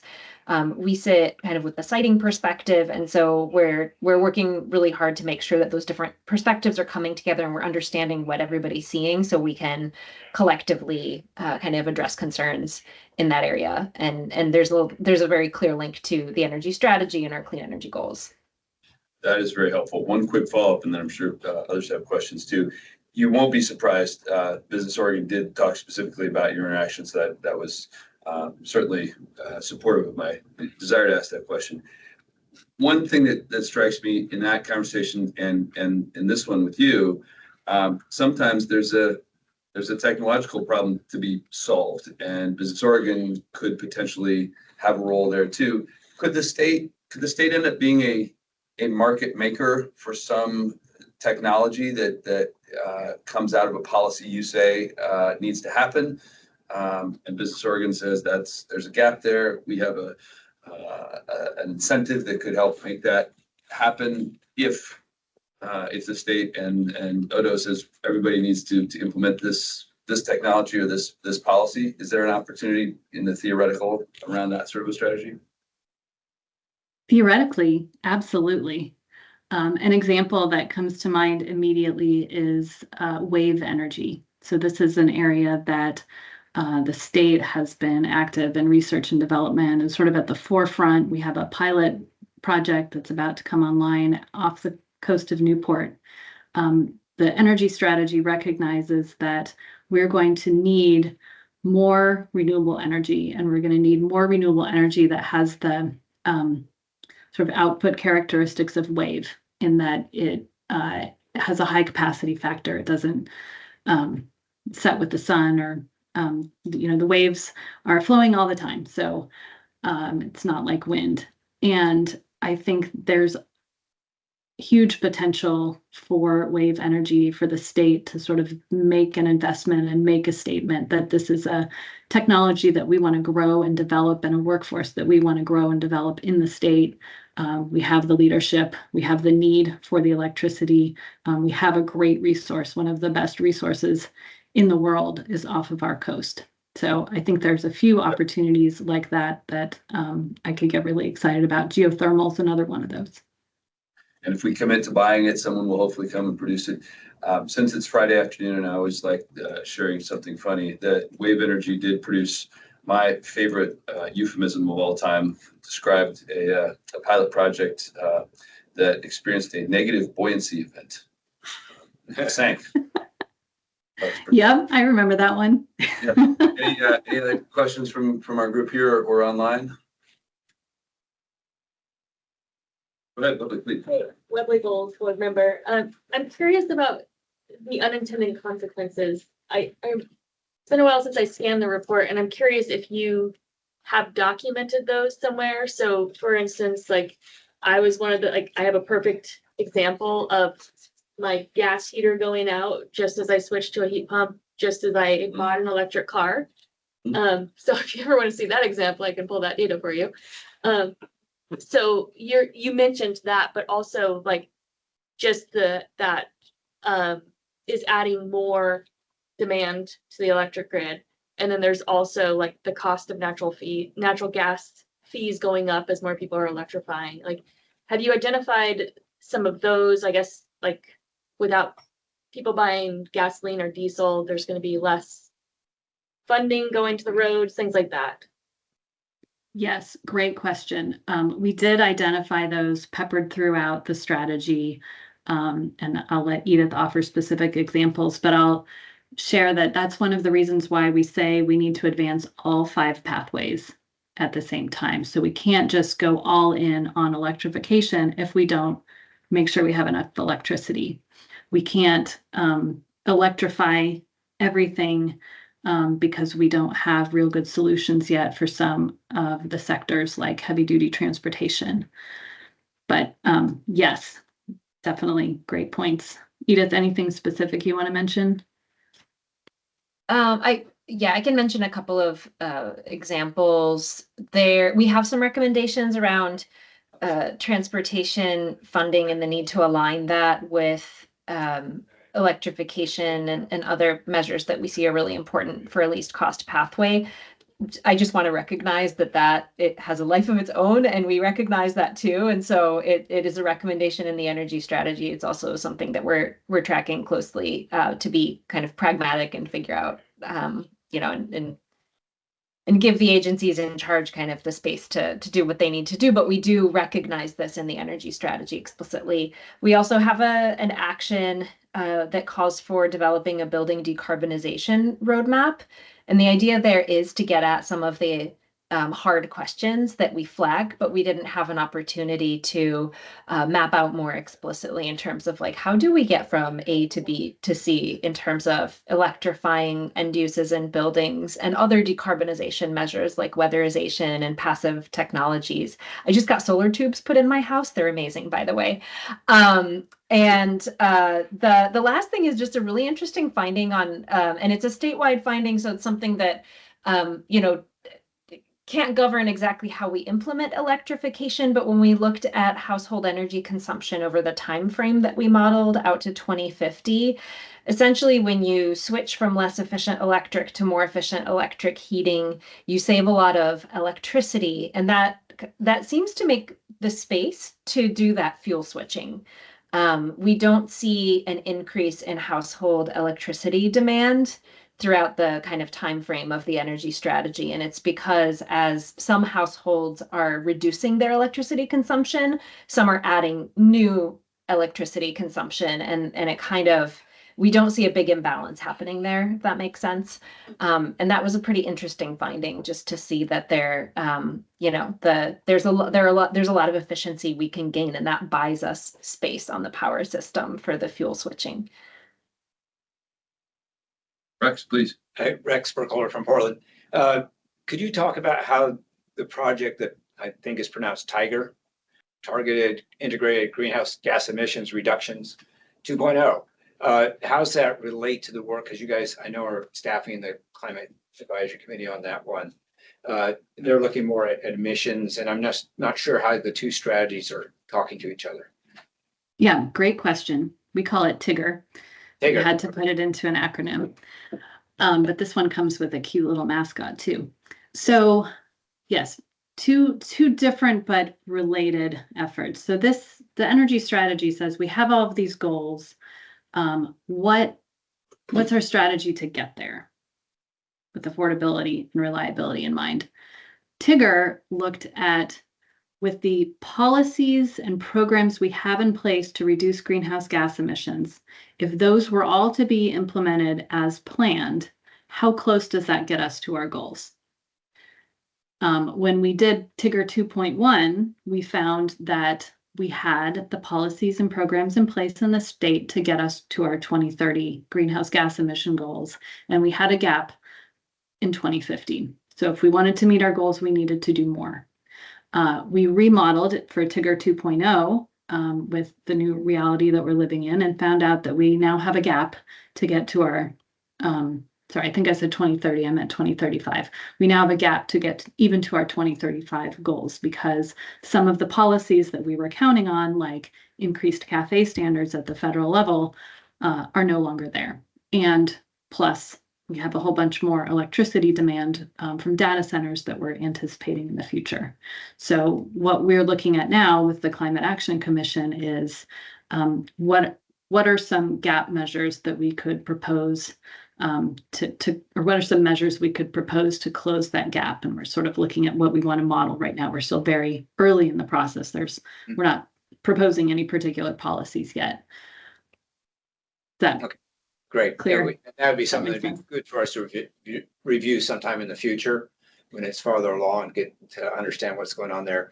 And if I may ask one more question. Yes, please. And that's my question. It's about, we do a lot of planning, kind of assuming the world stays the same, and that can change politically, as we discovered, but also could be based on a disaster, a major wildfire, an earthquake. When we're looking at an energy system that's more resilient, I guess I get a little worried about having a electricity generating system that's concentrated. We have the dams, we have some generating facilities.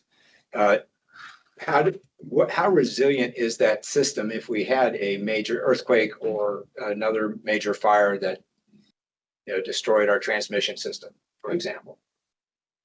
And is that part of the planning here, or are we just looking at numbers to begin with, and the planning's, the PUC's problem? Good question. So we did think about that in the energy strategy, and that's why you see us acknowledging that resilience needs to be one of the 5 pathways. So as we pursue these other pathways, we need to keep in mind those trade-offs and make sure whatever we're doing doesn't negatively affect the resilience of our systems. We also have another product, just to, energy strategy, Tigger, add to things. We have an energy security plan that really looks at what the state needs to do to prepare and respond to those types of disasters that might affect our energy systems. So I think one of there's a number of ways we can address it, and I think we're sort of earlier on in the stages of figuring that out. But diversity of supply and redundancy of resources is really important. We also are looking at distributed generation, so microgrids, and things that communities can do to be more resilient. We have one program that we have at Odo that there's an action in the energy strategy that we should expand this program as Community Renewable Energy Grant Program. And that is a state-funded program that's available for public bodies to develop and then build renewable resilience projects in their communities. So a lot of communities have used it to put solar panels and battery storage on community centers, such that those places would be available for community members to charge their phones or gather or get clean water in the case of a disaster. Right, and you said that program you suggesting that starts up again, so it's not been going on for a while? Or? So it's currently going on. It was created in HB 2021, and it has received $70 million over the last 5 years, and we're currently spending down that money. So there's been 4 rounds of funding opportunities, and I think we will have enough for one more after this current one, unless the legislature decides to invest more funding in it. The demand is there. I can tell you with every opportunity we put out, we get in hundreds of millions of dollars more in demand than amount of money we have to support these communities. Thank you. Zechariah, please. Director Benner, this is Zechariah. I wanted to ask about the idea of distributed batteries. So the concept of putting batteries in homes and in new commercial buildings. And it kind of touches on the 3 presentations we had with Business Oregon, from a new business opportunity developing these small batteries, and the PUC from a regulation standpoint, and then you all at DOE from a policy opportunity. But batteries used in that way seems to be a great opportunity to facilitate the energy transition to electrify, adds a resiliency component. From my understanding, there's an affordability piece. Obviously, capital costs are an issue, but in terms of utilities going down the road of time of use pricing, and then you pair AI demand with it, and you could have a system where, you know, the utilities could perhaps cover some of the costs because they could use it as a virtual power plant idea. But how much is the DOE looking at that as a strategy or an action? Zechariah, you got it. Batteries have huge potential to help with the energy transition, and you named a lot of the use cases. I'll let Edith talk about how they showed up in the energy strategy, but I will say yes to all of the things that you said. And in addition to that community renewable grant program that I just talked about, ODO has been running since 2019 an incentive program called the Oregon Solar and Storage Rebate Program. Unfortunately, that one is out of money at the moment, but it provides rebates for consumers to put in solar and solar paired with batteries. And we're definitely seeing real strong support from consumers, but also from utilities, because just adding solar to your house isn't that great for a utility, because it has you as a home producing power when they don't really need it because the sun's shining and they're getting solar electricity from the grid as well. But if you have batteries and you can use your solar to charge your batteries and then use that electricity at night, that really helps even out the demand and the supply for the utility. Edith, did you want to add anything from the energy strategy? I can add that, first of all, there's quite a lot of focus on demand side flexibility. So when we talk about the need for electricity generation, we pair that with demand flexibility, which is tied to those batteries and other end uses that can be flexible. So a hot water heater that's electrically powered can also serve as a battery by storing, it's essentially using the heat to turn into thermal energy. And then you can, you have a hot water thermos that you can use later. We have one of the actions focuses on performance-based regulation, which is something that the PUC is working on now. And we highlight that because a lot of what this comes down to are utility incentives and utility business models and how utilities can be incentivized to do more of this.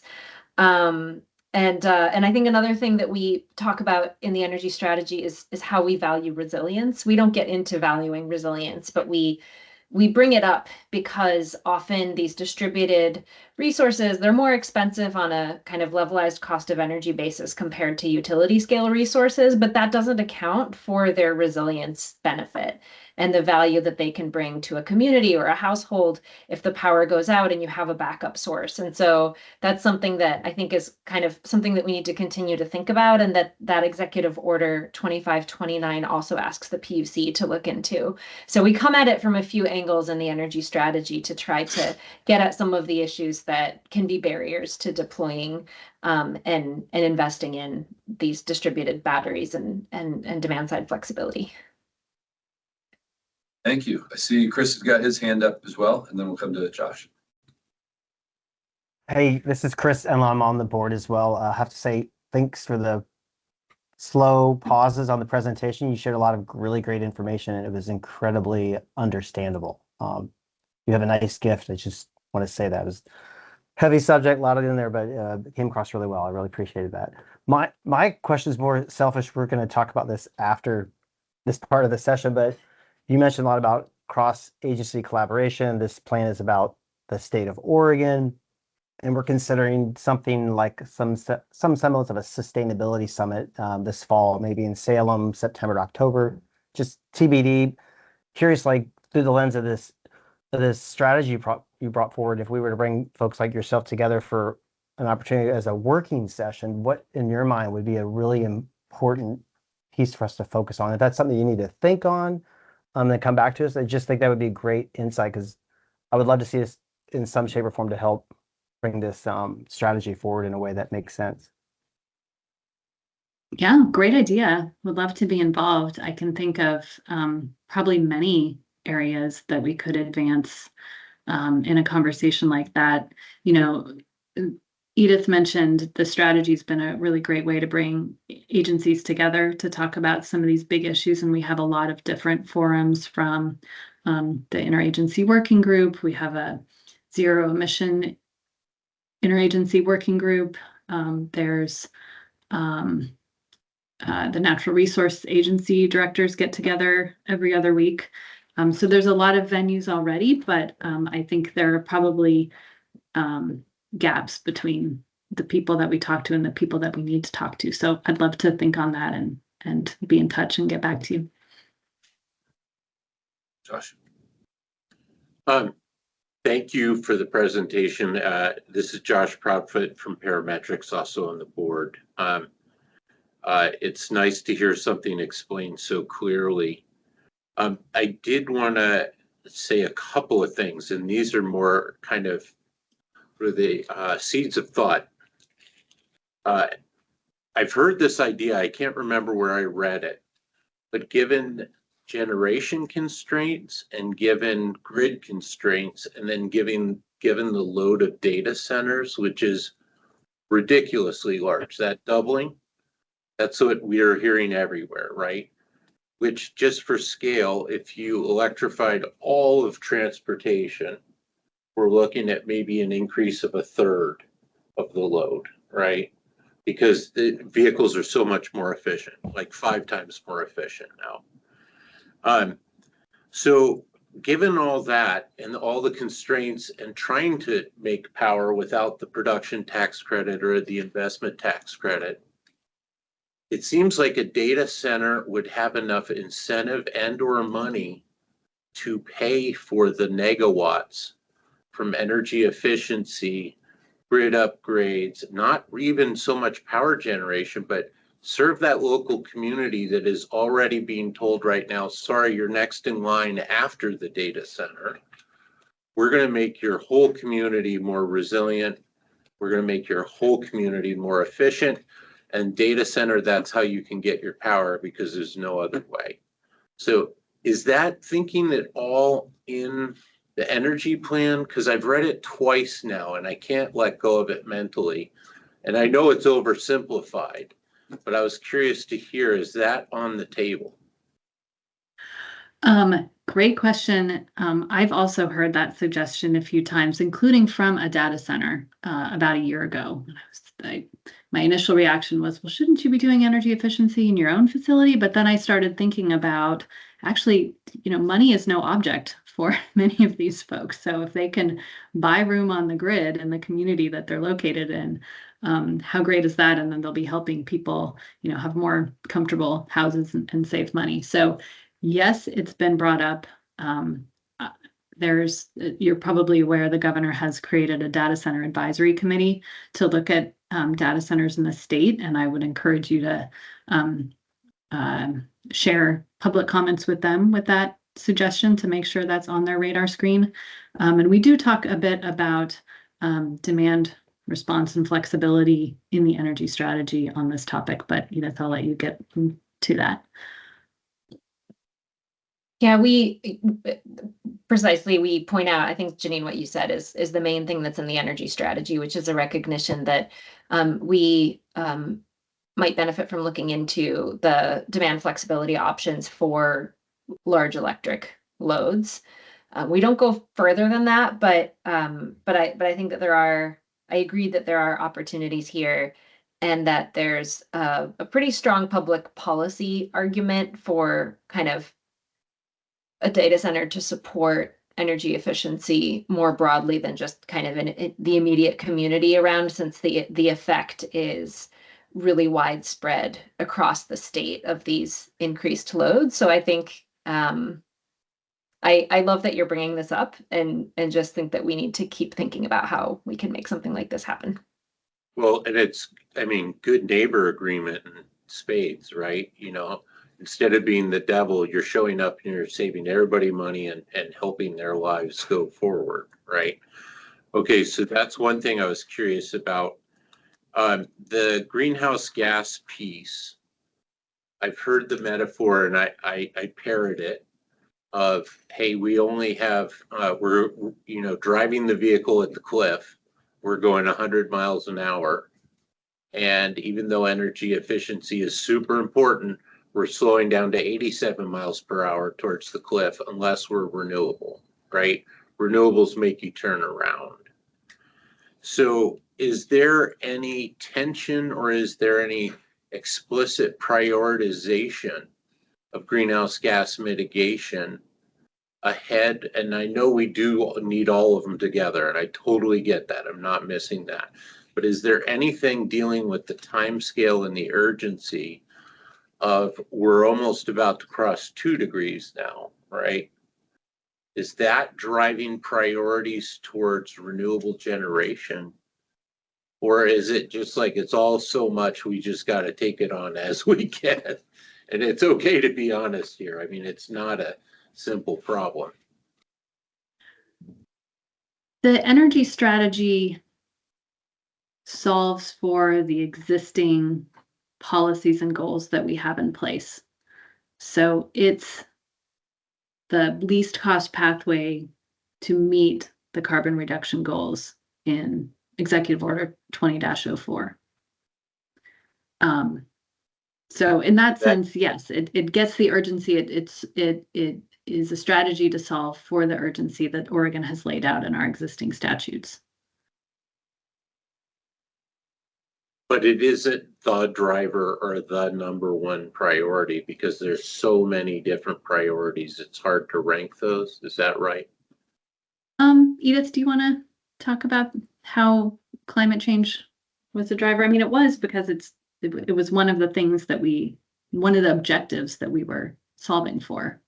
Yeah, right? I think it was the biggest driving objective for how we framed up the reference scenarios. It was definitely a key driver. When we, the way that the bill that asked us to do this was framed, it was, develop an energy strategy to advance the state's energy policy objectives without defining what those were. So we looked at what our policy objectives are. And if you look at that Tigger analysis, it lays it out really clearly. And the policies that have the biggest responsibility for kind of driving investment and certainty in the energy sector really are policies like House Bill 2021, the Climate Protection Program, Advanced Clean Cars 2, Advanced Clean Trucks. And so we modeled two kind of achievement of these goals.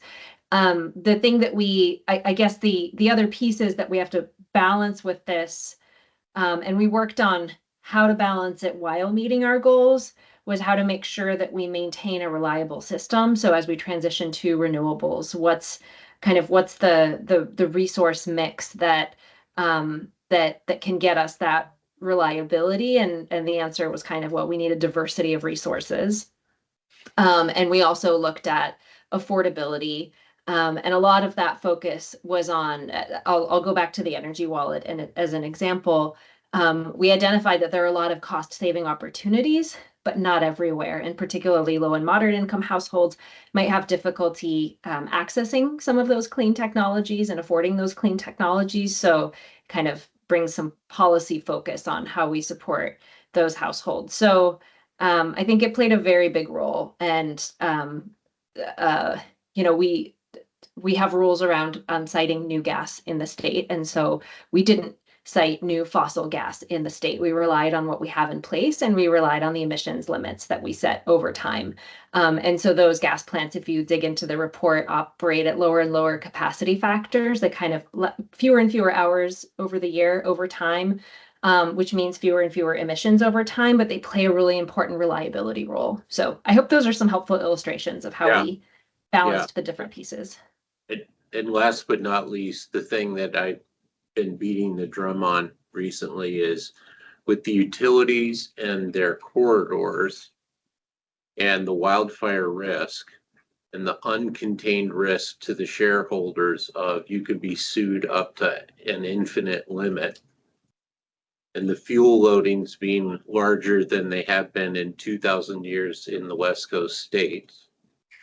That seems like a threat that could take down everything. And if we don't manage that maybe first, then kind of all of it might be the fool's errand. But that just, to me, drives towards renewable diesel and biopower, because what are you going to do with all of that material if you're actually preemptively making the state safe for our energy corridors and our rural communities? Just wondering how that's factoring in there, because it seems a little quiet in the executive orders, but it also seems like the elephant in the room. And so I was curious to know if it's being discussed, or if bioenergy is too much of a third rail because of the particulate emissions and the worry of taking old growth and just burning it wholesale. Definitely being discussed. The liability piece that you mentioned is something we hear about very frequently from utilities, and I'd be surprised if the PUC didn't bring it up today as sort of an existential threat. It's the subject of one of the actions in the clean electricity pathway. It calls on PUC in coordination with ODO to commission an expert review of balanced wildfire utility liability solutions that enable both utility accountability and ongoing customer cost containment, reliability, and decarbonization investments. So I believe PUC just put out an RFP for this study with a goal of having some information to inform the 2027 legislative session such that legislators would feel comfortable acting on this issue. They've talked about it a lot. There's a lot of competing views, I'll say. The biomass piece did not come up a lot. And well, I don't know, Edith, you were in all the discussions. How much did that come up? It came up in the working groups if we're talking about biomass for electricity generation. I think that was the reference. Okay, because we also talked about biofuels, but it did come up. And I'm just going to pause for a second to remember. It came up in some complicated modeling discussions about how we model biomass in Oregon, actually. And I can't remember how we landed, but it was certainly a part of the discussion. And concerns were raised over, there's sustainable biomass, but there are concerns over unsustainable biomass practices. We also heard the other side of the coin about pulp and paper being a big industry in Oregon, and there's waste that could be used without creating a larger environmental impact, and obviously the air quality effects too. So I don't think we resolved any of those issues in our working groups or in the energy strategy. It was certainly on the radar and remains so, I think, in part because there is a question that the energy strategy raises around how we prepare for that, like once in every few years, winter storm or heat dome where the worst conditions come together on the power system, and hydro generation is low, temperatures are extreme, demand is skyrocketing, and we just need a little bit more generation than we would usually have on the system. And what's going to provide that? And sometimes the discussion about biomass facilities comes in there because they would be able to turn on and off. It could be distributed around the state. Okay. Does it come up as an environmental justice issue? Because Okay, good, because Yeah, it came what up there I too. see is Yeah. that fixation on diesel particulate and co-pollutants in urban areas. But if you go out into rural areas, they're exposed to the hazard of the fire and the air quality in a dramatic way. And so that's viewed as an environmental justice issue. And I'm just wondering if that's voiced in the energy strategy. Environmental justice concerns are voiced throughout the energy strategy. I don't know off the top of my head if we have enough specific text around biomass facilities to have paired those with concerns that we heard around environmental justice. I'd have to check. Oh, sorry, I meant more wildfire as climate effect, right? If we're worried about climate change and how that affects overburdened communities, I would say the rural communities that are exposed to wildfire and wildfire smoke, that is their climate risk, right? So that, did it come up in that way? We raise more generally the wildfire risk. And when we talk about weatherization, I believe that we mention weatherization as a resilience tool because it provides access to clean air. Essentially, weatherization along with a heat pump gives you clean air and protection from wildfire smoke.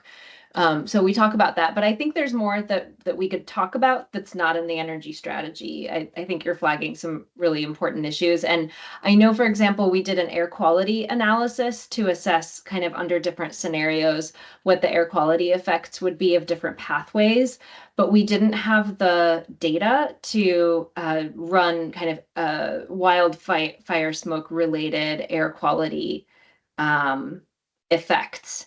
It was also mainly because it was hard to gauge the kind of cause and effect of clean energy policies directly on wildfire, since we're talking about global emissions. So we focused more on transportation and kind of the changes that we would see in the energy mix and the effects that that would have on air quality. But we also recognized and heard quite a bit in public comments that there was a desire to talk more about wildfire and to see what those impacts look like. And we were also transparent about not being able to incorporate that into the analysis that we conducted, but very willing to dig into it more.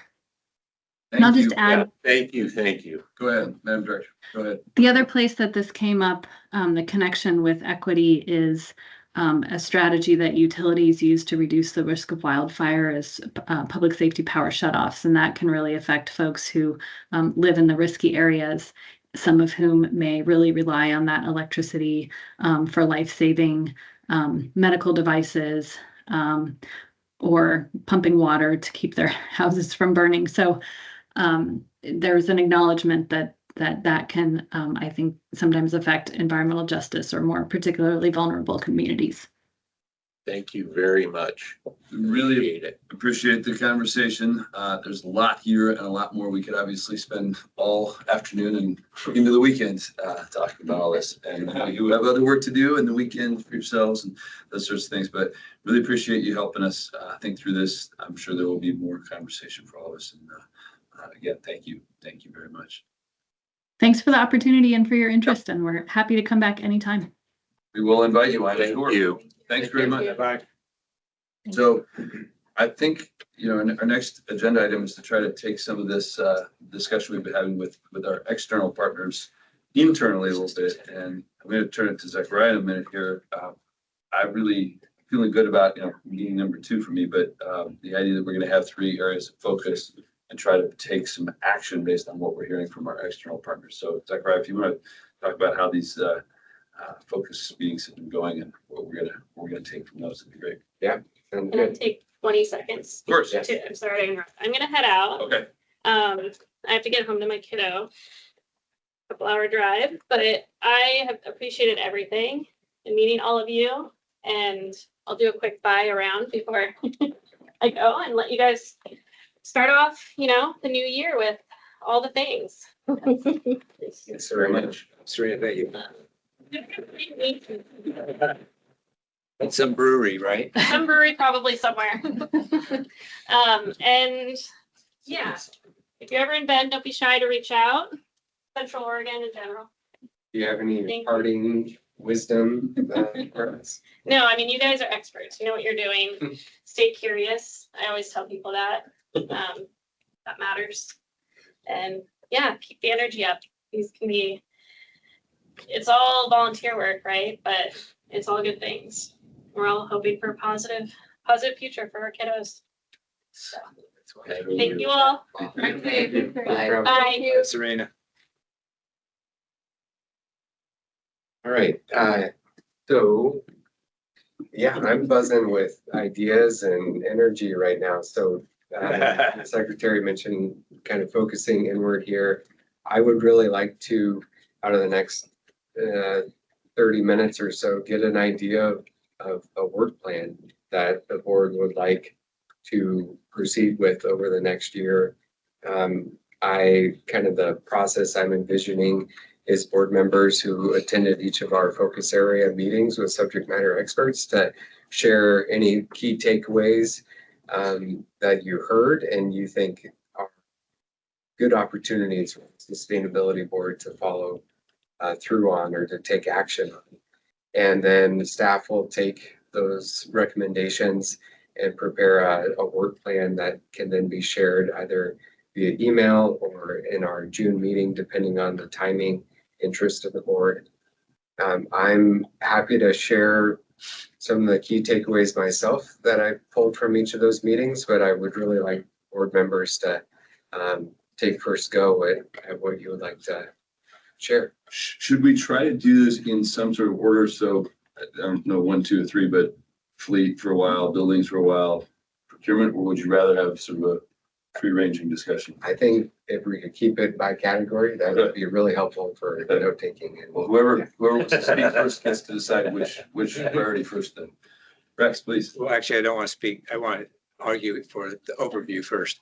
And that's, I didn't participate in these 3, but except for helping, decide which 3 they are. The question I would have, especially because there's so much going on, and we just saw today, I mean, my head's spinning, is each group or Zechariah and staff go through and say which things are actually happening. Is there action on any of these items that we didn't know about or that we need to find out whether there's something happening and help us decide what to work on, because there's so much. And then every time we have a presentation, we go like, oh, people are working on this piece of it or that piece of it. And just in terms of not reinventing the wheel, but finding out what else is going on in the state government before we say, oh, here's an area that's not happening or could use a little help or something like that. Let me test if I understood what you're saying. You're suggesting that we should have sort of a survey of the landscape within each of these 3 before we provide our own work plan? I'm thinking, to make sure that we're not duplicating or that there's actually something we can add to other activities, or if nothing's happening, great. But again, there are some areas like I think procurement, especially as a DAS kind of function, a lot of it. And so we do have a special role in that. Some of the other ones, I'm just not quite sure given all else. It's that Donald Rumsfeld thing, there's all that kind of bullshit, right? Yeah. So it was that just to make sure that we aren't wasting effort. That's all. Yeah. Oh, I think you're making a good suggestion for the work plan for all of these. I appreciate it. Okay. I just want to hit that out first. Yep. Well, and what I will share in that response for that, Rex, is there are several, I think 2 of the 3 focus group meetings we met twice, and there's much more that we didn't even get to of ideas that things that are happening or are in legislation and are poised to start up on.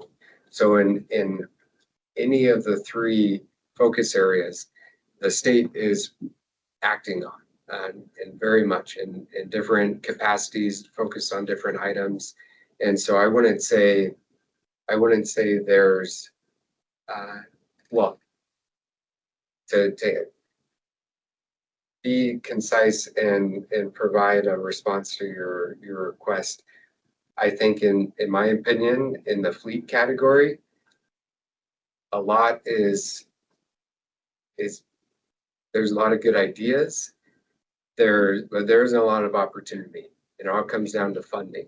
I think that's a fair summary. So in terms of OSB opportunity, not much outside of writing letters of support, testifying during the legislature, during the budget review process, things like that. In buildings, there's a whole heck of a lot that's going on with different legislation and executive orders. I think there's more opportunity for the Sustainability Board to jump into and either participate in an advisory group or interaction with other commissions or boards, review reports, even review DAS policies and provide more insight on that front.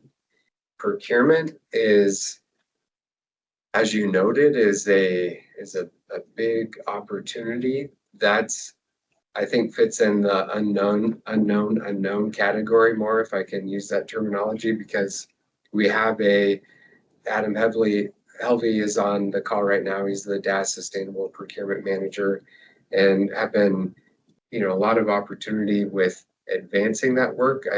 One thing I've noticed, quickly say, is in this new role is DAS has a lot of policies and a lot of good intentions, but getting that follow through, like holding agencies and staff accountable for following those policies or those best practices, is where there's a shortcoming.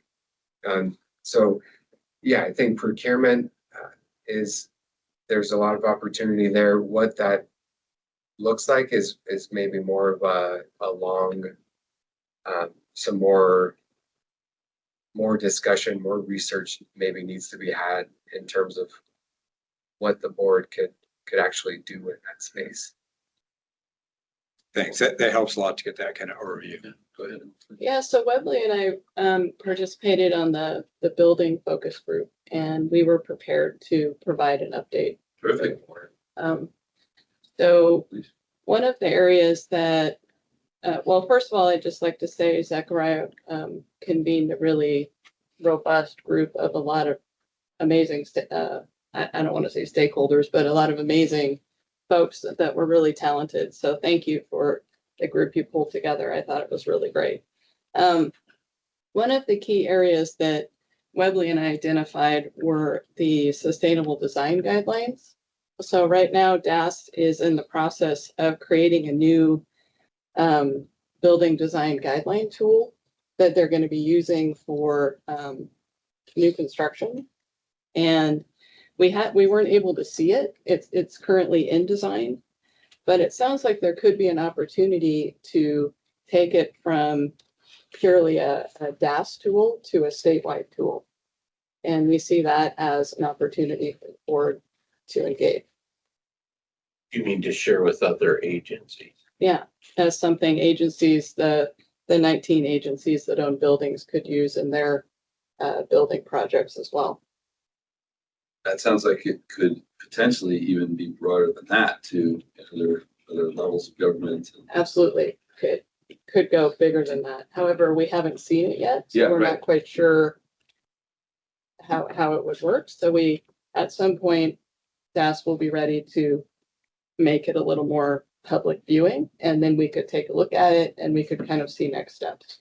Perhaps this is a naive question too. Is it worth trying to indicate an interest in that, and whether that would affect how they proceed from here? For example, I wonder if the certainly would be somewhat different if it were intended to apply not only to new construction, but if an agency is going to rent something, having some way of distinguishing Absolutely. opportunity A from opportunity B. Absolutely. I think the options are absolutely there. We would just have to take a look at it and then see where we could go with it. But we think this is really something the board could get involved in, and there's a lot of opportunity there. That's great.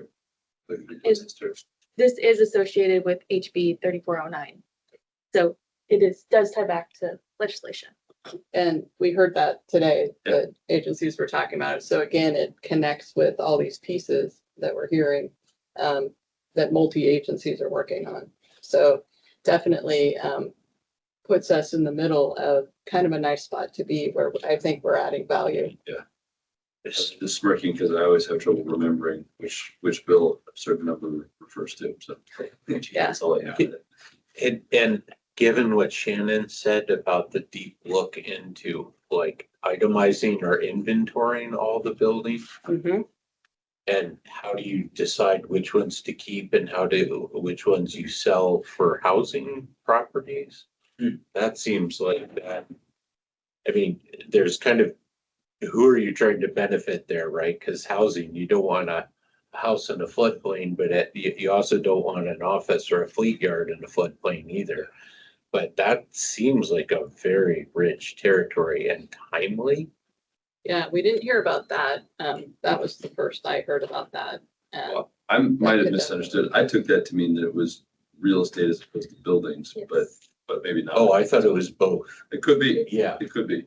Yeah. I thought it was land is what it sounded like.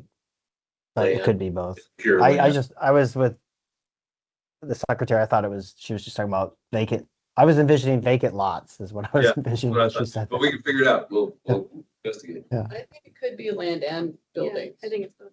Figure it out. Find out. Yeah, but that could be another area. Yeah. I think that might be a separate tool though. It's not part of this tool, but But if the design guidelines are saying this is what we want in a building, and then you compare it to the inventory that says this is what we have, wouldn't those two interact? I mean, it's not my profession, so. Well, let's look at the tool. yeah, Exactly. yeah. Okay, that's solid on buildings. Are there other pieces on Webley that we should know about in the building pillar? Yeah, so the other thing that we were talking about is a green code. So this kind of ties into the embodied carbon discussion and talking to Oregon DEQ. They have their low carbon housing program. I know Anne from BDS is on the line and she's working on embodied carbon. And I don't know if you want to chime in and say what the word is. I don't know if they're guidelines or standards, but it's not a requirement, but. Yeah, hey everyone, Ann Geyer with the Building Codes Division, and we're currently outlining a low carbon construction guide. Thank you. That also does sound like it could be something, before we finish that, might all end up aligning with sustainable design guidelines and related, information that's coming out. Yeah, so if we have these DAS design guidelines that are mainly around energy and water, and then this work that BDS is working on embodied carbon guidelines that are not requirements, they're guidelines. And then there's also discussion about putting GHG reductions within the REACH code, which is primarily energy at this point. It makes sense to consider combining these and looking at an Oregon green code as a stretch code instead of just the energy code. So that's something that we thought we could kind of bring a couple different efforts together and see if there's a home for all of this stuff to actually have a green code for Oregon. It's probably a premature question, but as you think about green code, do you have in mind that would be, we're using a lot of different words, I think freely right now, which is appropriate, but code, guideline, all those sorts of things. Are you thinking about where that lives or what it looks like? Yeah, so right now we have a stretch or reach, I forget what we use in Oregon, building code that is an optional code that can be used. It's not required by any jurisdiction. It can't be because of the way that our building code requirements are set up. You have to use the state building code, but there is this option out there. If somebody wanted to design a building to the Oregon REACH code, you could. And there's an opportunity to change that in the future so that it could be seen as something jurisdictions could adopt. But that requires legislation. Right. The first thing is recognizing that Oregon recognizes this is what a green building is based on the REACH code. And so that could be part, like this could be like where DAS is leading by example by saying our guidelines are incorporated into the green code. Therefore, we're showing that this is all possible. So there's a lot of steps to get there. And there's especially terminology, right, to make sure that like everything can happen. Wasn't there another policy that we heard from Shannon a couple meetings back about specific to resiliency, maybe earthquake? It's an executive order. Oh, an executive order. Okay. That's, Okay, so that'd be wrapped into that. yeah, right? sure. Okay, Yeah. okay. Go for it. Well, I mean, if, Yeah. like, if you're putting out guidelines, Yeah. like, and you're trying to hit all these different things, like, put it in one place. There's so many things that would need to incorporate all of them. Yeah. Yeah. Absolutely. Thank you. Thank you for mentioning that. That's a great point. Yeah. Just suggested we have a future meeting at the Treasury Building. We can go there. Yeah. Look at a great seismically resilient. Yeah, we got Yeah, a it's We did tour have a a few years meeting ago. We did already? Yeah. Yeah. Okay, good. We did a tour with her. Last year, I think.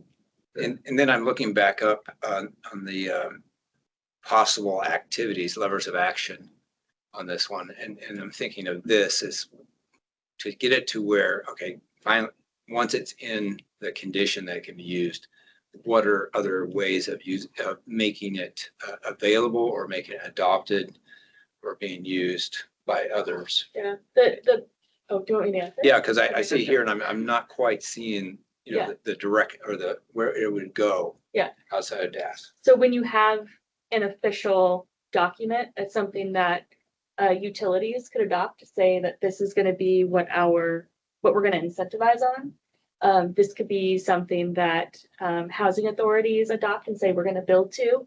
It's basically putting a program out there that is consistent or a consistent approach to green building. So like it's taking from the actions that are already happening. So Oregon DEQ's low embodied carbon housing program already exists. Well, it exists now, but others can adopt it. And if it's something that exists within DAS, it would be something state agencies are doing. So it become the new way state buildings are done. And then it could become a broader thing that could be used outside of the state agencies. One thing I feel obliged to mention is the funding piece. That one thing I've heard from our project managers is that that sustainable best practices are the first thing to get cut in the budget review process. And so that's just important to consider. And I think because of that, it brings up this, in my opinion, a more systemic question for the board of how to influence the budget process for allocating sustainable design requirements. Or are there requirements or guidelines, or how do you fund those things from actually being done? Because if Or procurement standards, right? I mean, that ODOT headquarters project where it was brought multiple times as, hey, we're trying to go LEED platinum. No, that's an extra 3-4 million. No. And then, oh, by the way, the life cycle analysis says it'll save the, taxpayers over 45 million over the life of the building. Oh, done. Right? I mean, it's a different perspective. And if the procurement was framed around levelized cost to the citizens or taxpayers, then I think the legislature would look at it differently. Maybe it's not a direct allocation saying here's more, but if it by design says it has to be more efficient over its life building or system, then I would think that, we're paying for it in maintenance land. Yep. It's just not budgeted, right? Yep. And that might lead That's a to good the point. idea of pursuing, legislative action or EO or something like that to say, okay, this great ideas, but it never gets implemented because of X, Y, and Z. Let's see how we can address that through a policy change. A lot of those requirements are already there. Mm-hmm. Was there a default setting on, sorry, we're not in procurement right now. We'll hit that one later. I was just about to ask if you feel like you're getting decent direction here. I feel like there's plenty that you could pursue. So Webley and I are also working with Zachariah on retooling sustainability plan formats, but we're gonna Yeah, come to the board in the future with a proposal on that. yeah, that's even on our agenda to talk about in our last item too. So we Okay, have not- we have okay. not forgotten about it. for sure. Just, and then, do you want to bring up these Yeah. other two? Yeah, so there's two other topics that we didn't feel comfortable taking on, but we wanted to bring it to the board because we think that they're important. This is still within buildings? No. Great. No, not within buildings. One of them is. Kind of. Yeah, okay, okay. So, in Tania, I'm thinking of you specifically for this idea around the revolving fund that was mentioned by Odo.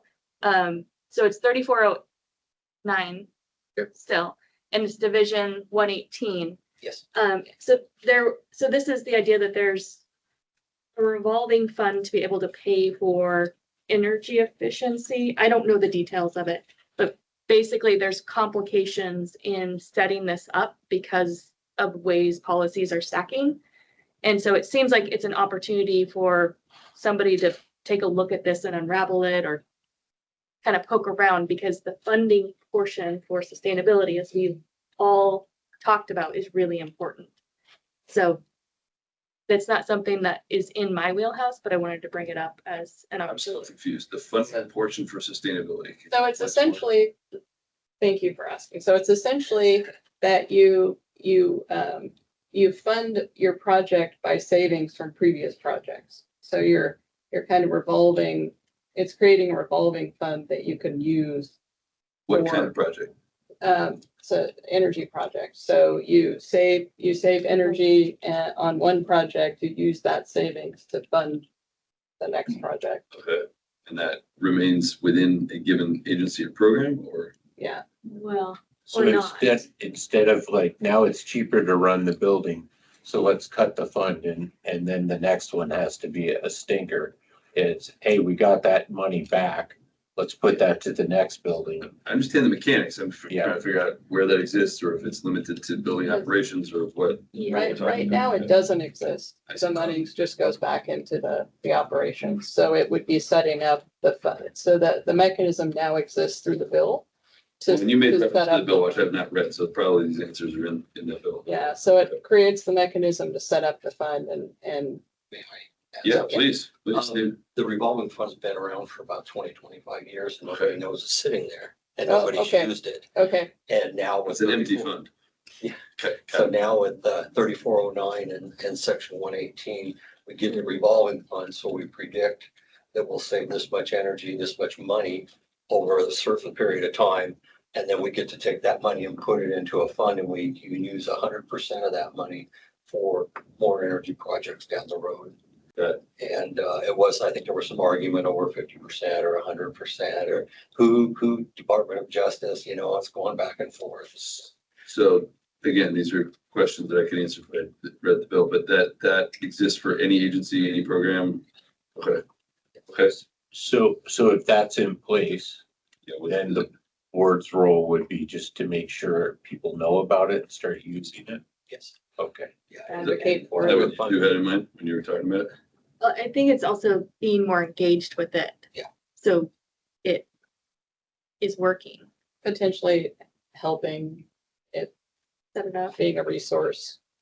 I personally think that a letter from the board to DAS Chief Financial Office could, or our director, to say like, hey, this is an opportunity in statute and agencies are not taking advantage of it because it's just too complicated. Like, we encourage DAS and Odo to figure it out and make sure there's more implementation there. So let me wonder, it sounds like that certainly works in trying to enforce a little discipline on myself, because I'm always interested in lots of things that are unrelated. This could well fit into buildings, maybe in other places too, but if we're still trying to stick to these three pillars, that's a place for it to live presently. And we might be able to say, Zachariah, can you figure out what are the levers someone used to, or can we circulate this and publicize it and advance it? Is that a reasonable summary of where we are on all this? Okay, great. Okay. You had another topic? We have an unrelated one. We'll wait till the end and see if there's time. Okay. So we feel like we got buildings kind of in an okay place to move forward with. Okay. All right, so that leaves us fleet and procurement to talk about. I talk about fleet for half a second. I think it'll take 1.5 seconds if you go. Okay, you're done. It sounded like at the big scale, the barrier was the grid and air connection, which we see every time there's a fleet trying to electrify, bringing the power to the site. And that sounds like the utility connection fee is so expensive, and as you scale up the electrification, you'll have to pay that connection fee over and over and over as you go through those different scales. And they'll rip it out and then put another one in and charge you more. But it also sounded like the need for the vehicles was less in those big yards and much more distributed around the state, which means you may be able to have smaller building-based charging rather than huge lots. And it sounded like the overall huge lots were shrinking, and the kind of smaller vehicle need was shrinking as video conferencing is displacing it. But that kind of medium duty, the truck, pickup truck, SUV class was the place that's stuck, and that's the people that have to drive all over the place regularly as part of their job. And so it sounded like that had opportunity without bumping into those massive cost barriers if it was very strategic and associated with buildings that get a lot of overlapping use, but that the vehicles still were a challenge for cost, although they're coming down. And then it sounded like there might be a hook on used vehicles. And then I guess the one part I wasn't clear on was whether we've tapped the Clean Fuels program for capital up front. But it did sound like the big grid connection stuff and the upgrade of that electrical service is a major barrier, cultural barriers for sure too. Do you feel like that's fair and complete? Yeah, that's a good lay of the land. Okay. What's the cultural barrier? People just say, I don't want to drive that. I don't know if it's going to run out. Okay. And I'll just say, like, when I switch from gas to electric, the meters don't just say like 3/4, half, quarter empty. It's giving you such fine detail that you're like, oh man, and you watch it and it makes you way more aware of where you are Going up a hill on that thing. And so there is this kind of breaking in period, emotional breaking in period, getting used to much more sensitive instruments. Agreed. But also like that was discussed like, hey, could there be if you drive, you must drive once a year for 2 weeks in an electric vehicle or something like that, where you had no choice in the matter. And once you've driven that, then you're probably on the other side, We're enforcing the emotional or you braking. literally have no choice. And here's the vehicle, that's your only choice. We're essentially forcing the emotional braking. Yes, you're getting people through that moment. Okay, that's really interesting. After we require and fund driver's education again, before you let them drive anything.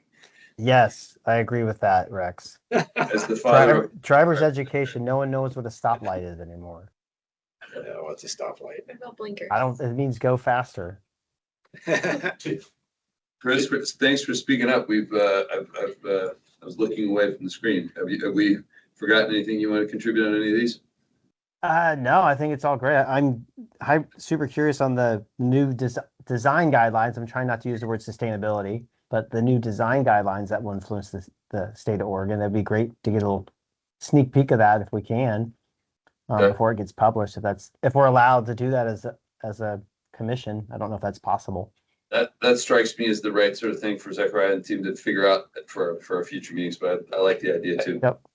And I would say maybe a third or half of the fleet then might actually belong in the design guidelines because the gigantic fleet, gigantic parking lot is shrinking. And it's getting more about going from regional office to regional office. And so to me, there seemed to be a pathway to open up in that. That's my sense. It's not, I mean, our fleet managers clearly have thought a lot about how to make it happen. It's kind of exciting to hear how much they have thought about it. Anything else on fleet? You wanna- I'll flag that there is, again, in the letter of support category, an opportunity for the OSB, at least for DAS fleet. Probably in September, I would like to come to this group with a draft letter of support that DAS can include in our budget request. That funding, I mean, it's multiple millions of dollars to help with EV charging. And then the procurement of EVs, and just if the board is supportive of that, I think in a revenue neutral budget cycle, it's probably not gonna make a difference, but it's an opportunity. If it's connected to that energy price graph that shows that electricity is really stable, right? But that liquid fuels are way all over the place, and that even though they're a third of the energy, they're a half of the cost. I think there's some angle in saying predictable budget rather than variable budget. You set the budget and then something happens and the world supply is disrupted and you're paying 4 or 3 times what you thought you were paying for a month. And then it's below. It's really about the reliability of that budget item. I think that's case you'd have to make. And that might get back to procurement and levelized cost of ownership per mile if it's fully utilized. So I'm seeing some overlays with fleet and procurement. For sure, but also like these 3 things are so tied together, right? They're very. In the spirit of simplicity, I just wrote this down a second ago. We're focused on the stuff we buy and build. I know, I'm not trying to dumb it down, but I just like, that's what came to my mind. We're like, oh, it's the stuff we buy and build. Like, so that other way we won't get stuck on, oh, that's in yes, I agree with everything that's being said here. I think that might help frame it up a teeny bit. And that one thing I took away from the procurement one, even though it might not be about procurement, was from staff, and I apologize, I can't remember who said it, but they just see what we're after and what we're trying to do, helping break barriers. Because there's things that do exist, some tools that DAS has on procurement practices around sustainability or other like buying local kind of type things that there's a lack of knowledge and understanding and information sharing. That was through the lens of procurement, but I just wanted to add that piece in there. Stuff we buy and build. There you go. I appreciate that. I think that's very helpful when we're talking to people who aren't in this meeting. It will, I think it will help as we go forward. Yeah. To continue to talk about these things. Certainly, fleet involves procuring the assets that will be part of that. So in my mind, when I look at that, I think of procurement as things that are not part of the fleet. But we'll figure all that out as we go through. Yeah, I think makes sense. feeling our ways around in all of it. Okay, so other stuff. I'm just trying to keep us moving here. Other stuff on fleet, or should we talk about procurement a little bit? The only thing I'd mention on fleet is on the heavy duty side, I think renewable diesel is as good as it gets right now. And I've studied it for many heavy duty fleets, and the answers just aren't there right now. And we've got at least 1 refinery trying to come online, maybe 2 in the state. And any kind of support for those, the production of that fuel here would be magnificent. Fuel production, that's good. Good. But like hydrogen's delivered, by the time it's delivered in the fleet and in use, it's probably at a higher carbon intensity than renewable diesel. So put that one aside. So that leaves us with procurement. We need to talk about procurement today. Total cost of ownership, Yeah. levelized cost. I don't know if there was a meeting on this one specifically, but what motivated me on this was the years ago. Can't remember now. I think it was a Kitzhaber executive order around green chemistry, essentially having a design guidelines or things. We're buying cleaning products. These are the things we do and don't want to see as ingredients. Those sorts of things. So again, the notion of That person knows about that. yeah, the notion of saying if we're a big customer, this is what we want, and providers will be more likely to. Well, I remember that one. Yeah. That was impactful. That started price agreements around custodial products, and it made a big difference in what DAS used that then translated to all of state government. and then hopefully the rest of the world, Yeah, when those and products become available, right? Because you're right, other agencies buy out those price agreements, and it just keeps going. We did have a meeting and that specifically came up. I'm going to read the notes here. Advance the use of existing DAS policies, sustainable procurement, and green chemistry. That was kind of getting the point of the staff saying breaking barriers and getting the agencies to rediscover some of this stuff, and so yes, green chemistry did come up in that call. Josh, you were on it, right? Yeah, and I think Yeah. Adam was Adam, the one yeah, that's that right. shared it with us. Yeah, Adam, do you want to add anything? Yeah. Oh, Adam was on the call. Great. Yeah. Hey, I was just listening and seeing when I needed to come in. Yeah, we have the green chemistry policy and I'm redrafting it right now. And one of my lines of thinking for any policies around sustainability, so we have in-house that I'm kind of overseeing is our sustainable procurement policy. We have the green chemistry policy, and then we also have an e-waste policy.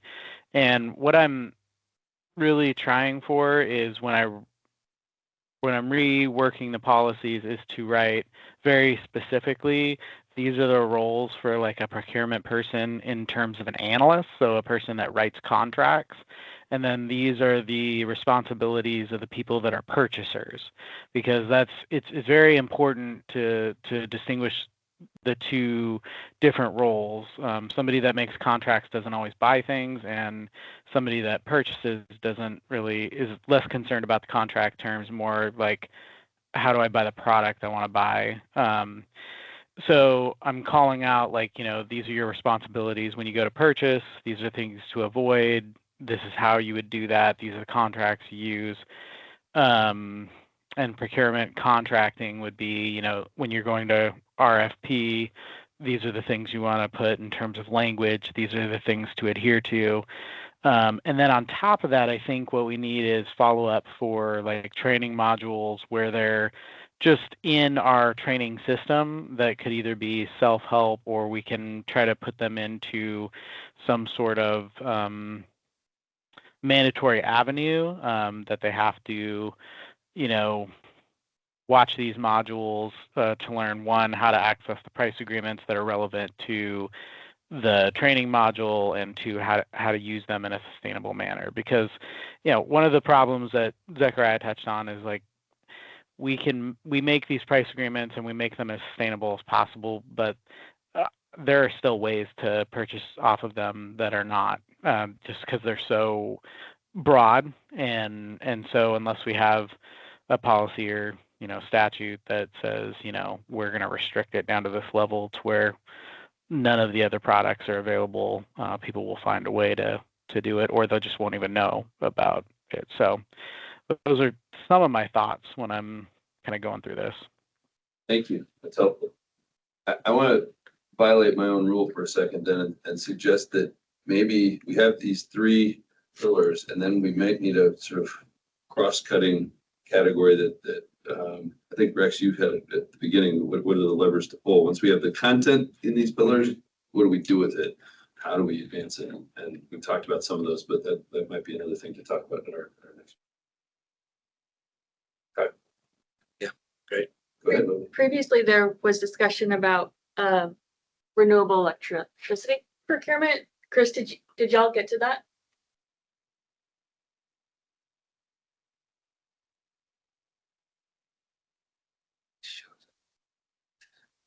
I couldn't find my mouse. I was like, couldn't find it on my screen. I should have my reading glasses on. Yes, we did bring that up. That was definitely a part of the meeting and kind of the notes on that piece of it. We talked is when I'm looking at the notes that was in the board docs, it was around renewable energy and this idea around direct access and assist Department of Administrative Services on that. And then yeah, yes, we did talk through that. If anyone else, Josh, you want to help on that piece? Because I think you probably brought that one up. And I know Adam talked to it as well too. I'm happy to share, but Adam, do you want to share from your perspective? Because you probably see it more holistically. Yeah, and I think so. My understanding was that this was kind of one of the really big priorities, and I think, you know, everything I was talking about before is kind of like ominous, and there's a lot of areas to cover. This one's really specific, and I think it's very doable, and I would love to help with it. I think the part for me that I need is we need to be able to define the renewable energy categories and like have a clear picture of how an agency can make that purchase and implement it in the agency, especially if they're only doing like, let's say 10%, 25% of their energy coming from this source. If we have a really solid grasp on that, the tool for making it a set of price agreements isn't really that hard. It's generally our agency has the barrier of trying to figure out from the customer what the actual need is, like clearly define like what is the need, and then having the assurance that the agencies are going to use it. And so I definitely help with that in terms of, you know, can we find 3 agencies that are like, yeah, we'll be on board with it if we have a way, you know, to purchase it and we know that we can implement it in some of our offices. So I just think that probably the hurdle is like, can we get that really narrowed down? Is there not an easy, I know it's not easy, but is there a really direct and clear way that we can kind of outline the process of how it could work? And then we can go through the procurement process, you know, no problem, and making sure that these contractors are knowing that the, you know, opportunities out there, and we can even be, you know, possibly creative with the contracting process if we need to. So I think it's very doable. Just that's like the hurdle is like, and then getting the agencies saying that they will use it. So Adam, if I can add 2 pieces to that. When we talked to the PUC, they gave us clear answers on 2 things. One was, yes, you can administratively aggregate. You don't need to have 1 meter with such a giant load that's how you're allowed to direct access. Inside of the utility service district, if you put all your meters together and you look at that load across that utility, and that could be all the agencies, which would mean a desk exercise first. If you're above 10 megawatts in average consumption, then you can direct access. And you can bypass the utility, and the utility has no say in it. And you can say, this is the power we want, and it's serving inside of this territory all of our different points. If you're buying in that quantity, then the renewableness is not an increment higher, because we will be going from distributed small bits at a premium into one big contract at a bulk buy. But if you just said, hey, who wants to jump on board? You may or may not cross that threshold. You could create the pathway through that price agreement, but then you'd have to directly coordinate the agencies or local agencies that could also jump on that inside of that one utility service territory, and then you can access it. And it takes we heard it takes about 3 years for that to all go through.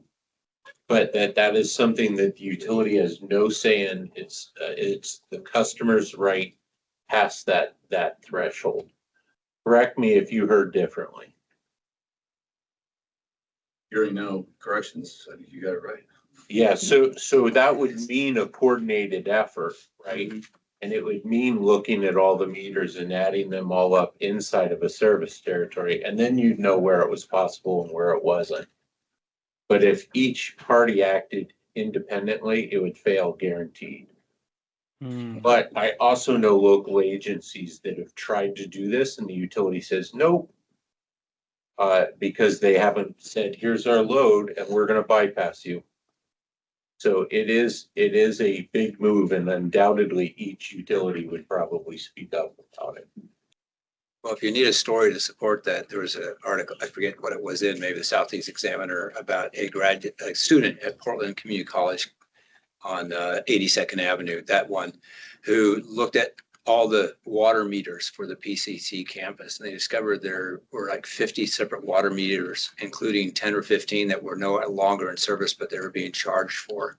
And they're saving $2 million a year just on one campus for water that they weren't using, because they were being, no one had gone through and they had consolidated all these properties without looking at the water. Let's find the story. Let's use that. That's good. Okay, I'm just looking at the clock and looking at our agenda, and I want to keep trying to land the plane on time. I feel like we're in a good spot with our three, and then our overview or overlay maybe. Well, I have a question about what the role of the board is for direct access. Direct access to the renewable energy, renewable energy procurement. Is that, and yeah, what's your thought on what? We tell Adam to do it. Yeah, I think ask Adam, can you, is there, or maybe Ellen would know this better since she lived in the energy world for DAS for so long. Where do you pull all those meters together inside of a singular service territory across all the agencies? Thank you.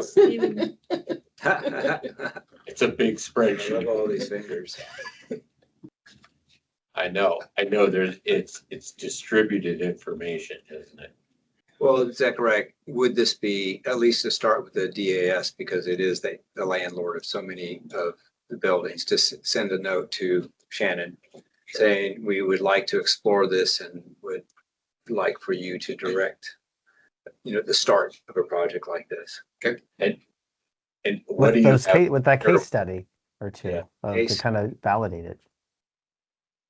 And I think that's what I was getting at. I just wanted to make sure that again, what is the? There's no movement without understanding first, right? We need understanding.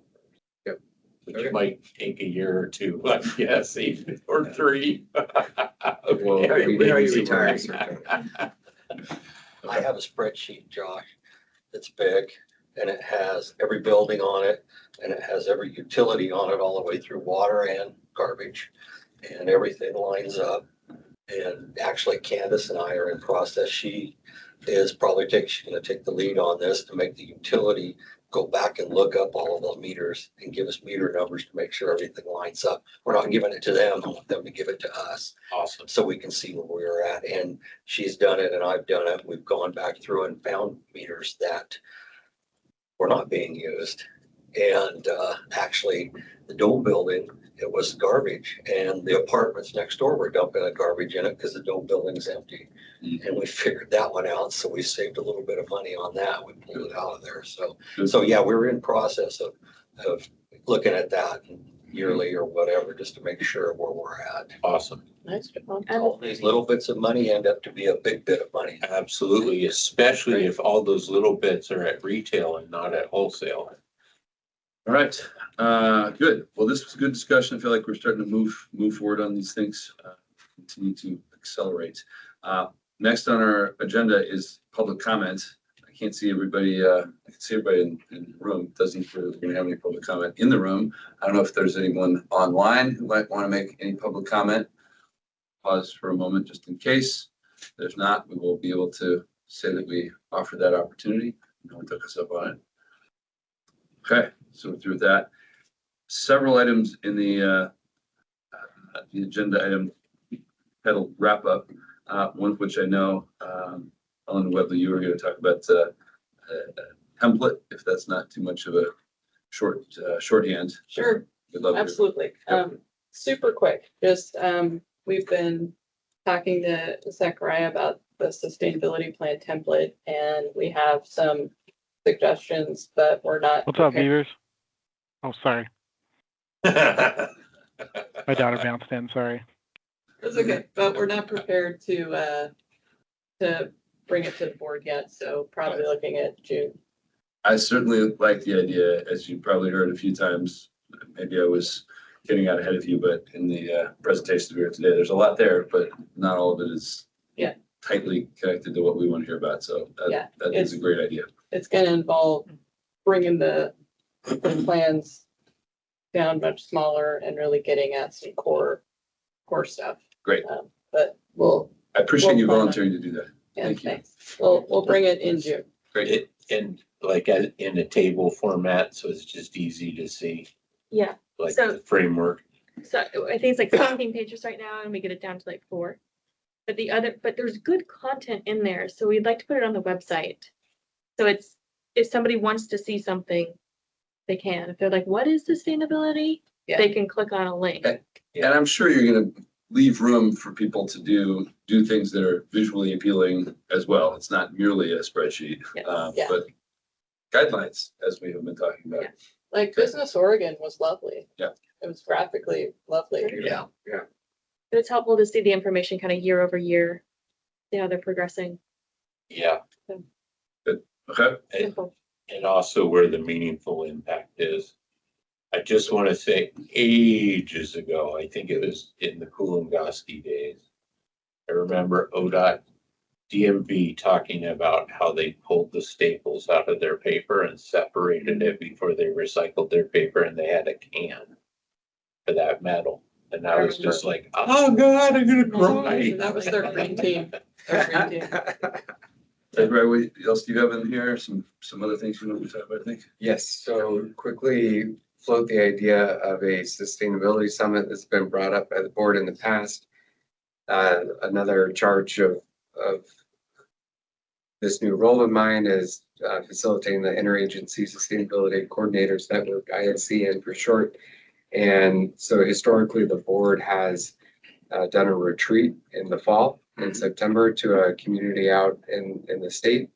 And again, being really concise here, an idea I have and I'd like feedback from the board on is instead of a 2-day board meeting retreat, if we invited the ISCN members and perhaps other boards and commissions of the governors to engage in person in the Salem, Portland, maybe even Eugene area, talk about relevant topics for sustainability in the state, and then have that as more of our quote unquote sustainability summit, and then the following day have a sustainability board meeting as we typically have.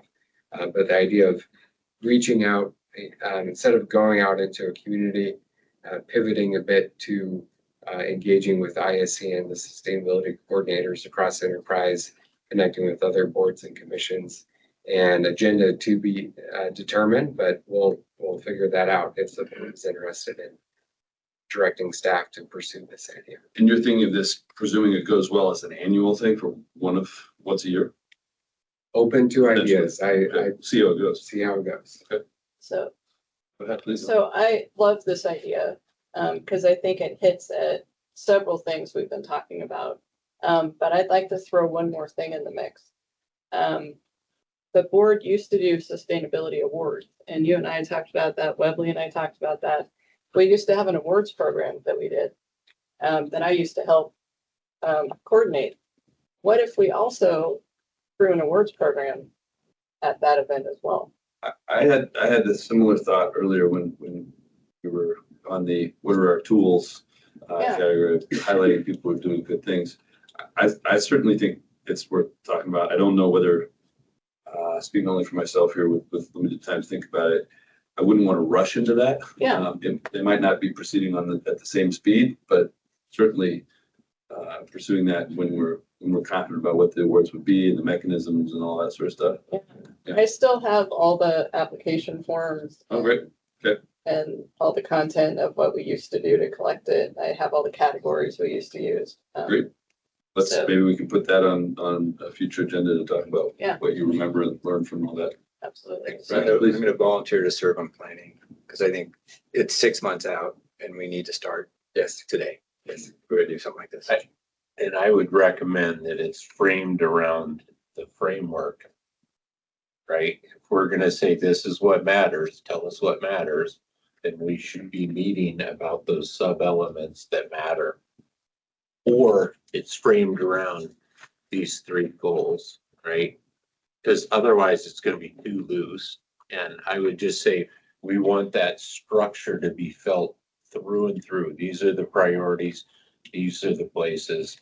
And that's the wonderfulness of getting everybody there, right? To finally have everybody in one room so they can hear all the pieces. I just say, like, if we can align it around that framework that's in their reports, I think that would be great. Good.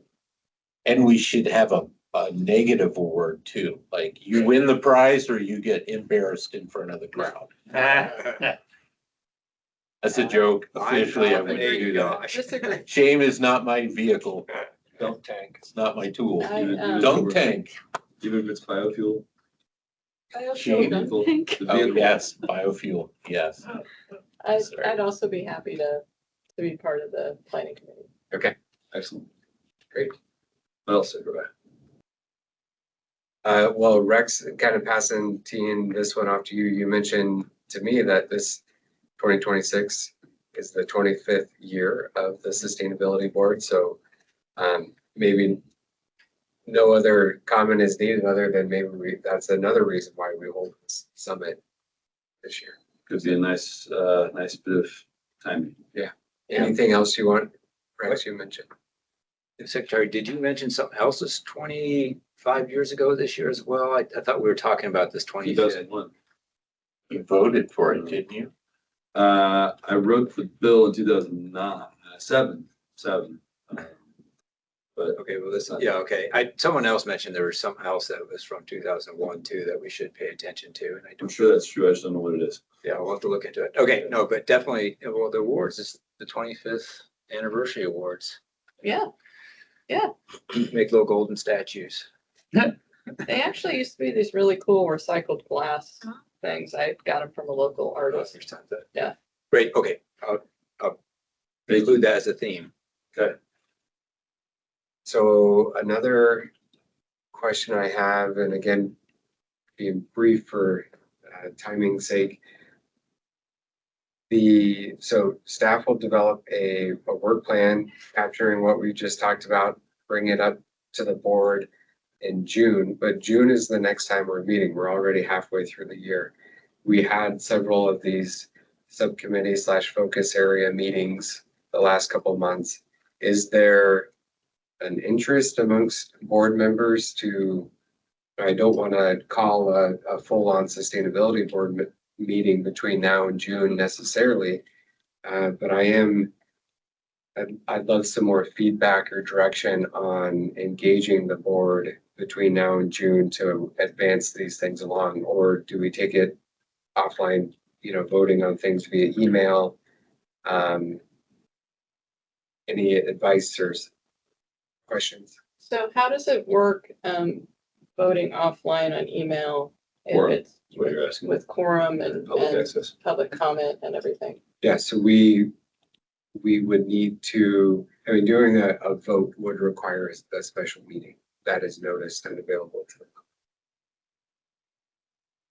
If we were doing any kind of voting, but what if we're just providing comments on things? I've learned a lot about this the last month, and there's this concept of serial meetings. Yeah, so if we have to avoid official subcommittees because then it becomes a sub-quorum in and of itself. But I can work with you on a project And again, the quorum is that threshold where things become a public meeting. Do not reply all. That's an Okay. easy way to avoid that. And that's why I blind copy all of you and. Okay. And that's why I've started doing that as well. Okay. So it, Can Ellen and I? I'm gonna be super annoying right now. Are you ready for it? Because I'm not chiming in unless I'm annoying on the public meetings. Just Tania. OGEC did have a yeah, it's Tania. Do you want me to wait? No, please, go ahead.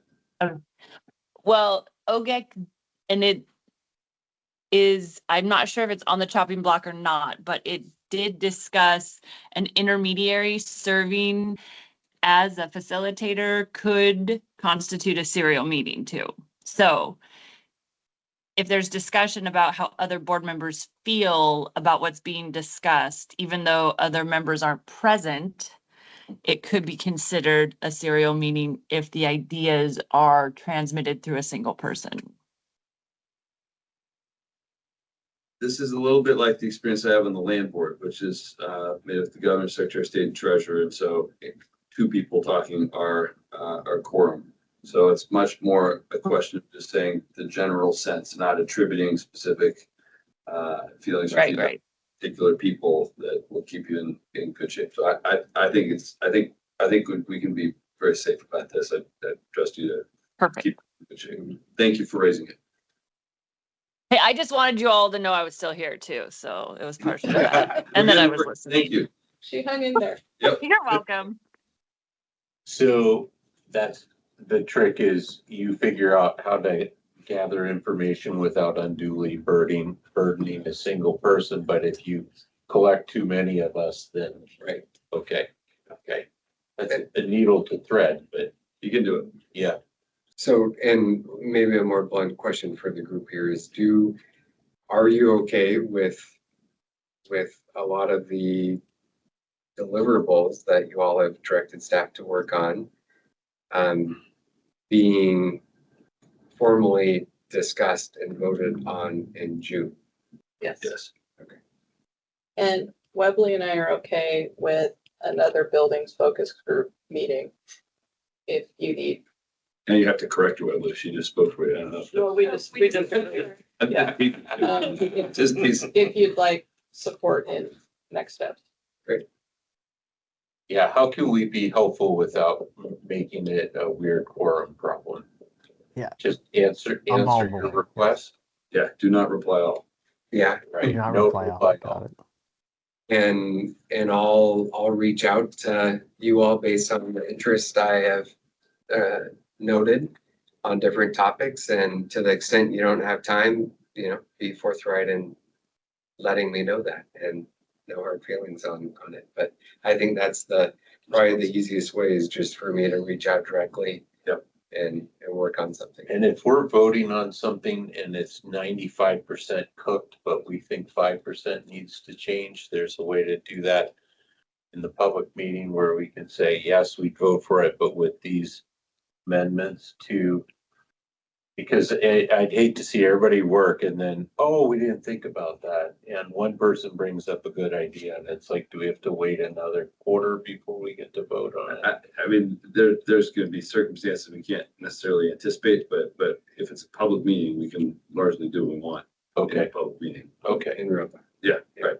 Okay. And how much notice do we need before a public meeting? Minimum 48 hours. Okay, so if needed, we Yes. could have a public meeting A in special- May. Yeah. And then meet again in June. Right. And can't we have an executive session also that's not a public, or I don't know. That gets really complicated. Oh, it does, okay. Yeah, Well, specific let me just say the fastest way to generate interest and say, oh, there's controversy here. Okay, all right. Then, I'm holding the light. What are they trying to hide? okay, yeah. It's nothing. Can I ask one thing for clarification? Like, how does it work? Like Adam was speaking earlier and I have two specific things I want to share with him. Should I go through the board, through Zechariah, or is it okay for me to engage directly with staff? As he's working on that green chemistry policy. I have two specific policies he should at least reference. He probably knows they exist. Maybe he doesn't. I don't know. I use them they're very helpful. I don't know if how does that kind of stuff work? I ask that you at least copy me, or if you don't have contact information, to connect with me and I'll get you. Okay. I got it. Yeah, I'll definitely keep you in the loop. I just didn't know if it's okay for us to engage directly with people. I mean, there's other people from the other presenters. I just want to introduce myself, stuff like that. But I think there's only one board member here who hasn't said anything for this entire meeting. We don't really cold call people, but we do look at them and see if there's anything you want to say before we drop. I only say things when I think it's important. Say something. Okay. 2 years, 1 now. Yeah, that's right. But there's one now too. Okay, anything else for the good of the order? Thank you for keeping us in line. Yep. Indeed. June 5th, and watch your emails and be responsive to Zechariah, please. Okay, we're adjourned. Thanks, everybody. Okay, thank you. Excellent work. Thank you. Bye. Yeah. Thank you. Cassie, thanks for joining. Cassie. Have a great rest. Have a